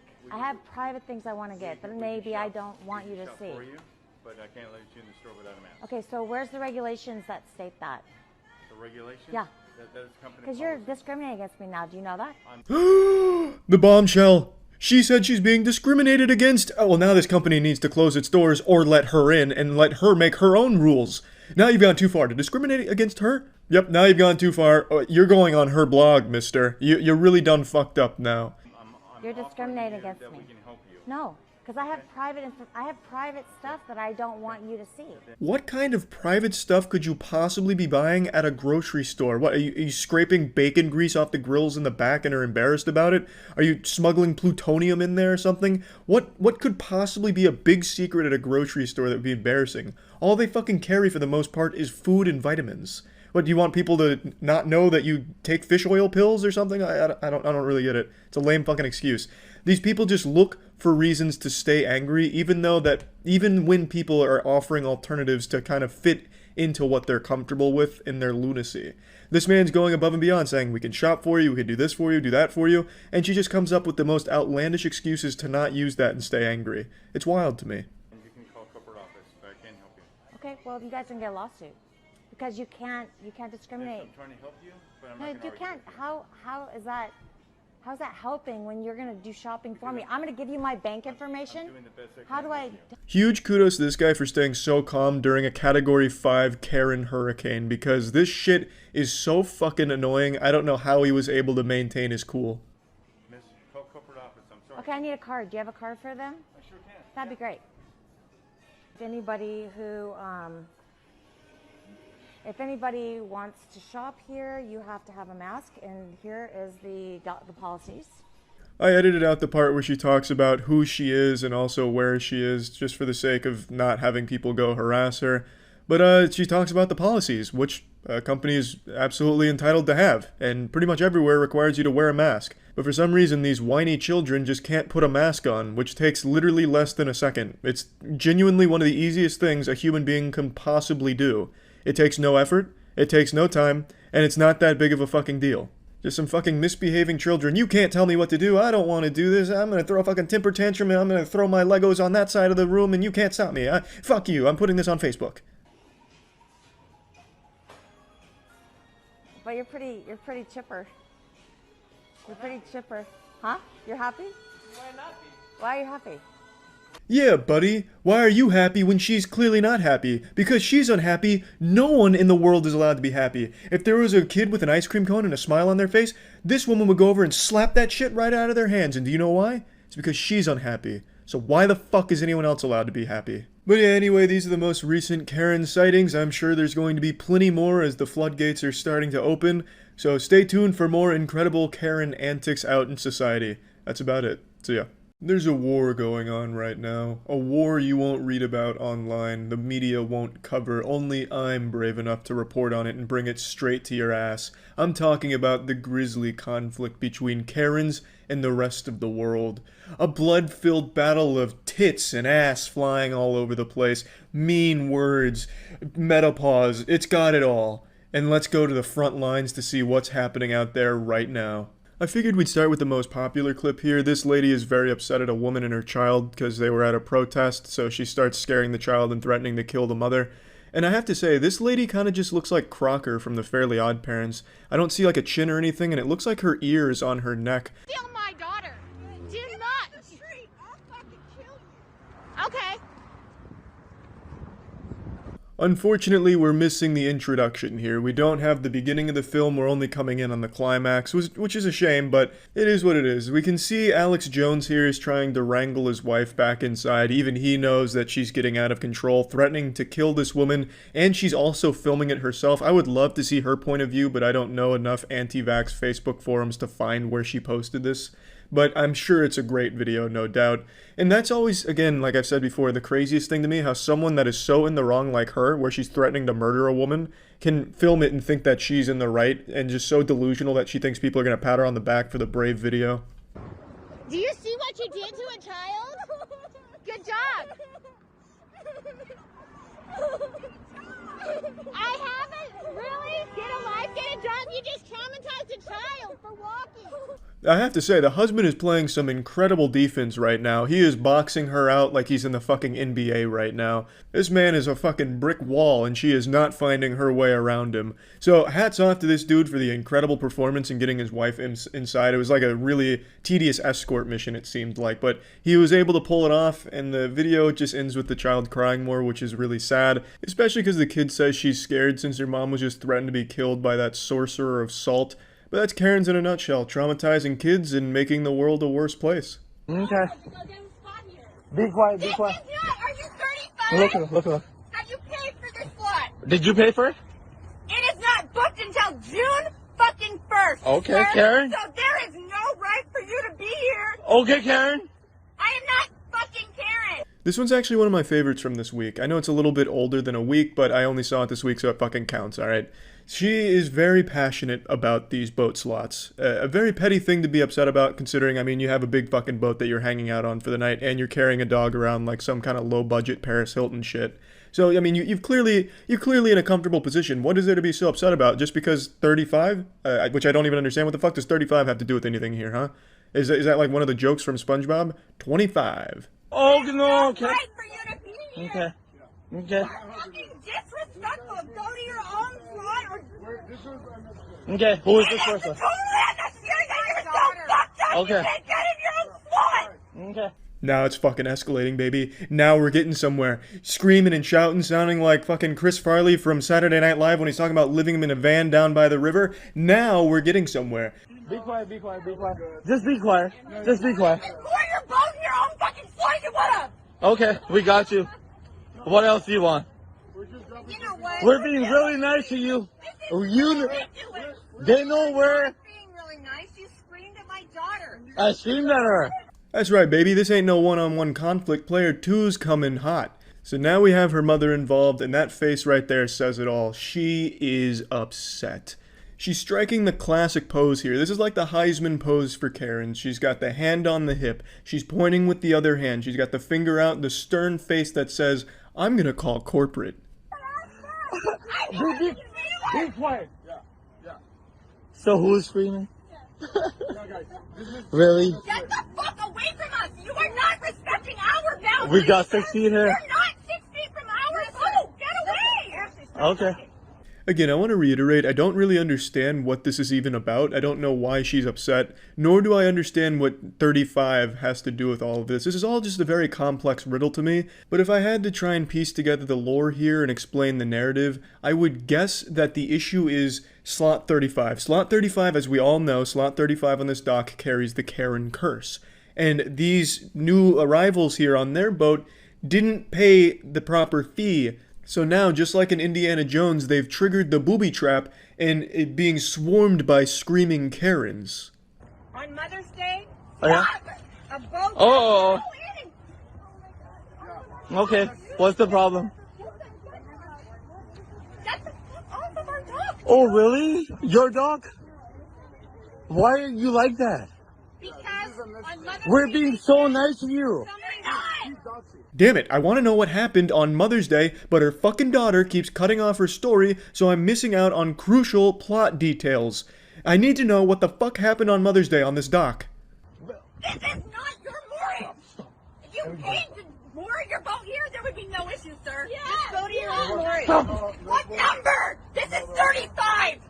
Really? Just go to your own moorage. So what's the problem with 35? That you do not book this fucking slot! Get away! So this is where it really started to confuse me. This has a lot of twists and turns. So it seems the issue is she doesn't think they paid for it, but how would she know? She clearly doesn't work here, or at least doesn't appear to be on duty if nothing else, so how could she possibly know whether or not this slot was paid for by them? And to go off a hunch to be screaming and shouting like this, and by the way, she does have a great scream. This sounds like the scream that was sampled in that old Skrillex song. It just seems like overkill. Like, why are you that passionate about a dock slot to a dock that you neither work at nor own? So what if I have 35? Don't hit me. Don't touch me. Don't touch me. Just don't touch me. Don't touch me. So, what is the problem, though? You need to leave. Be quiet. Both of you. Be quiet. Just be quiet. She's speaking. Can you tell me what your name is? You fucking fool, you thought it was over. You thought it was only those two characters? No. In fact, there was a raid boss the entire time, the final boss of the boat here. The fucking dude comes out here and looking like a time traveler, and he's ready to go all in. We got Captain Richard in the mega mix now. And which slip you claim your No, I wouldn't. Who are you? My name is Richard M. Top. What is your name? I don't give a shit about what my name is. I don't have to give my name. I don't have to give my name. Look. I'm still debating on whether it's Captain Rick or Captain Richard. I couldn't quite hear, but they started screaming Rick when he started to go for like a fucking stage dive going after the guy. Unfortunately, he lost his sunglasses in the scuffle to try and get off the boat there. He was shuffling his feet a little too hard, and his daughter fucking slapped the sunglasses right off of his collar, so he can't be too happy about how this developed. Then she gets physical by pushing him, so I mean, it's truly turning into an all-out brawl here on Dock 35. And the screeching is reaching even new heights that I didn't even think were possible before. Her vocal cords have been trained to withstand all types of fucking banshee wailing here. She is going to a brand new degree. She's like a superhero. Okay, alright. So now I'm gonna call the police on you. So now I'm gonna have to. Both of my daughters. Both of my girls. No, I'm gonna call. Unfortunately, this is where the video comes to its conclusion. An unsatisfying cliffhanger. He drops a bomb by saying, both of my daughters. So throw out the fan theory about the older woman being the younger girl's mom, because he has just revealed that they are both his daughters with like a 50-year age gap. That is crazy. And it's so upsetting that I can't see the end of the video because the guy, he stopped recording to call the police, I imagine. But which makes sense, but it really is a shame that it's not documented more. You need to leave. You need to leave. We're not serving you. Hold on, guys. Okay. We're not serving you. Excuse me, but you did say that she needs to go back to her country. What is that? Native American. This is another pretty confusing one because the Karen here obviously doesn't work at this market here or isn't associated with it, yet she's trying to say who they're allowed to serve. It's not like she's in uniform or anything. I highly doubt this is the dress code for the market, a fucking zebra dress while smuggling beach balls in their ass. That probably wouldn't be encouraged. Excuse me, this is what this whole world... White people are not from this country. Don't serve her. Yeah, you cannot Don't serve her racist ass. You don't tell... No. Continue serving, continue serving. You need to leave. You're not No, a no, part of no, this. no, no. You need to leave. You're not a part of this. No. You're racist. No, you do not You come just in here told- and use the F word and swear and call me a B-I-T-C-H. It's pretty cute how she spells out bitch instead of saying it out loud like it's Voldemort's name. But then she goes and calls the girl a bitch. But I don't know. It's all over the place. She doesn't want to say bitch to this guy, but she'll call the other girl a bitch to her face. It's weird. It's a weird tactic that she's got going here, and it doesn't work out well for her. I've never even said I that said word. she is, and I've you're not never a part even of said it. that word. So You're you making get out of stuff up here. now. I know. I said No. she is, and that's why she's leaving. So Okay. you will leave too. No. It's always pretty crazy to me how Karens think that they're the law. Like when they say someone's leaving, they've got to fucking leave. Even though Karens are probably the least intimidating people in the world, people just laugh at you. Where were you born, bitch? I was born in America, bitch. Where are your ancestors from? They're not from this country. You're going back to Mexico. Bitch, you better go back to where you're from. You just walked into her. Excuse me? Hey, God, bitch, you just touched me. Wow, Oh my see? God. Yeah, you deserved it. In my opinion. So this is a mistake I haven't seen very many Karens make. She actually went after someone that wasn't defenseless. You see, typically when a Karen's having a public meltdown episode, she's channeling all that energy at a worker or someone that cannot fight back or else they'd lose their job or something like that. Whereas here, she's going after just another customer. Like there's no reason why she can't just get her shit slapped, which is what happened. She pushed the girl, and since she wasn't gonna be fired for slapping her, slapped the shit out of her. She deserved it. The Karen started it. She just simply forgot the main rule when it comes to Karening. You have to go after defenseless people for your meltdowns. Otherwise, you are gonna get your shit slapped. Maybe the Mayan calendar was right and the world really did end in 2012 and we just didn't notice, and ever since then we've just been living in some kind of hellish simulation where the difficulty is increased every year. But if that's the case and we really do inhabit a simulated universe, there's one glitch that nobody could have expected and nobody wanted: the rise of the Karens. Finally, we meet the end of the road. I've been looking forward to this shit all my fucking life. So, Target, I'm not playing any more fucking games. This shit's fucking over. What a brave soldier, what a hero. When you look at the history textbooks and you read about those heroes of the past, that shit is child's play compared to these kind of modern heroes. This woman is a fucking martyr. She knocked masks off of a rack in Target. That changes everything. That's an eye-opener. That right there is going to change the entire world. She was able to see that masks are the first step to mind control from the government, as any rational person would be able to deduce, obviously. And those fucking heroes, as we call them in the past, are nothing compared to the sacrifice she just made by taking the time out of her busy day whining on Facebook about anti-vax and the deep state. She went out there in public, no mask, knocking the masks off of the rack to save us. She's like the Jesus Christ of brainwashed lunatics. And then, you know, the great thing about it is she doesn't even have to clean up her own mess. She makes the employees that are working for minimum wage and not having a whole lot of fun during all this clean up after her mess. You know, because that's how good of a person she is. This shit's all fucking over. This shit's fucking over. This shit's over. This shit's over. This shit's over. This shit's over. This shit's over. This shit's over. And on this day, one lone Karen completely stopped the production of masks. This was the day masks went extinct. When the Target higher-ups saw this video, they knew they had no chance. When they saw what they were up against right here, they folded. They knew it was over for them. This shit's over. This shit's over. This shit's over. Yay! This shit's over. Woo! Yay! So this shit, get all this shit off of my car. I don't want any of that shit. I don't want any of that shit. Get that shit out of here. Fuck this shit. Fuck this shit. No, I'm not doing it. I'm not doing it. Well, far be it from me to question the methods of the master here, but you could have just ignored the rack. I don't think they were shoving it down your throat. There wasn't like some kind of assassin chasing you down with 2 masks in his hands ready to just fucking take you with it. You could have just walked by the mask rack without making this big scene. But you had to make a point. And the point you made was that you are such a fucking asshole that the whole world is now against you. Even people that hate masks are now embarrassed. I was reading from a couple of anti-mask groups that I spy on.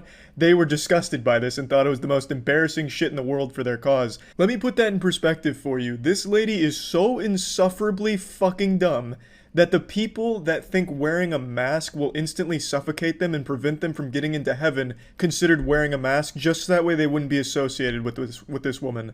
That is crazy. I'm not doing it. No, I'm not doing it. We don't want any of this anymore. This is over. No. No. Do you? Why? Why? You let everybody else do it. You let everybody else do it. Why I can't do it? Because I'm a blonde white woman? Fucking wearing a fucking $40,000 fucking Rolex? I don't have the fucking right to fuck shit up? I'm fucking... This lady set a world record speed run for most unlikable piece of shit in shortest amount of time. She somehow found a way to brag about her wealth with a $40,000 Rolex comment, as well as mentioning being a blonde white woman for whatever fucking reason while having her baby temper tantrum, screaming, wah, wah, you let everyone else do this, why can't I? Even though I don't think that's Target's policy or anything like, hey, welcome to Target, come on in and fuck shit up. That's Walmart. I don't think I'll ever understand the thoughts that go through the head of someone like this, if any thoughts at all even go through there, but it makes me believe that we need an Arkham Asylum. Like, straight out of Gotham, right out of the Batman universe, we need an Arkham Asylum for the criminally insane like this. I still am just baffled by the $40,000 watch comment. Like, what the fuck does that even mean? Because she's wearing a $40K watch, she can do whatever she wants? Hey, what do you mean I can't steal these cars? Do you see my watch? It's $40,000. I'm taking the cars. What? No, what the fuck are you talking about? Abusing my kid is not illegal for me. Look at my Rolex. It's worth 40 grand. They drained the swamp.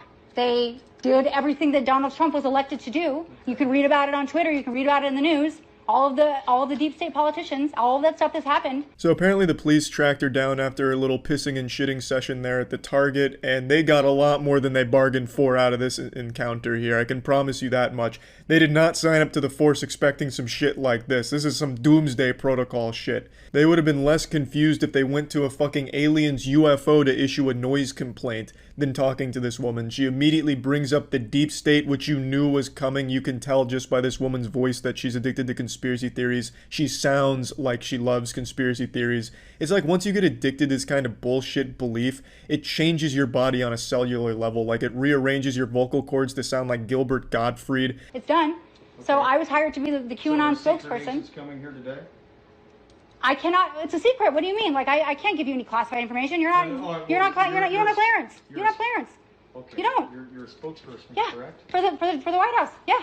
I bet you didn't expect that grand reveal, did you, pussy? We're getting some Harry Potter fanfic shit in here with these plot twists. The narrative is getting crazy. It's getting fucking wacky. Now, I'm sorry to spoil the ending of this anime here, but she's not actually a spokesperson for the White House. I know that comes as a shock to most of us.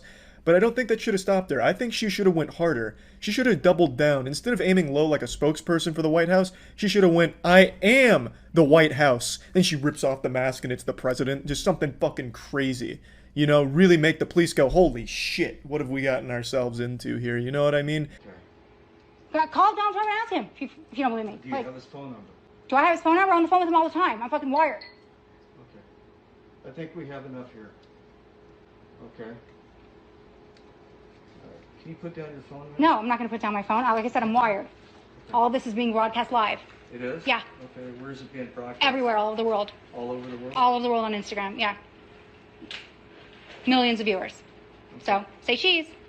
You're on candid camera. Okay, thank you.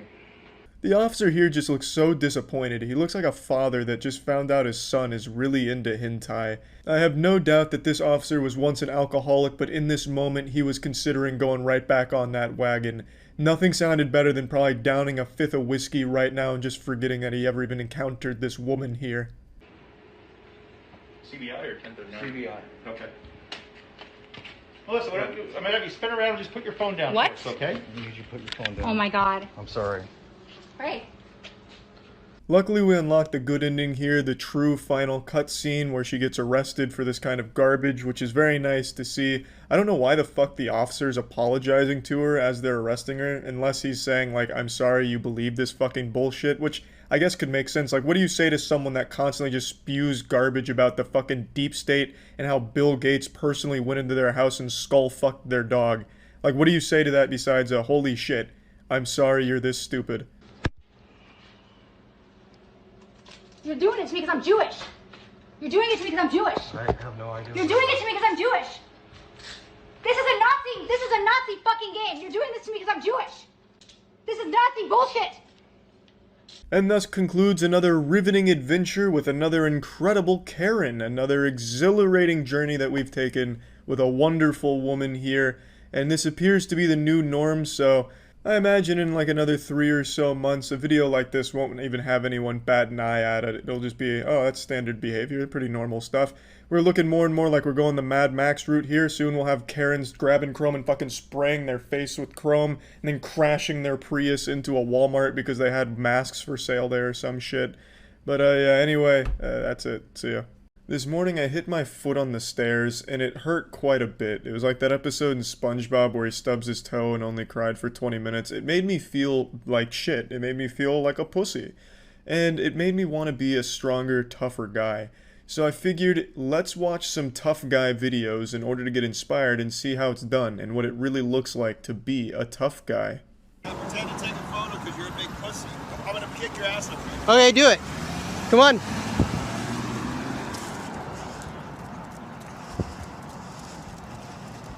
To give you some context, the man filming flipped off the driver who nearly hit him and his dog while crossing the street, and the driver was not too happy about seeing that bird go his way. So he slows down and says he's gonna kick his ass up there. There's some real goofy shit like straight out of King of the Hill. So the guy filming has now booked a whoop-ass appointment at the upcoming parking lot, and he's not afraid, he's not backing down. Alright, so go on, get out.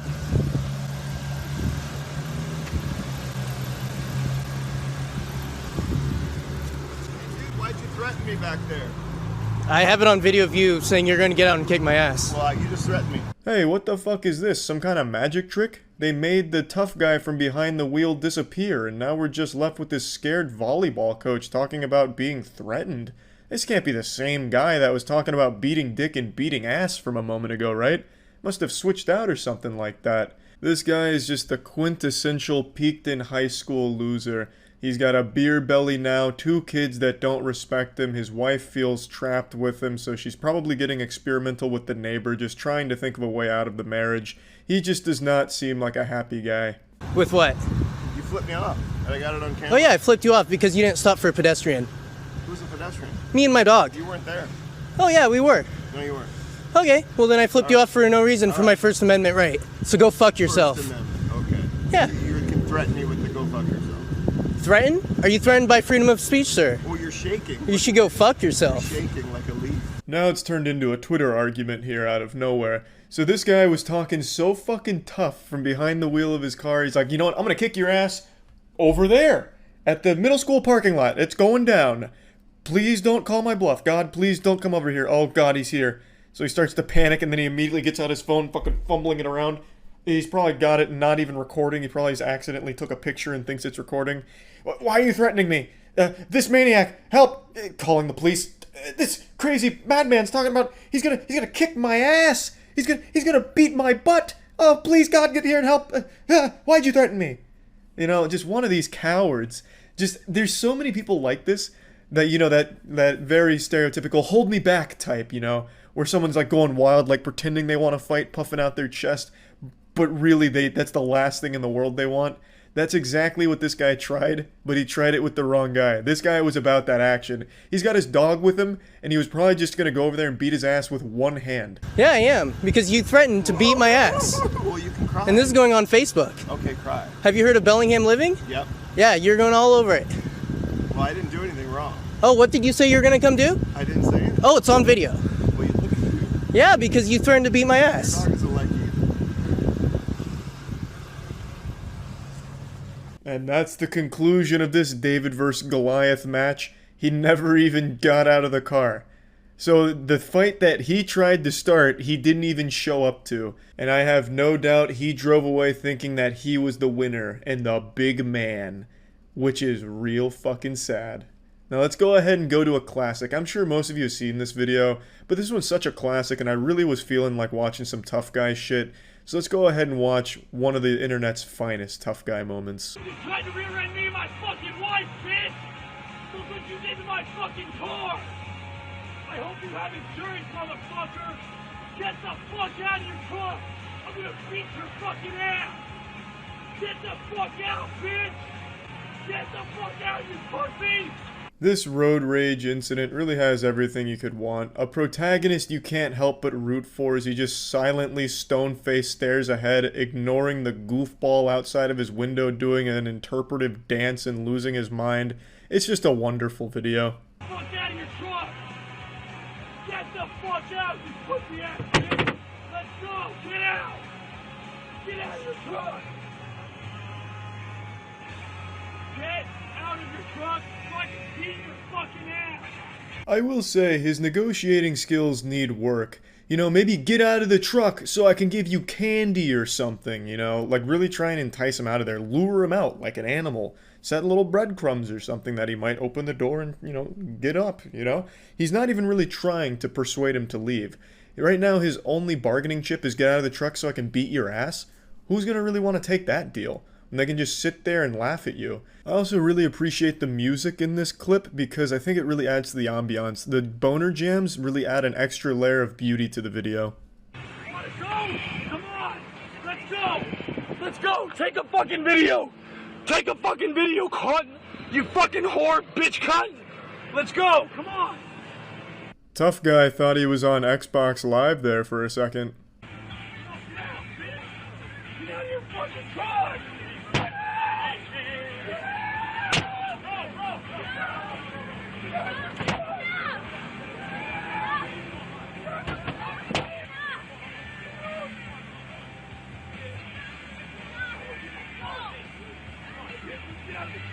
Things really escalate there. We've reached the climax. As his friends show up, he gets even more confident and he goes full baby rage mode.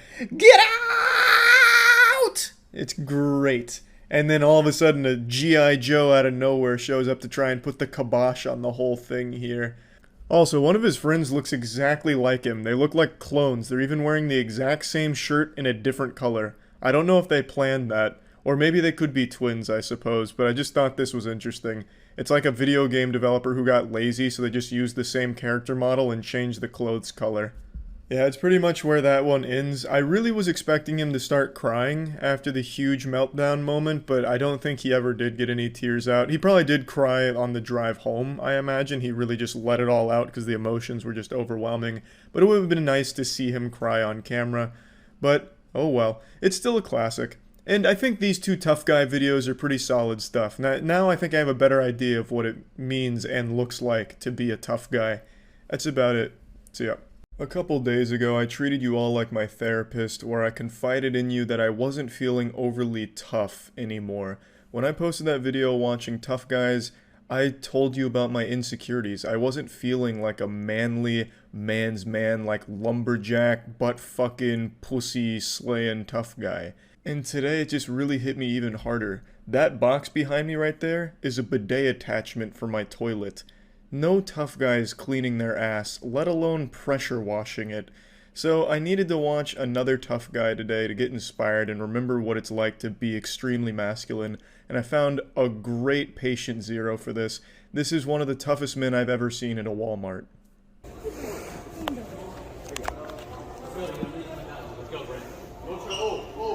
Don't try to fucking go too far and start something, right? Right? You want to see my back kick right now? Call the cops. This guy forgot he's not in college anymore, so his frat can't back him up. So to me, he seems a little bit skittish, but kind of like a scared animal, trying his best not to look weak, but in doing so looks extremely weak. I will say, though, I love his threats. Do you want to see my back kick? Sounds like something SpongeBob would say after taking one lesson of karate. I feel like this dude's stuck in some kind of time vortex where he thinks he's 10 years younger than he actually is in reality, but he definitely strikes me as a fighter, a fucking warrior. I guarantee every time he goes into the bathroom to take his shit, he shadow boxes in the mirror just to practice his combat techniques. He probably just envisions all of these incredible fights in his head where he's the anime protagonist, the hero. So he's working on like these weird techniques, like fucking charging up his punches like Donkey Kong. And then of course his signature back kick. Let's go! Call cops? Yep, call cops right now. That's what I'm tired of. You guys think You guys, you like black people. You guys think you guys are so fucking strong. Yeah. You guys think you're so fucking strong and everything. Congratulations, you just set a new any % record for the racism speedrun. It only took him like 2 sentences to reveal that he's a racist, so that was pretty impressive. Look at this technique though, I mean look at that stance, what is that? Is that crouching tiger hidden douchebag? I take back what I said, he doesn't look weak. If I was to choose one word to describe this man, it would be diesel. He's looking strong and fierce. He's taken 2 Rumble boxing aerobics courses at his local gym, and he's feeling like a champion. Right, come on, make a move, dude, come on. Sir, I'm Come on. asking you, it's time to go. Come on. Time to go, sir. What? Excuse me. What? Hey, excuse me. Hey, Get this guy out of here. time to go. You've been drinking. You need to go. His speed is inhuman. If you blinked, you would have missed over 1,000 blows. I think the human eye can only register like half of the moves he actually did there, but I slowed down the footage in order to see every move. When he did this, into this, there was actually over 15 individual punches thrown. It was like out of JoJo's Bizarre Adventure. And admittedly, that kick was a lot higher than I thought it would ever be, coming from a guy that looks like this. I'm sure it came at a high price. That's definitely the highest he's kicked since he was a kid. And he's definitely paying the price. I'm sure he pulled a muscle there and he won't be able to walk in the morning, but god damn it did he look strong doing it. It was worth it in the end. After seeing this, I have no doubt that this man is an absolute weapon. I guarantee his Bible study peers are afraid of him, just in case they get on his bad side, because he might unleash an unholy beatdown and absolutely clobber ass. These techniques are forbidden jutsu, and he's mastered each and every one of them. The Walmart line. Yeah. Pokemon Snap just came out. I was trying to get Pokemon Snap. Pokemon Snap.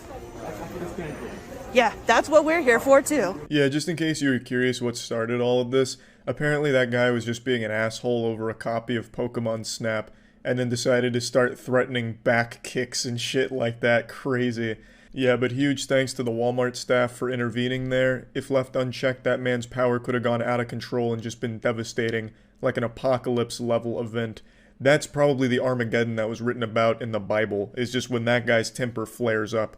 You know, I wouldn't be surprised if it wasn't an asteroid that killed the dinosaurs, it was this guy just getting angry about Pokemon Snap not being available. So, I mean, Jesus Christ, it was a close call, but Walmart staff really saved the day there, and now that guy's gonna go home, butt chug his Budweiser, and just think about how strong he was, because this guy was a real fucking tough guy. And, yeah, that's about it. So, yeah. You may not have been able to realize it, but over the last couple months I've actually had a vitamin deficiency. I've had dangerously low levels of vitamin T in my diet. Vitamin tough guy. And it's fucking time to take a handful of nails and shove them in my asshole as I look at a real man doing real manly shit in Walgreens. I've always enjoyed watching these tough guys in the wild just to try and learn from an alpha male. So let's get in here and see what a real modern tough guy looks like. Okay. How's that? How's that? How's that? Fuck you where you coming breathe. after me, man? Okay? Why are you coming Don't after tell me, me what man? the fuck to do. How's that, pal? I didn't tell you what to You do. did. You said don't talk to people who you don't know. I'll talk to whoever the fuck I want to know. Never mind. How's that, pal? Never mind. I did tell him not to talk to That's right. So use your fucking head if you know how. Speaking of using your head, this guy's head looks like it was used to model the thwomps in Super Mario 64. This guy's entire head is like an actual face filter for a TikTok meme video. It's wild. But anyway, you have to respect how he keeps calling him pal, keeping everything civil. I was hoping for a classic I'm not your pal friend, but unfortunately we weren't lucky enough for that kind of Oblivion NPC dialogue exchange, but it's still pretty cool. I don't know why pal is tough to this guy. He just keeps saying pal a lot as if it's intimidating. Like every time he says pal, the guy with the camera starts trembling like, oh, like getting smaller, like, oh fuck, he said pal, oh fuck. Yeah, it's weird. Pal and buddy, for some reason, are like choice words used by middle-aged alcoholic fathers with an attitude like this. And I don't really get why. Those are like the two least intimidating words you can start throwing at someone. Understood. Okay, you little pimply little shit. Hey, you guys. If you guys could not do this in the store. That sounds good to me. So then leave. I'm checking out, sir. Yeah, Check just out. Go ahead, ring out. If you could take Okay? 6 You're not feet. that guy, pal. Trust me. You're not that guy. Okay. Okay? Are you? Absolutely. You're gonna get arrested for this? Arrested for doing what? Just like a pimple on the left. Somebody says something and you don't like it. Sir? And you don't like it, right? Is that what it is? You little pimp. There's a lot to unpack here. This is like a fusion of Neil Breen meets David Hasselhoff when he was crawling on the floor for hamburgers. So you can see he's starting to hone in on like personal insults at the guy's appearance by bringing up pimples for some reason. In a moment you'll see the guy doesn't even have pimples, so I don't know where that was coming from. Maybe this guy's living in some kind of delusional fantasy where he's seeing himself as a high schooler and he's like picking apart his own insecurities or something. I don't really know. The angrier this man was getting, the further his IQ was dropping. He said, just like the pimple on the left. And I thought there was going to be something to follow that up, like logically, you know, like make like a tree and leave or some dumb shit like that. That's what I was expecting, but all he said is, just like the pimple on the left, you say something you don't like. Like, what are you pimples don't talk. Like, you know, there's not something a pimple doesn't like to hear. It doesn't have ears, you fucking idiot. That doesn't make any sense. So what do you mean, just like the pimple on the left? That sounds like some kind of Amanda Bynes skit from the 90s. The pimple on the left. What is he? I don't know what he was really talking about, but I like his chutzpah. I like where his heart was at. It's pretty fucking impressive. And then he, of course, really stuck it to him, showed him who was boss when he said, you little pimp. You know, I don't know if that's an insult or if this man's just starting to get a little horny. So, you know, he's starting to get a little semi-chum. He's like, you little dirty pimp. Oh, yeah. What am I? You're a little naughty, misbehaving Walgreens customer? Yeah, what are you going to do to me, huh? Huh? What are you going to do to me? Can you hold the camera while I check? I'll leave the store, okay? Fuck you where you bleed, pal. Right where you breathe. Go vote for fucking Biden and suck right here. Have a good day, sir. Nothing says tough guy quite like tugging on your own meat in public as you retreat from a Walgreens. Mission accomplished, I would say. Not only did he not get whatever he needed at Walgreens, he also just left completely defeated and utterly embarrassed, because now it's all online. Not that this guy uses the internet for anything more than like flat earth conspiracies on Facebook or something, but unfortunately, that's the last time we see our favorite little tough goblin. He retreats from the Walgreens and he goes back to his broken home that he's created due to his inability to control his alcohol and his temper. And I don't know anything about the background of this video or what led up to it, but I would bet a decent chunk of money that this happened in Florida. I just get a really strong Florida sense from this video. I can almost smell the classic soothing aroma of Florida bath salts. But yeah, anyway, it'd been too long since we saw a video of a tough guy, and just wanted to go through one. That's about it. So yeah. What's up everybody, it's Critical. This video is about a man who gets very upset about hot dogs from the gas station, so he marches in there to give him a piece of his mind. Just a little spoiler alert, this man's mind is like a fucking elementary school student's. How you doing? I'm Scott Ruin, and I called you on the phone about hot dogs. I love his introduction here. I'm Scott Ruin, and welcome to Jackass. I called you on the phone about some hot dogs. Now buckle up, ladies and gentlemen, because he's about to Scott ruin this man with some remarkable insults. And you're a dirty, rotten-mouthed pig. Call him. You are a dirty, rotten-mouthed pig. You dirty sucker. Don't you ever talk to me like that again. Punk? Yeah, punk. What you gonna do? Scott Ruin doesn't believe in curse words. Filthy language, that's not Scott Ruin's cup of tea. He prefers a more juvenile and laughably bad approach. Punk? Stupid punk? Come and do it. Yeah, come and do it. Don't ever talk to me like that on the phone again. I believe he's handling it pretty well. This man's coming in there calling him a punk about some hot dogs. You might as well just shine a light on your cock. It's really the best type of defense. Oh yeah, I'm the punk? Well, check out this grown man penis, huh? I'll masturbate right in front of you, huh? Do you like that? Who's the punk now, you spazzo? You rotten jerk. You're a rotten jerk face. You know what? Just wait a second. You can suck my goat sack, punk. I don't know what the fuck a goat sack is. Pardon my language, Scott Ruin. But that just sounds ridiculous. I don't even think an elementary schooler would say goat sack instead of nut sack or something. That just doesn't make sense. Is it a sack of goats? The numbers just don't add up. This is very complicated arithmetic here, Scott. Scott was unhinged, unleashed, channeling his fury, about to transform into the fucking Hulk when he called him a rotten jerk face. He almost took the gloves off and went as far as to call him a meanie butt. The G-rated insults are flying fast in this Thunderdome.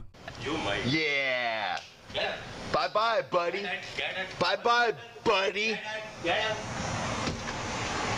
Thus, Scott Ruin comes out on top of this argument. This whole exchange was like a segment from a Disney Channel show. You can keep your fucks, you can keep your shits, you can even keep your assholes. Scott Ruin doesn't need those. He'll stick with the words he heard back in first grade, the tried and true original OG insults.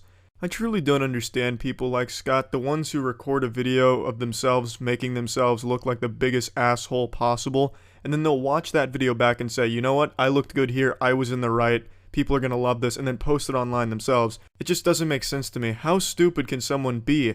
Scott thinks he looked good here, but he just looks like a 7-year-old throwing a temper tantrum over a dispute in a Yu-Gi-Oh duel. Oh, that's not how Slifer works, you poop sniffer. It's not just his word choice that makes him look bad. It's not just because he decided to abstain from anything past a 3rd grader's vernacular that makes me think he looks bad in this video. Even if he went in there like an adult with adult language, he'd still look like a pile of shit because this is a whole argument over hot dogs. It's just stupid. But yeah, anyway, you know, it's like the old saying goes, sticks and stones may break my bones, but words will never hurt me. Unless those words are from Scott Ruin's mouth and they're G-rated. See ya. You all know how much I love awful YouTuber apology videos, but today I've got something truly special to show you. This is the magnum opus of saying I'm sorry. It doesn't come from a YouTuber either. This comes from a basketball player, and he completely redefined the apology video meta. He made an entire apology documentary. I'm talking about Draymond Green. Now, I don't know how many of you are some red-blooded American, brewski boofing, patriotic sports fans, but I'm going to break down the situation for those of you that aren't and don't know what I'm referring to. Draymond Green is a professional basketball player, plays for the Warriors, and recently he was filmed in practice punching his teammate after an argument. I can't show the video because YouTube will probably age restrict it for shocking and disturbing content, which it's not. So I'll just paint the picture with words here. So Draymond Green and Jordan Poole are at practice, and then some words get exchanged between the two. I can't read their lips, and the quality looks like it's straight out of 2001 off of a goddamn Motorola Razr, so the quality's fucking abysmal. Don't know what they said to each other, but they were some not nice words being exchanged. Perhaps Jordan Poole hit him with a SpongeBob reference that he didn't appreciate, something like, hey pal, you just blow in from Stupid Town. Then Draymond Green gets up in his face. Jordan Poole pushes him off, and in response to that, Draymond Green fucking cranks a mean one and lets a Go-Go Gadget Extendo knuckle sandwich fly, absolutely blasting Jordan Poole. I don't think it was a full-blown knockout, but Jordan Poole did hit the ground hard. Like, he went down harder than the UPS delivery driver throwing my packages at the door. But this is where this fight started and stopped. The team separated the two of them, and the video was leaked to TMZ, and this became a huge deal in the entire sports world. Afterwards, Draymond Green did issue an apology publicly, saying he was sorry for the whole situation and how embarrassed he was by it. But clearly he wasn't embarrassed enough because he decided to shamelessly make a documentary about this whole situation as well. The man made a full-blown, goddamn Michael Moore-style documentary on his punch of his teammate.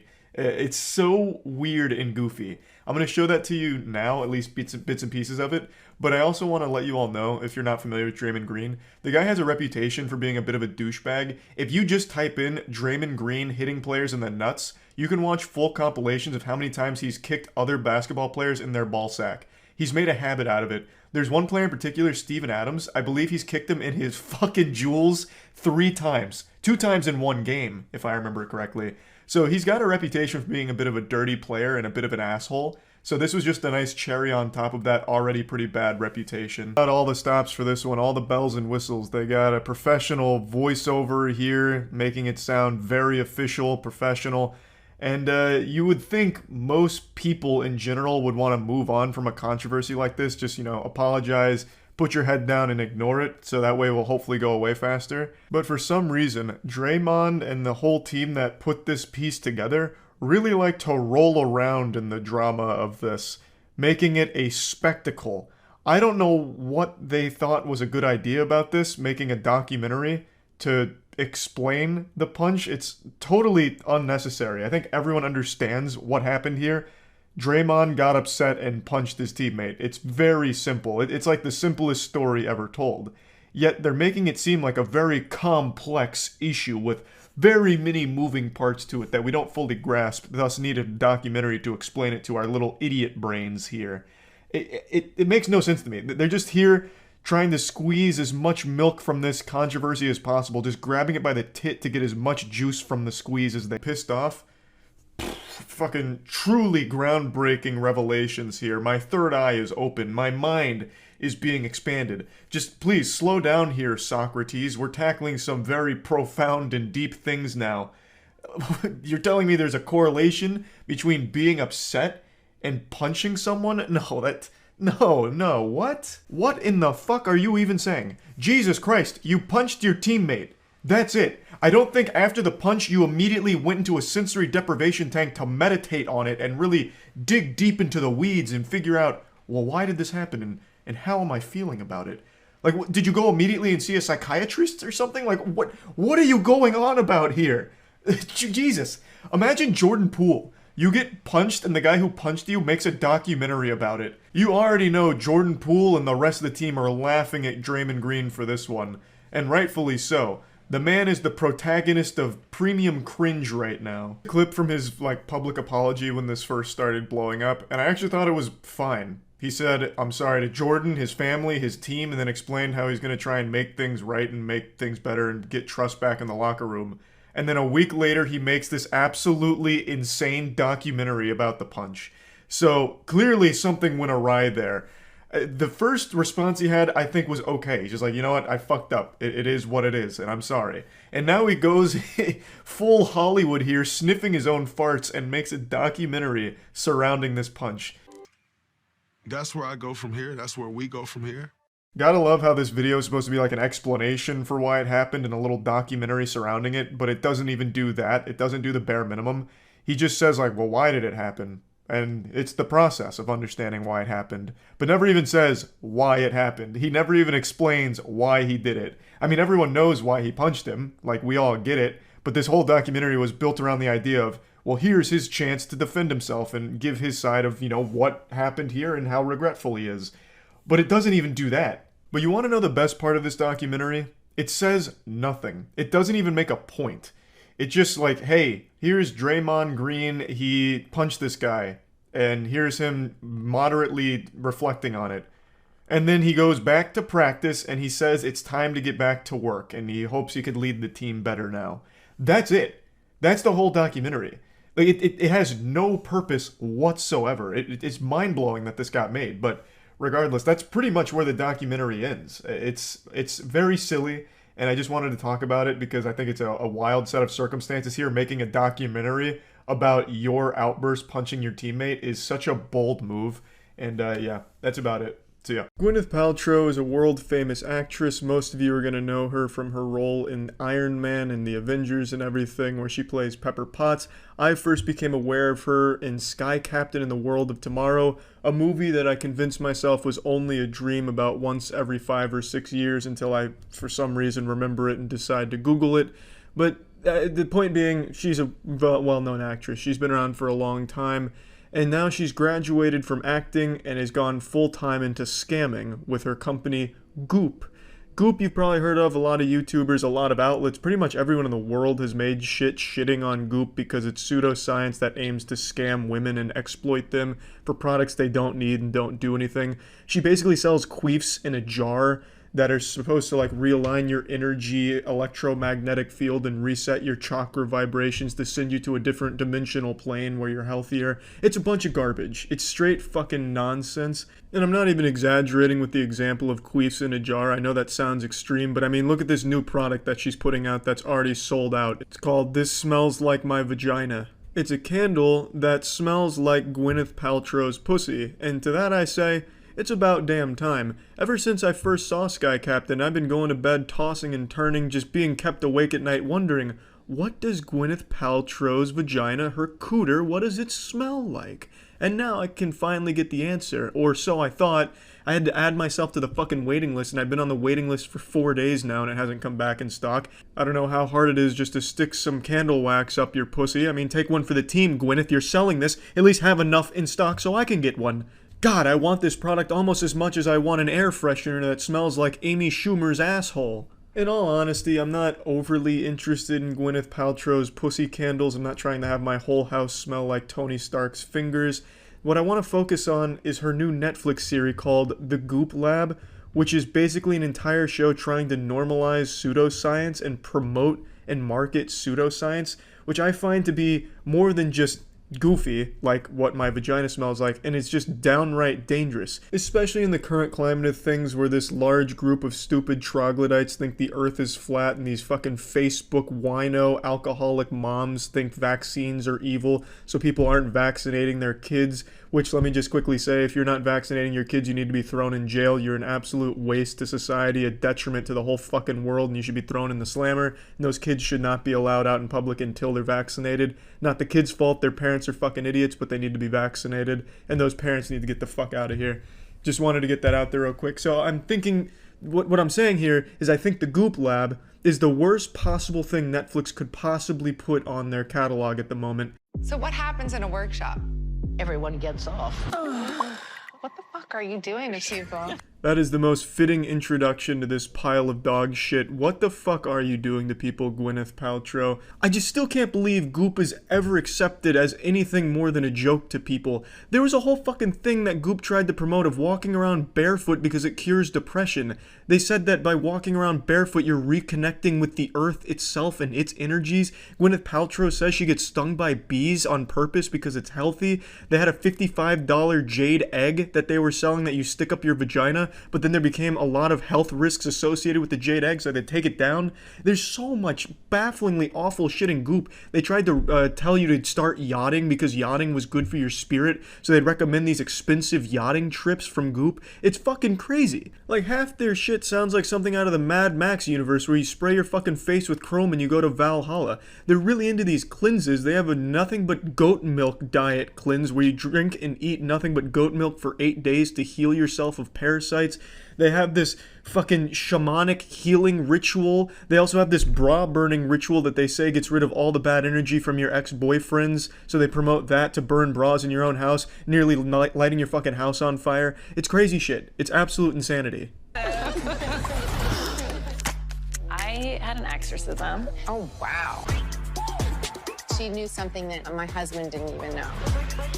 You want to talk about the vulva? Yep, they've got it all. Psychic mediums, energy healing, and orgasms. There's a huge emphasis on orgasms here, as if Goop is known for orgasms. It's quite the opposite. They literally dry your vagina up. They promote vaginal steaming to get rid of moisture in your vagina. The last thing you're having following anything from Goop is an orgasm. But I mean, yeah, this show is just a piece of shit, and it's just outright dangerous, and Gwyneth Paltrow has gone completely off the deep end. I know a lot of these Hollywood weirdos, for some reason, get really into this garbage, like, you know, Scientology and shit like that, but this is so much worse, because she's actively out here marketing pseudoscience and exploiting women across the world with this absolute bullshit. Again, I know people shit on Gwyneth Paltrow and Goop all the time, but it's really important to do that now with the Goop Lab about to air. I guarantee there's a lot of very impressionable young women or completely out of touch boomer women that take it at face value, think it's real, and then all of a sudden it's the gateway drug to not vaccinating their kids, and that fucks all of us. I don't know why the fuck Netflix would think that something like this is a good idea. I don't know what they're going to do next. Maybe Netflix is going to fund a Holocaust-denying documentary type thing. I don't know, because it seems like now they've opened the floodgates to complete lunacy. It's stupid, it's frustrating, and it makes me mad as shit that pseudoscience is as popular as it is at the moment. And flat earth, that's harmless. You know, I'm fine with that pseudoscience existing because people like to, you know, think they're smarter than everyone else. Oh, there's lizard people among us, the earth is flat. That's fine, that's harmless. But the second you stop vaccinating your kids and bringing back these old diseases and making them stronger, that's when the line needs to be drawn from this is comically goofy to holy fuck, this is something we need to actually take action on and be aware of. It's dangerous. That's the Goop Lab. That's what I feel like this show is going to be. It's just fucking bullshit. I hate it. That's it. So yeah, I'm Jay Station, the shittiest YouTuber on the website, the shittiest person on the website. You either know him from the videos I made last year talking about some of his fucked up shit, or you just know him from the absolutely horrible content that he produces. He's the guy that does only those 3 a.m. things where he exploits a celebrity's death for money, calling Mac Miller at 3 a.m., calling Etika at 3 a.m., calling XXXTentacion at 3 a.m. He said my dick was massive and said to subscribe. Terrible, terrible garbage. He looks like if a hemorrhoid was brought to life, and he sounds like if someone was shoving nails in your ears. He says the word guys 1,000,000 times per video to the point where it makes it seem like that word has no meaning anymore. He's just this fucking fucking YouTuber pinworm, and I know you watch these videos, Jason, and I know you're too fucking stupid to spell pinworm to Google what that is yourself, so I'll tell you. The pinworms are the parasites that live in your asshole, usually when you're a baby and they make it super itchy. That's what you are, a shit-eating parasite. But what he's done this time has just gone way too far. He's faked his girlfriend's death for views and sympathy, and he uses it just to promote a second channel. And it's not like he makes it a skit or lets the audience know it's fake. He tries to convince them that the girl they liked in his videos is dead, just fucking brutalized by a drunk driver, rotting 6 feet in the ground now because of it, and all she wanted was 1 million subscribers on a second channel, and that's all it's used for, to promote the second channel and make people, you know, feel like they have to support her memory. He keeps saying all she wants is 1 million subscribers on this second channel. It's all she wanted, and then he links the channel. It's fucking disgusting, really. And it's not like this is the only fucked up thing he's done recently. For example, he made this video here, buying a slave off the dark web. Jason, are you fucking kidding me? Also, I didn't know this until today, but a YouTuber named Mimi made this video here, and in it she talks about when Jason flew from Canada to Texas to hang out with a minor and spend the night alone with her. And Mimi conducted an interview with that girl, and she said she stayed awake all night just because she was paranoid about what Jason might try. That's your fucking legacy, Jason. You fly thousands of miles to hang out with a minor who is afraid of you and feels like you're such a weirdo you might try something when you're alone. But anyway, before we get too sidetracked with his track record of terrible, awful, deplorable shit, let's show you his recent one. Here's the video where he announces his girlfriend's death. What's up, guys?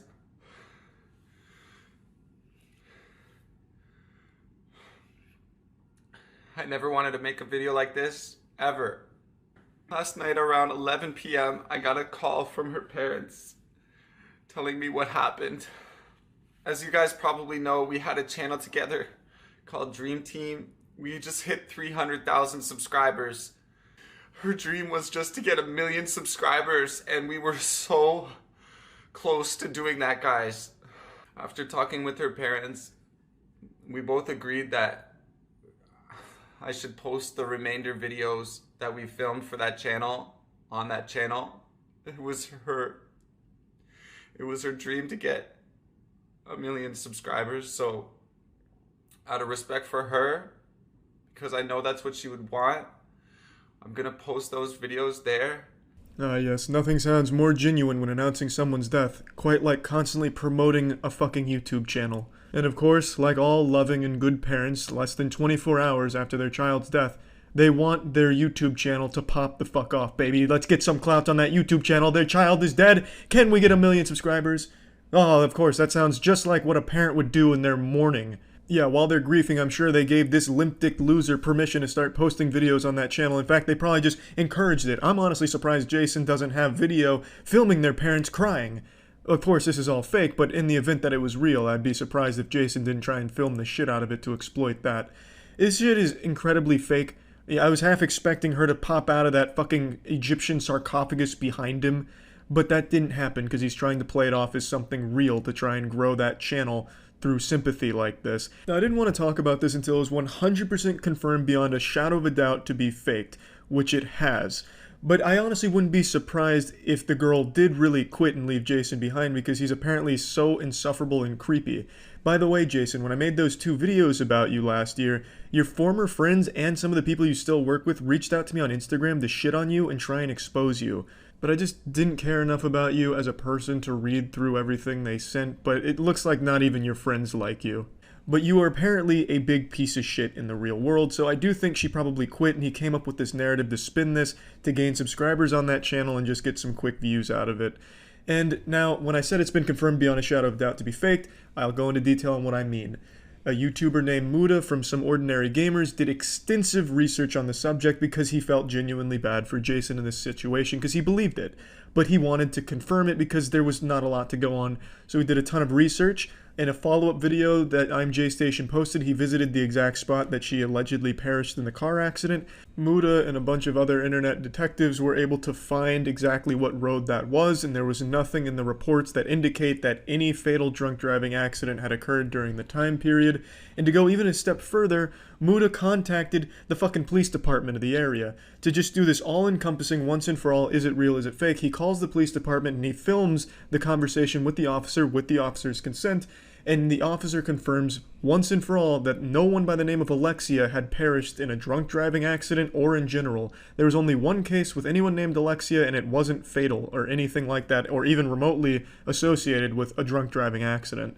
So I think it's safe to say that it is a faked stunt for views and subscribers. Also, I don't like saying J Station Jason faked his girlfriend's death, because that implies he put effort into the ruse, which he absolutely did not. He made a crying video that was just super shitty. He also didn't know where tears come from because he kept wiping his eyebrows as if his fucking eyebrows were leaking. It was terrible, and he put no effort into it. When you say faked your girlfriend's death, I was expecting some Looney Tunes shit, like Jason tricked her into going into a house to get like $5,000 from the counter, but then Jason on the outside had like this fucking cartoon plunger, and he pushes it and the house blows up. That would be faking her death. What he did was just lie about her dying.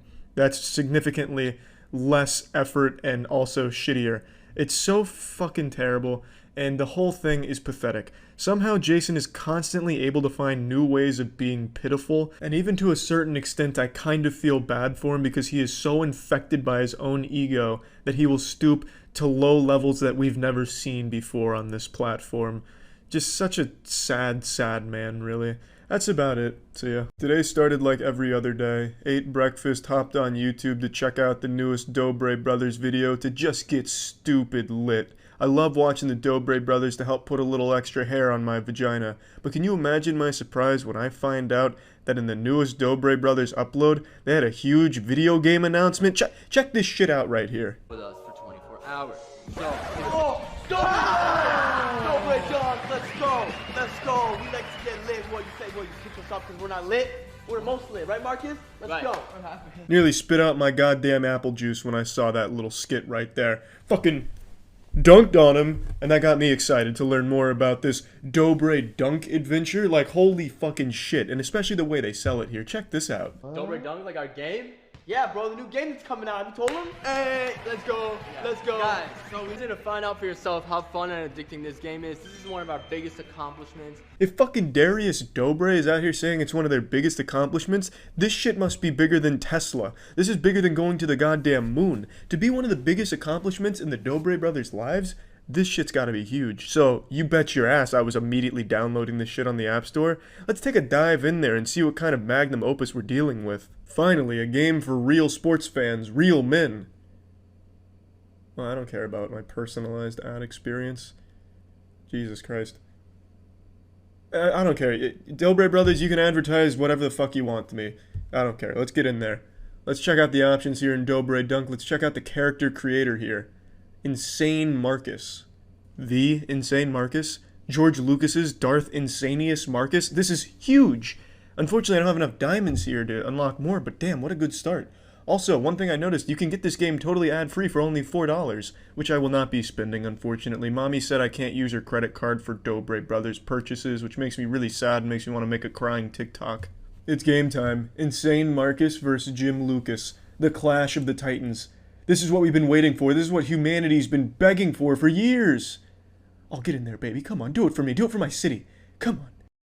Having a hard time greasing myself in there. Shit, he's already getting lit. He's engaged his lit boosters. I'm playing from behind. But that's when I do my best work. Come on, get in there. Jumper. Now I'm lit. Now I'm popping off, putting big wieners into small holes. My specialty. Imagine confidently calling this one of your greatest achievements. God, that's embarrassing. This is just like one of those shitty old mini-clip games from 2004. And by shitty, I mean absolutely fucking lit game. Am I right, boys? Now we're feeling it. Yeah. Oh. Sneaking on in the back door. Christ. It's getting a little challenging. Oh. Ooh. 1-0, baby. Easy diamonds. Now we're feeling it. This is gaming. This is a new Strand type game. I swear to God, I've never felt like I've actually played a Ponzi scheme until now. I feel like I've been fucking indoctrinated by It Works or some shit. Round 2 of the tournament, I suppose. Let's get in there. I don't know what's happened to the sound. I guess they forgot to program that when making this. Which is hard to believe, considering how watertight and fun everything else is. It's surprising to me that they would overlook something as basic as sound effects. I'm really starting to get the feel of this game, though. I'm really starting to get the optimal strategies, the correct trajectory. My angle of azimuth is right on target. I almost can't miss. Oh, God. Oh, I'm a monster. I'm a fucking monster. It should be illegal for me to play this game right now. I am disciplining these children harder than their parents have ever done. Tell your friends the queef machine is here, baby. And he came to dunk. You think this obstacle is enough to stop me? As if this will be a monkey wrench in my excellent shooting technique. These salmon are getting upstream, baby. I'm coming in. You can't stop me now. The defense is lackluster. In there. Oh, coming around for a quick turn. Oh, shit. Almost got a rebound put back. Man, are we sucking ass out here, or is it just you, Urbeth? This is a slaughter. Get off my court. Get off of my court. Good God. Oh, embarrassing. Oh, that was supposed to be the tournament champion? The defending champion?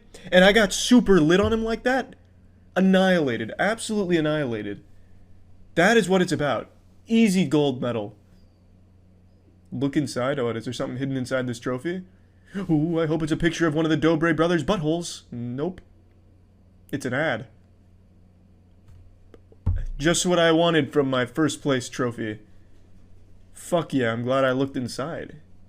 Otherwise, I wouldn't have got to see this. Recently, Twitch has been wow, I got out of the shower like a little less than half an hour ago, and I am looking like someone's mom in an anime. Holy shit. Watch so much fucking anime, I'm turning into a character. Anyway, Twitch has been making a lot of mistakes. Recently, Paymoney Wubby made an extraordinary video talking about some of the big mistakes they've made, and I wanted to kind of expand on that and talk about something a little more in particular.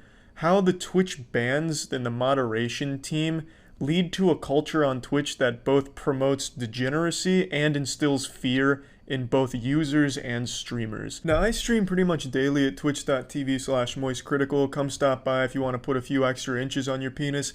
And yesterday during a stream, I said the word Jaeger when talking about Jaeger bombs, which is alcohol related. But immediately after I said that, the chat filled with ban, terms of service, shit like that.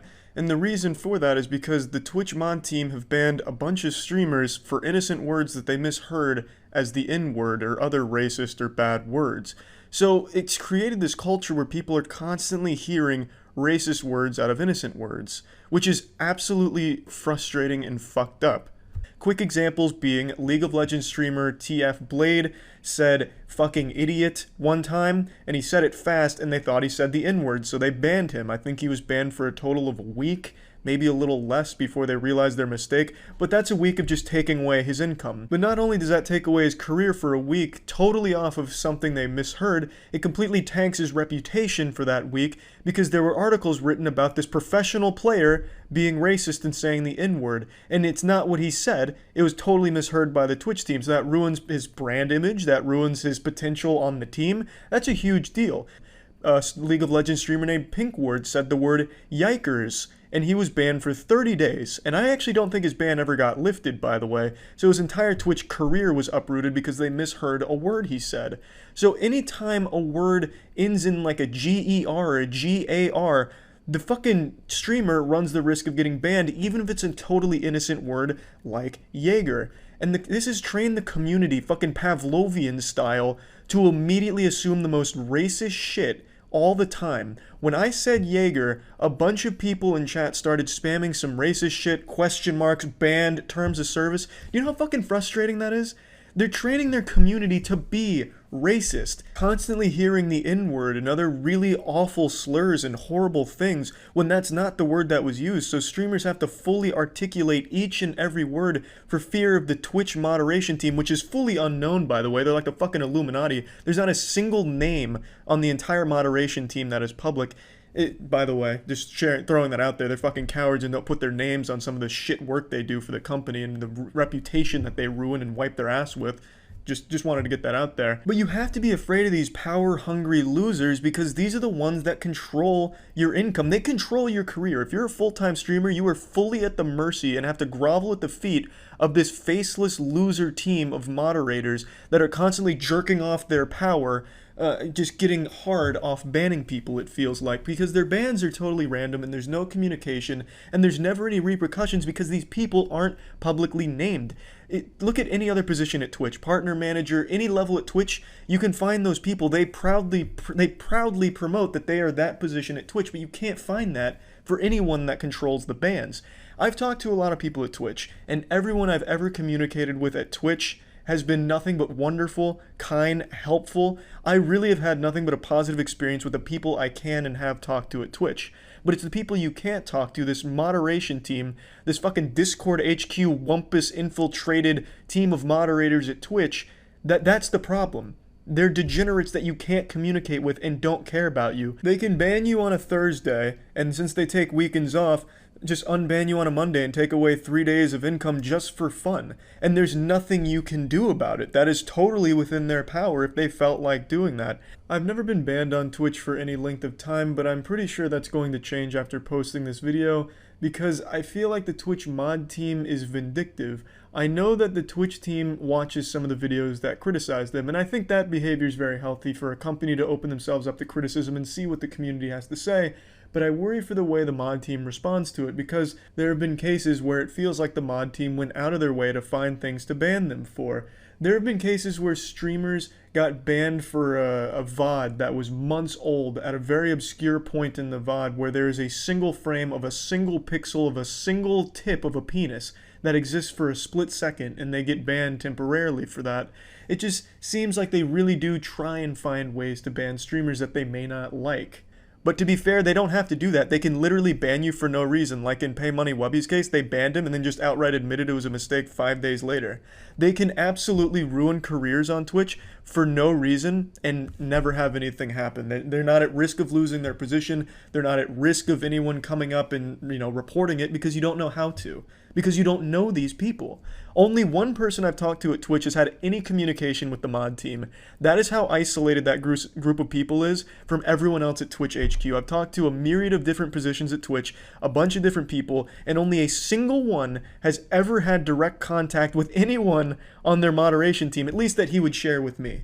So it's silly to have this team so disconnected from the rest of the company, which I genuinely feel do care about creators. But this one huge component of the company, the one with the most power directly on the platform, is this rogue organization like the fucking Syndicate from Mission Impossible that just plain doesn't seem like they care about you, or even in most cases just actively fucking hate you. And you don't even know what you've done to them because you don't know who they are. I think there should be a lot more transparency with the mod team. The fucking CEO embarrassed himself on stream, for God's sakes. Why not a head of mod team, like PR or something? It's just extremely scary, the environment and the ecosystem that this mod team has now created. Now, it's not just the mishearing of words that has led to a toxic environment where people go around thinking they're always hearing racist or homophobic things out of words that have nothing to do with it. They also have turned a large portion of the community against female streamers. I put that entirely on the mod team. What I mean by this, for the two examples, we'll stick with mishearing words. Everyone's favorite cat lady on Twitch, Alinity, has had cases where she said words that sound like she's saying the N-word. Another streamer named Amaranth have had cases where she's saying things that sound like the N-word. In both of those cases, they received a thorough investigation and no ban, not at all. Why wasn't that same luxury and courtesy given to the two League streamers I talked about? They investigated Alinity and Amaranth and found they didn't say the words, which they didn't, so they rightfully didn't get a ban. But why did they immediately flip the switch on Blade and Pinkward when they didn't say the word? They didn't investigate, they didn't even bother. That's a very clear bias. There's clear favoritism from the mod team, and that leads to the community turning against the people that are getting that special treatment, even when they don't ask for it. The community saying things like, oh, how does Twitch mod dick taste? You're immune to the Twitch mod ban hammer because you fuck them. And I don't think that's right. I don't think any female streamers have ever exchanged sexual content for special treatment. I think they're getting the special treatment without ever having asked for it, and I don't know why the mod team can't see why that's a bad thing for the streamer and the community too, because it turns the community against the female streamer for the special treatment. They get mad about that, and they accuse them of doing shady shit to get that special treatment, when I truly don't think they've ever had contact with a mod or have done anything with the mods for the special treatment. They've never asked for it, they just get it. And that's led to a portion of the community hating some female streamers because they think they've done something behind the scenes to get special treatment, and that's gotta fucking suck. Now, this is a ban that happened a few days ago that I really want to talk about. This streamer was being harassed by an asshole in the chat who was donating to him just to insult him, and the streamer got banned because he addressed that guy by his real name. The interesting thing is, the dude's real name was public already because he was donating under his real name. He was putting his real name on display for everyone to see with every insult he made. Yet when the streamer addressed him by name to talk about him being an asshole, he gets a 30-day ban just for reading his goddamn name out loud? That's bullshit. I address people by their real name on my stream sometimes. Some people tell me to address them by their real name. They prefer it, and I'm really good at remembering names, so I address them by their real name. Does that make me susceptible to a ban? Tons of streamers address members of their community by their real name. It's commonplace. What's the exception here? Because he was being an asshole, so then the streamer calls him out by his name for being an asshole? That's ridiculous. His name was there on the screen in the donation. He donated with his real name. What does this show people? This shows people that if you want to be an asshole and troll a streamer, you can make a donation in your real name, and if a streamer addresses it out loud, you can get them banned by saying they gave away your personal info. That sets such a horrible standard. This is a very easily exploitable way to get someone you don't like banned. It's so fucked up. Today, I was just made aware of this streamer on the platform that goes by the name of Ataris, I'm not quite sure how to say it. He got banned on Twitch because of an obsessed stalker fan mass reported his channel. He's confirmed this through Discord. He even had a fucking interview with the guy who outright admitted to everything that he was accused of, and yet Twitch hasn't even looked at his support ticket. He got banned completely false, just from mass reports from one obsessed garbage person, and he can't get unbanned because no one bothers to check his reports because they don't care. They don't look at these kind of reports. Another streamer named Saru recently got her second ban due to her drawings being a little too lewd. Now, what's interesting about this is body painting is totally allowed on Twitch, which is nude bodies that are being painted over. And Saru's drawings are clothed, albeit a bit risque. She got one ban earlier this year and was totally fine for 3 months, but yesterday was banned with no communication from the team telling her as why she got banned, and she didn't even know she got banned until she saw a Reddit post about it. That's just absurd to me, how you can just ban someone, not tell them anything, and they just can't even talk to you ever again. The point being, Twitch has created this entire community of streamers that stream in fear of this mysterious fucking gavel-swinging judge, jury, and executioner mod team coming at them for any reason at all, even if it's totally innocent shit you're saying, and that leads to a community that constantly hears the worst things out of the most innocent things. That's fucking frustrating, scary, and unhealthy. And also, this bullshit about getting mass reported by an obsessed fan and you not being able to do anything about it, do you not see why that's a massive fucking problem? That is so easily exploitable. If a group of high schoolers get their goddamn anime club together to mass report a streamer they don't like, the biggest streamer on Twitch, let's say, they'd get banned and they wouldn't be able to get unbanned if it's during the weekend. That shit could happen on a Thursday and they're not getting touched till Monday. That is not acceptable under any circumstances. It's outrageous. Even my dog's coming over here to console me. She's upset with the fucking moderation team and their garbage. It's just so frustrating. This is the reason why so many big streamers are totally fine leaving Twitch. Not only because they got better monetary offers from other platforms, but because it's a lot safer than them, where they don't need to feel like at any moment their career could be jeopardized from this team of unknown fucking axe-slinging losers that could just completely nuke them out of the blue. So hats off to the people that do escape off Twitch with good offers, but for most people, it's where they call home. And you've created a super toxic environment in that home where constantly Twitch chat is hearing horrible things out of totally innocent things that was taught to them by the mod team. Now, obviously, a lot of that falls onto the individual edgelords as well, but when they see that behavior from the top-level mod team that is enforcing these bans, it's very clear that that has an effect on the community as a whole and how they respond to certain things. Thus, it leads to a super unhealthy entire atmosphere that's just so fucking toxic. And yeah, that's just about it. I wanted to talk about the impact that bans like this and shitty moderation has on an entire community. And that's really about it. So yeah, there's plenty of sad, pathetic losers on the internet, but above them all stands one YouTuber named Onision. I have more respect for adults that film themselves shitting in diapers than I do for Onision. For those of you fortunate enough to have never heard of this guy, and I imagine that's most of you watching because almost no one remembers this guy, he's a fucking fossil on the internet that's only remembered as the butt of every fucking joke online now. But he used to be a pretty big YouTuber, a really shitty one. He had 3 shitty channels, one where he talked about shit horribly with these pseudo-intellectual hot takes, one where he made the worst skits ever created on the internet, and then one where he made the worst skits ever created and also talked about shit poorly. He's fallen into obscurity these days because over the course of his career he fell into many controversies such as reports of being abusive in his relationships, manipulation. He also used to have this series where teenage girls would send pictures of their body to him so he could rate them on it. It's all weird, fucked up shit. And for the last 2 or 3 years, all 3 of his channels combined for like 100,000 views a month, so he was pretty much dead on the internet.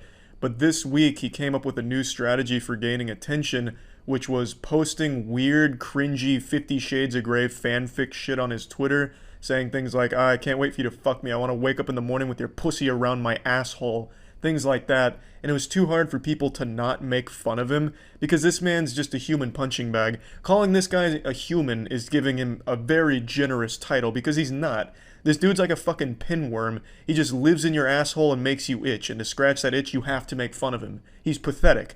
Imagine your life revolving around having to get made fun of just so you can make a paycheck. I really don't know how this cockroach can be happy with his legacy. His whole existence revolves around going online and making people hate him and laugh at him. Hemorrhoids have more support than Onision. Urinary tract infections have more fans than Onision. People like broken bones more than they like Onision. His real name is Greg. Greg, how can you be happy with this? If you ever have a child, don't you think that child's gonna be so fucking, just embarrassed of you? Oh yeah, what's your dad do for a living? Oh, he goes online just to get fucking laughed at. Oh great, that's awesome. Okay, cool. Bring him in for show and tell so we can laugh at him. It's fucking pathetic, and I didn't want to talk about this guy because he thrives off this kind of attention. Whenever someone mentions him, no matter how negative, it's always the only thing that even boosts his dead channels by even the slightest amount. But I figured since he's all over the internet right now, it was worth talking about because he actually is getting investigated for child grooming, which sounds about right given Onision's past and all of the alleged things against him. And also just taking one look at his content, it looks like the kind of shit someone that grooms children would make. But anyway, let me just show you a clip from some of his content so you get an idea for the kind of person he is and the kind of shit that he thinks is entertaining, even though it's some of the worst jokes of all time. Keep in mind, this came out this year, March 11th of 2019. Donegan, in tonight's top story, a special ed school got shot up by a former U.S. Marine? Yes, according to our reports, 100% of the special ed students went ahead and died because instead of running away from the muzzle flash, they ran towards it. Apparently, for some reason, they mixed up the gunshot sounds with a popular rap song, and a lot of them kept screaming, "That's my bop!" One of the former U.S. Marine that shot up the school, coincidentally, was also the surviving teacher, who got a high five for making the world a better place. Some real side-splitting comedy, Onision, real gut-busting stuff. Sticking your fucking head in between 2 dump trucks colliding would be less painful than sitting through an Onision video.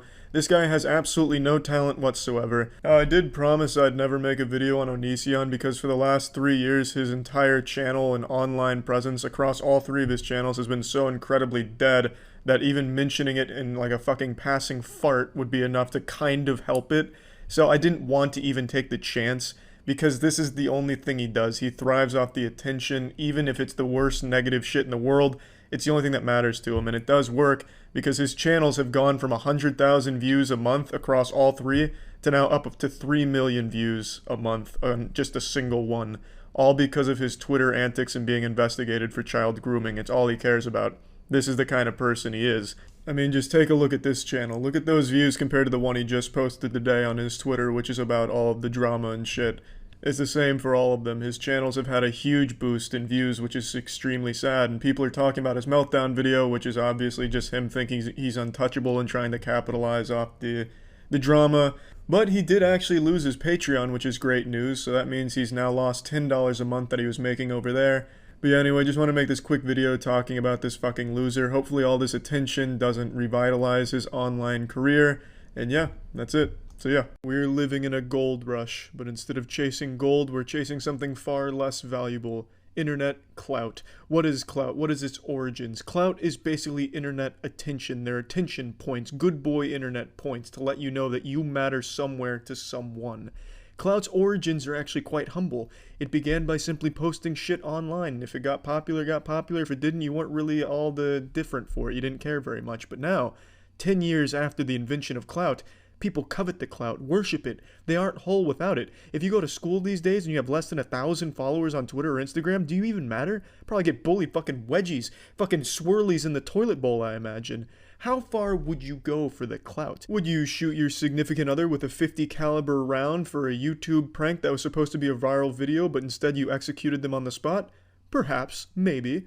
Or would you be like Dan Sullivan, the man we're about to look at today? Madman Dan. Dan Sullivan is an aspiring internet sensation. He's an affluent teenager who cruises around in his father's Benz, films shitty videos, and is really trying his best to pretend to be a comic book supervillain, but only if that supervillain was really into bestiality. Dan Sullivan's attempt at gaining some internet clout was by posting a video titled, "I Make Out With My Dog," where he makes out with his dog while moaning and calling him his husband. He posts a disturbing video hoping that it would pop off and capitalize on bestiality enthusiasts or just fucking degenerates in general, or make him a bad guy, because I guess in his mind, any publicity is good publicity. At least that's the phrase that a lot of people like to toss around. It's Dan, and welcome back to my YouTube channel. My husband with me. His name is Luis, and I love him so very much.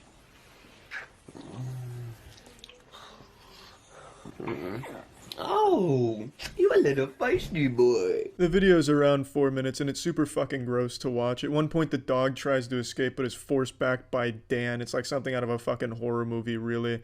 And like I said, these kind of people subscribe to the idea that any publicity is good publicity, which I truly believe was just a meme started on 4chan to troll delusional, lunatic, fucking dumbass idiots like Dan into making shitty, cringy content for them to mock. Because that phrase is remarkably inaccurate. Negative publicity kills careers, and it does it all the time. Yeah, sometimes in businesses that are too big to fail, like Nestle, it doesn't really matter the publicity because it's still going to succeed. The same is not true for a fucking 10,000 subscriber YouTube channel. His channel's not small, not by any means really, and this kind of shit is what kills a channel like that right from the get-go. You don't grow from having a reputation as a dog fucker. That's not, and why would you even want that reputation to begin with? Dan Sullivan is the result of what happens when your dad gives you money instead of attention. You crave it elsewhere, but he doesn't have the talent to make anything good, so he does what could be shocking: make out with his dog, cruise around in his father's Bentley, shitting in his diapers, pretending that he doesn't care about the hate comments he gets. Negative publicity ends careers constantly. Look at Brooke Hoots, or Houts, I already forgot how to say her name. She's the girl from a few months ago who abused her dog on camera. Her channel's fucked. Her whole career online is fucked. She was a hugely exploding channel at the time, and now she has nowhere to go. She's gonna have to get a 9-to-5 job. In Dan's case, his golden toilet and silver platter upbringing probably prevents him from even knowing what a real job looks or feels like, and judging from his fucking scrawny physique, he probably doesn't even have the strength capable of scanning groceries across the fucking register. And perhaps he won't need a job. You know, maybe he could just live off his dad's hemorrhoid money for the rest of his life if he needs to. I don't know how wealthy his family is, but judging from his videos, he comes from an extremely privileged background. But it's very clear that something is missing if you're going on camera to get sexual with your dog. You're a sick motherfucker. What's up, you guys? Hi, it's Dan, and welcome back to my YouTube channel. Oh my gosh, you guys. Even just listening to one of his videos is a challenge in and of itself. He really tries super hard to pretend that he's extroverted and outgoing, so he overcompensates by being extremely fucking loud. And he has this downright pathetic intro where he snorts a straw in a Starbucks cup and then says, you know, welcome to my channel, takes a drink. It's fucking awful. And the majority of the shit that he makes is just him complaining about his haters. You know, why do people hate me? I don't get it. I just fucked my dog on camera. Oh, how can people be so sensitive? I'm sorry if I offended you. Sorry, not sorry. Ha ha ha, I laugh in the face of my haters because I get to suckle on mommy and daddy's teats of money. Truthfully, walking a mile in this dude's shoes must kind of suck, just being stuck in the shadow of your parents for your entire life and never being able to break out and have a face or voice of your own. So I guess it makes sense that he'd lash out with horribly shit content like making out with his dog and just being a fucking general pest on the internet, but that doesn't make it excusable. It's this quest for internet clout that corrupts the minds of people like this that are already troubled from their upbringing of being ignored and feeling like their self-worth is pretty low. They can't find the self-esteem on their own, so they try to find it in other conduits like online in the form of likes and views. And also, let me just make a quick PSA to the people that'll inevitably go to his channel to dislike his videos. Don't do that shit.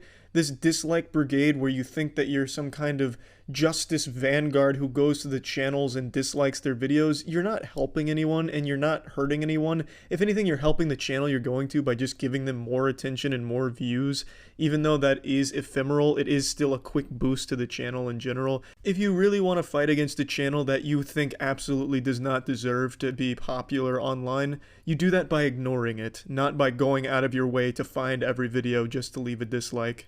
So I understand that she gets a lot of hate as well, so it doesn't really surprise me that I'm getting hate too for like trying to copy her. It really doesn't bother me. Like honestly, you guys, as sick as this sounds, at least I'm getting the attention out of it. Like that really is the entire point. And Yeah, you don't have to take my armchair psychology lesson at face value. He outright tells you he only does this stuff for attention and views.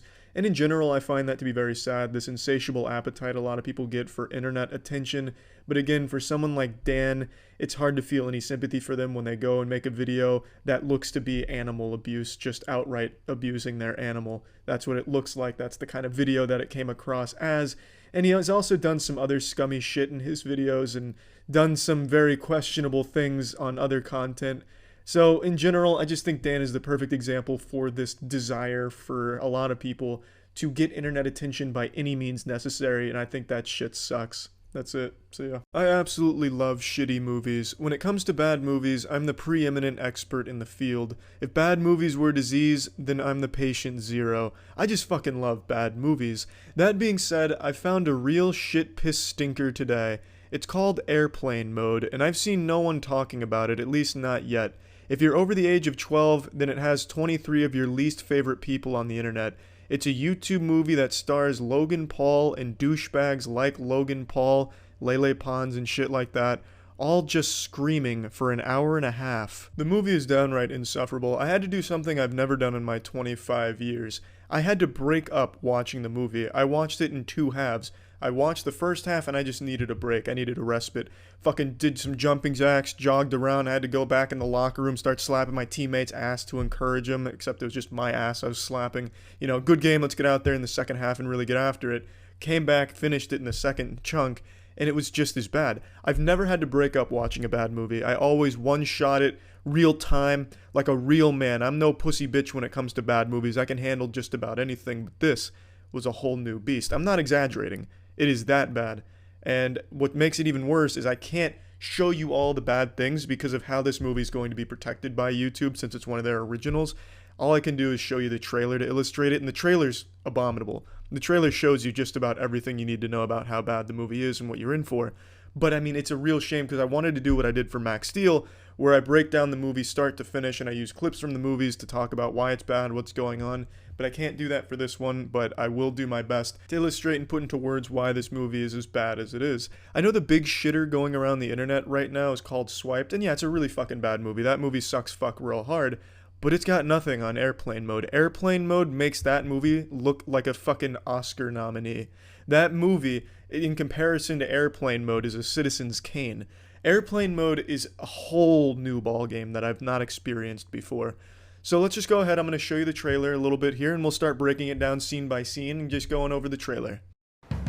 Okay, seriously, what is #Icon? Bro, it's the biggest social media convention ever. Yeah, man, #Icon. Everyone's gonna be there. People get lit at conventions. Is that like a thing? Let's do it! Yeah, so it's about Logan Paul and other equally douchey internet personalities getting together to go to #Icon, a giant social media convention, and this is one of the loudest goddamn things I've ever heard in my life. This movie makes a head-on-head train collision sound peaceful in comparison. If I was inside the Chernobyl nuclear reactor during the first steam explosion, that would have been quieter than this movie, I imagine. This movie is beyond loud. I can't even express that enough. It's as if all of these talentless goobers thought to be a good actor, all they had to do was be super fucking loud, because that's all they do. It's as if you've wandered into a daycare after all the kids have had 3 cans of Coke and are now going into cardiac arrest from a sugar overdose. Hide your drugs and hide your liquids, because we searching everybody around here. Not only is it super fucking loud and a complete buttfuck of all your senses, it also is dated with some of the stalest memes of all time. They have the hide your kids, hide your wife guy there for that one, and they have a lot of other super stale memes. It's unbelievable. They have the leave Britney alone, and it's even in the trailer. It's coming up, so just fucking prepare yourself. Get one hand on your dick and ready to rumble, because it's brutal. It is just so... I can't even imagine scripting this movie or signing up to be a part of this movie. How anyone could be proud of it or think it's going to do well. I can't even imagine a kid enjoying those kind of references. Half the references they make in this movie are older than their audience, so they're not even going to get them to begin with. It's unbelievable how just fucking delusional they are to think that this movie would work in any capacity. I don't know when it was filmed. Maybe it was filmed in the past, but it came out this week. So it's a new movie, thus it's going to be judged as such. It also has this identity crisis because it doesn't seem to know what kind of demographic it wants to hit. The audience of all of these YouTubers are primarily children. Every single douchebag here has an audience of kids. And yet the movie opens with Logan Paul trying to jerk off while having video sex with his girlfriend. So it's not exactly suitable for kids, which is their audience, and nothing, no jokes or anything they make in this movie would work on anyone over the age of 12. So I don't know what the fuck kind of area it was trying to hit, but it is truly lost within its own asshole. Please turn your cellular to airplane setting. I'd rather die than turn my... What the hell is going on? It's the cell phone!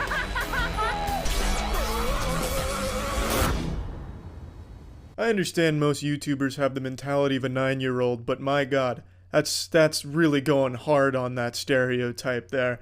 They fucking turn into a football team dogpiling over a fumble for no reason. Like nothing had happened yet. They just said airplane mode and then everyone turned into like a goddamn feral animal as they were just fucking ferociously taking photos of each other and ripping their shirts off. It makes no sense in the movie either. It's just really fucking dumb. I get the intention is for it to be, lol, how wacky these internet stars would rather turn into homunculus fighting over drops of water than turn on airplane mode, because they are so connected and so fucking dumb. And people wonder why everyone looks at YouTubers as fucking vapid losers and no one respects the profession. Probably because of shit like this. This is kind of the perception most people have of YouTubers, because these are huge channels. And they are huge fucking douchebag loser man children. So I do get it. And it's rough to watch it in this movie. It's embarrassing. Just even sitting there watching it, it's fucking embarrassing. The pirates are dead!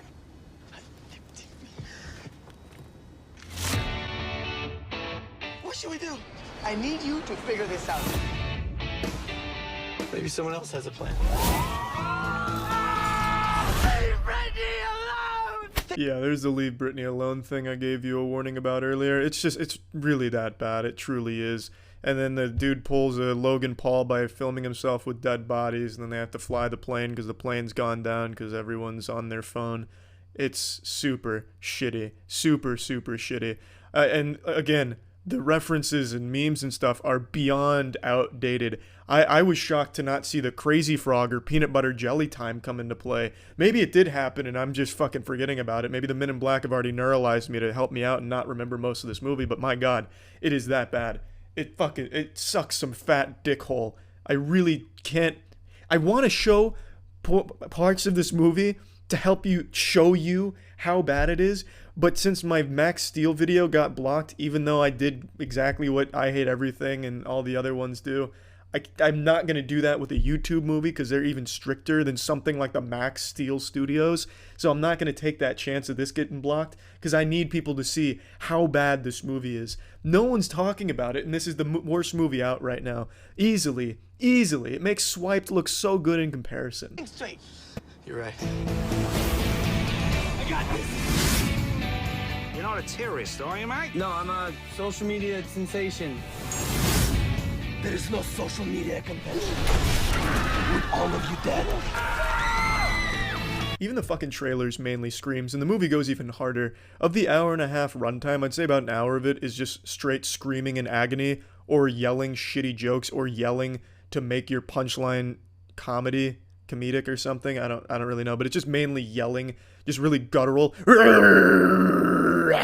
What, you're not laughing? Oh man, what?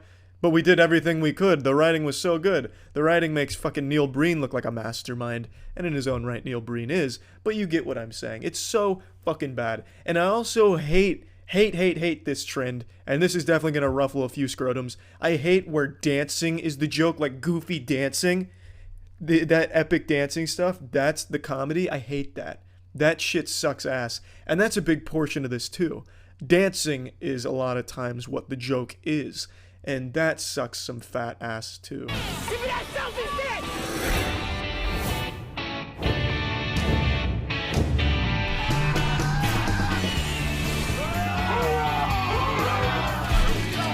Do you know how to drive a 767? I just wanted to say this movie fucking sucks. Just a quick reminder.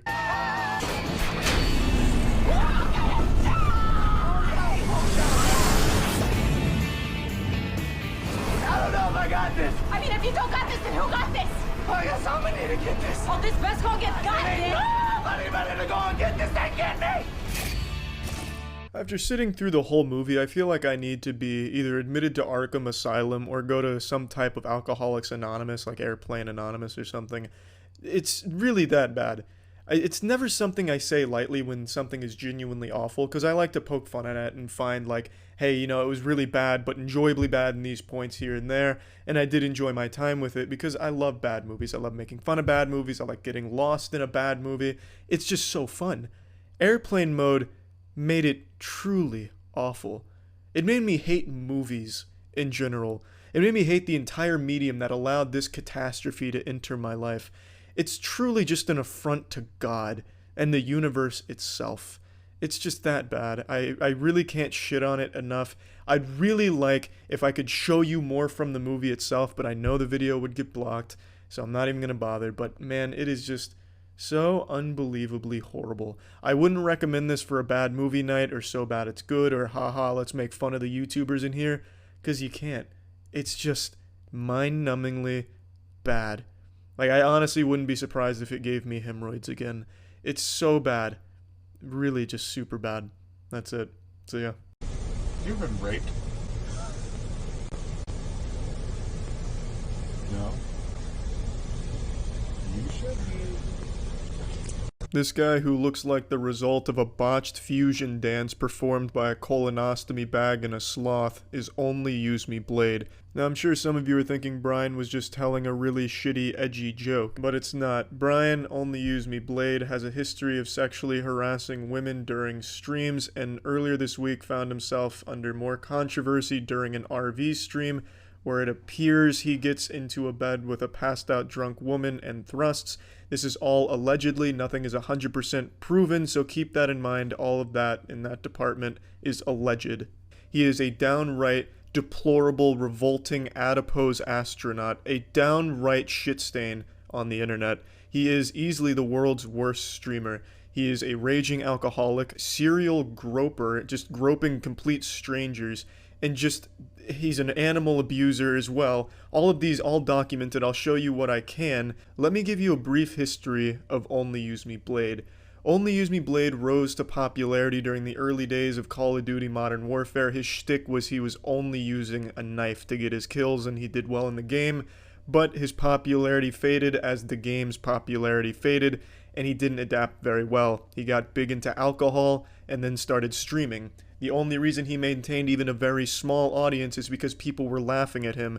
They liked to see him get drunk and fall asleep, well, pass out, hurt himself, stumble around. That was the only thing that people tuned in to see. He's a degenerate loser. In fact, he was banned on Twitch because he got so drunk he started fingering his asshole for a $20 donation. The only reason people have ever tuned into Brian's stream is to watch him pass out and compete with each other to see who can wake him up with the loudest noise through the computer. That is Brian's whole identity, his legacy. And I'd feel bad for him, but it's hard to feel bad for a skid mark like this guy. Now let me show you his follow-up to when he recently groped a woman on stream and she called him out for it. This is his perspective on it. I just have a lot of love to give. So if some random fucking ugly whore bitch gets groped, she gets groped. Accept it. You should be fucking welcome, whore. You should be fucking welcome, whore. Seriously, you should be fucking honored that I would ever grope you, you stupid bitch. What a class act. This guy is the exact person your parents tell you never to end up like. You can genuinely smell him through the computer. Brian struggles with alcoholism, obviously, and it's so bad. He's 36 years old and looks like a fucking walking corpse already, but it's so bad that he has to wear diapers because he frequently shits and pisses himself. And he's been shown on stream putting on his adult diapers. And they're fucking massive diapers. It looks like something that you could put a whole goddamn Ford F-150 into. Because this is a big boy taking big shits and big peepees when he's blackout drunk. Now, let me get to the animal abuse. Alright, let's go. I didn't like it. Animal abuse is all the rage from internet creators these days, and Only Use Me Blade hopped on that bandwagon early. You got Brooke, the girl that put her dog into the dryer. You've got all of these titans in animal abuse on the internet, and Only Use Me Blade was kind of the pioneer who really kicked it off. He's done more than just that, but that was the first clip that I could find, and I didn't really want to go through his entire catalog of absolutely deplorable, disgusting shit. So I think you can pretty well understand how he feels about animals and how he treats them when he's around them, even though he himself is the most vile animal on the internet. Now let's get to the most recent thing where this grotesque dump truck appears to have non-consensual sex with a passed out drunk woman. Now keep in mind, nothing has been 100% proven, so this is all alleged. The incident occurred on an RV trip. It's a stream that they're doing with a bunch of different people. She was on the trip with them. There's multiple different camera angles, and one of the camera angles shows Blade going into the back room where the girl was passed out drunk, and he is stripped down to his boxers and appears to be thrusting on top of the woman. Now, before this alleged incident even occurs, there's a clip right before anything happens where Brian is asking one of the other men that you see in frame here if he should go have sex with the passed out girl in the back. He mentions her by her stream name, and I don't think she wants her name associated with any of this, so I'm not going to show you the clip. But to the guy's response when Brian says this is he just kind of shrugs his shoulders.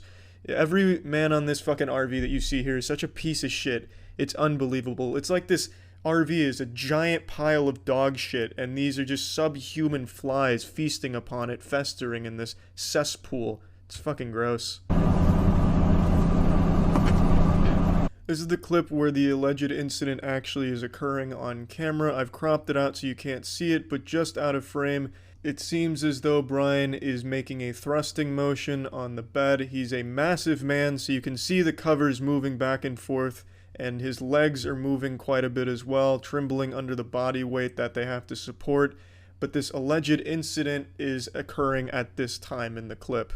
Another extremely sad thing about this whole situation is the Reddit community that's trying to defend it. It's like a propaganda machine. They released like an Illuminati video trying to debunk it scientifically, but it's really poorly made, and you can clearly tell it's made by a 15-year-old. And as you can read, their excuse is basically the RV was bouncing, which explains why the covers were moving the way they were, but it doesn't explain why they were moving at the same speed, the same interval during this alleged incident that occurs, and his legs were shaking due to alcohol shakes. and then throws in like this conspiracy bullet point list on why people would be making it up, and it's obviously never even occurred to this psychopath middle school lunch table loner social outcast 15-year-old that the reason people are upset is because they feel as though they may have just witnessed a crime and a really horrible thing, because in this alleged incident the footage looks very bad and disturbing. And for some reason, has these fucking paranoid gang-stalking conspiracy points like, oh, they're coming after our entertainment, the normies are flooding in, white knights. It's unbelievable, and it's just fucking pathetic. It's not rape if they don't have an orgasm. Fuck it. And okay, I don't think if this shit is like, I don't think I should just be on stream doing this shit. That was a clip of the girl reacting to a video that detailed the entire situation, and then she goes offline. I'm gonna give you a quick little montage of Brian groping women on stream. If you just search Only Use Me Blade, the first 20 or so results are just clips of him groping women that aren't interested in him. His name, Only Use Me Blade, is basically just synonymous with vomit and grope. You got a ring. You got a ring.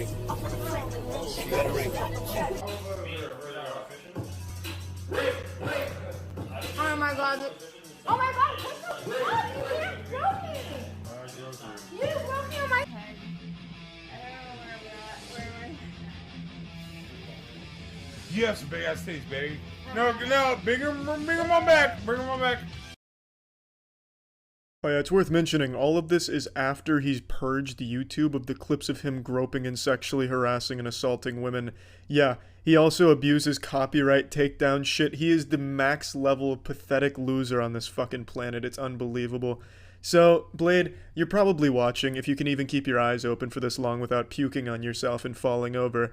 You're a fucking menace. You fucking suck. You're a horrible person. I don't know who's watching you. Well, that's a lie. I do know who's watching you. It's the people just there to make fun of you in the stream chats, because that's kind of all you're there for, just like a punching bag for those people to make fun of you. I don't know if you're proud of that or not, but you do get donations for it that are insulting you to your face, so I guess that's cool for you too, I guess. But anyway, ordinarily I'd feel bad for someone like Brian because he does struggle with a genuine condition, alcoholism. But he uses it like a superpower to be the worst possible person on the planet and make money off. Easily the worst streamer out there. That's it. So yeah. Nothing haunts a chode more than a FaceTime of a popular character at 3 a.m. by a shitty YouTube douchebag.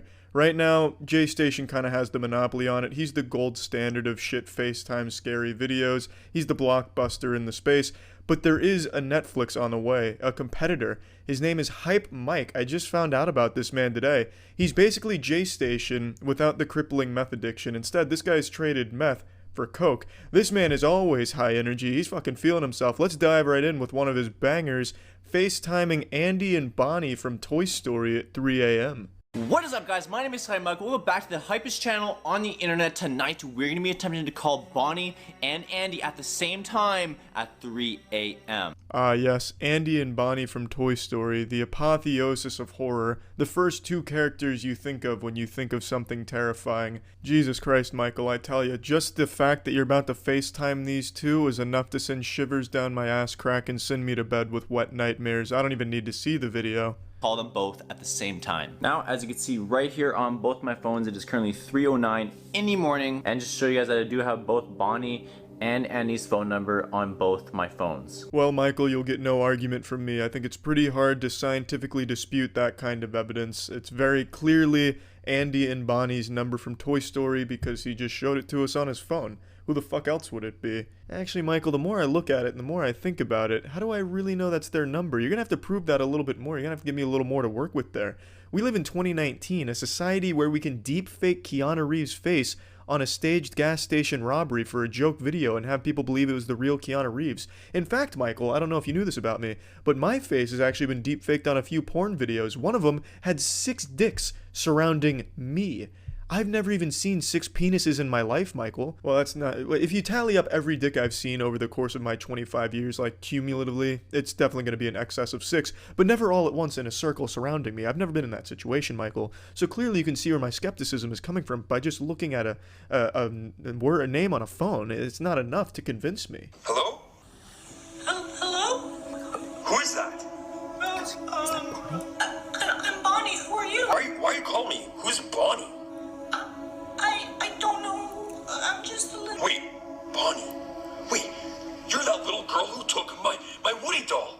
not to butt in here, Andy, but she didn't take your Woody doll. In fact, if you remember at the end of Toy Story 3, you gave her your Woody doll. So I don't know why you're acting like such a big fucking prick here. She didn't steal it from you. It's not like she rappelled down your rooftop and busted through your window to steal Woody in some type of Mission Impossible experience. No, that's not what happened. You gave it to her. Now, I have to say, Michael, I'm going to criticize the production value here a little bit.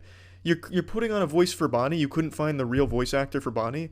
You have Andy in a hoodie. You couldn't even put him in a sheriff's hat or anything, and he's not even trying to do a voice. This is low quality, Michael. You're never going to compete with the big dogs in the space if you're not willing to really go the extra mile. You've lost me. Now you've broken my immersion. Now I know it's not the real Andy and Bonnie. Andy gave it to me. No, I'm Andy, and I did not give you my doll. This is so bad. Well, I don't have it anymore. Yeah, well, that's because I have it now. Hey, that's mine. No, that's mine. I had it for 8 years. Whoa now, M. Night. I'm a little confused here. So Andy was getting his dick twisted in a knot because Bonnie stole Woody from him, but Andy just said he has it and laughed in her face, and now Bonnie is confused as to why she doesn't have it. I'm just a little lost on the lore here. Also, Michael, again, I'm gonna have to say, your costume department is lackluster as well. I don't understand why you have Andy dressed up like a Satanist or an old 2009 MySpace edgelord profile picture. Dad! It's like I'm scared. Dad, where are you? Oh, what do you want, Bonnie? Yeah, so scary. Andy has my Woody doll. He's mine. Wait. Okay, guys, just calm down, alright? Just calm down. Like, if you guys actually want to settle this, you might as well just come to my house, fight it out. The coordinates are... Whoa now, Michael, that was brave. Why would you want to offer up your house to be the Thunderdome for these two to fight it out, though? To give you an update, Bonnie's father has come out of nowhere to join Smash Brothers, and he's threatening Andy with violence to give the doll back to Bonnie, or else his ass is getting beat. And in response to this, for some inexplicable reason, Michael comes in and says, why don't you guys come beat some fucking ass, slit some throats at my house, and then gives them the coordinates. Why are you giving them the coordinates, though, Andy? Why wouldn't you give them the address? What the fuck are they going to do with that? Oh, yes, Andy, thank you for the coordinates. I'll plug this in. I'm triangulating your position now. I'll be there ASAP. But I really just have to wonder why he would even bother saying, come fight at my place. Andy, do you just do that for anyone that wants to fight? Like, if I get into a fight at the bar, are you going to just break it up and say, whoa now, guys, let's take this to my house instead? Because if so, you're fucking brave, man. Making a little fight club there. I respect that. Oh my god, guys. They're gonna meet right here. That's absolutely insane. They're actually probably gonna come right now. I need to make sure like all the doors are locked, or maybe like... Oh, whoa now, Michael. You just offered your house for them to fight. Why would you then go lock your doors so they can't enter your house and slit throats? That just makes you a liar and a really shitty fight club host. You invited them over. It wasn't their idea. So why are you now going to lock the doors? You getting afraid of it? This is your creation now, Michael. Young man, where are you? I've come to get what is mine. Show yourself, you little brats. What the? Get off! Oh, all right, where is that doll? Are your eyes closed, you fucking ogre? It's sitting right there on the counter that you just pushed them towards. So this fucking lumbering idiot comes into this house he knows nothing about, could have been set with Home Alone booby traps all over the place, but takes it on faith, comes here for the showdown, pushes the guy, and then can't find the doll sitting right on the counter? Man, walking around like Frankenstein's monster, with one goal in mind and can't even recognize the goal sitting right in front of him? Disgusting. It's embarrassing, really. Bonnie should be ashamed of herself for having such a stupid fucking dad. What the hell? Oh, no. Let go of that crate now or else. Let me see where. Whoa! Get the hell out of here! I need to get the hell out of here. This place is insane. I'm not dealing with this, but thankfully I do have the Woody doll back. Yeah, that's the whole rest of the video. I kind of broke it down into the only 4 parts that have anything at all that happen in them. Everything else in between this is just him saying, guys, Woody, wow. So I cut all of that out for your own safety, really, because it's fucking awful to listen to. But I have to wonder, why the fuck does anyone watch this? Even as, like, a diaper-shitting, milk-snorting toddler, it's not well done or scary. The last thing I want to do is compliment J Station, but he's the most similar channel to this, and at least in his defense, when he does these shit videos, and it's all he does, he actually has shit that happens during it.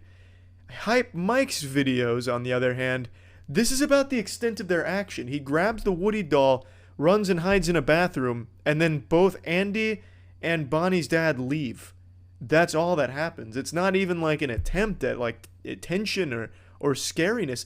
Genuinely, nothing fucking happens in the 10 minutes plus. I don't get it. I can't wrap my head around it. At least when you look at things like if I was a kid, I could maybe see why that would make sense. But here, fuck me, I don't get it at all. Hype Mike. Yeah, it sucks, but good work out there, I guess. I don't fucking know. Anyway, that's some more scary FaceTime shit. Always fun. See ya.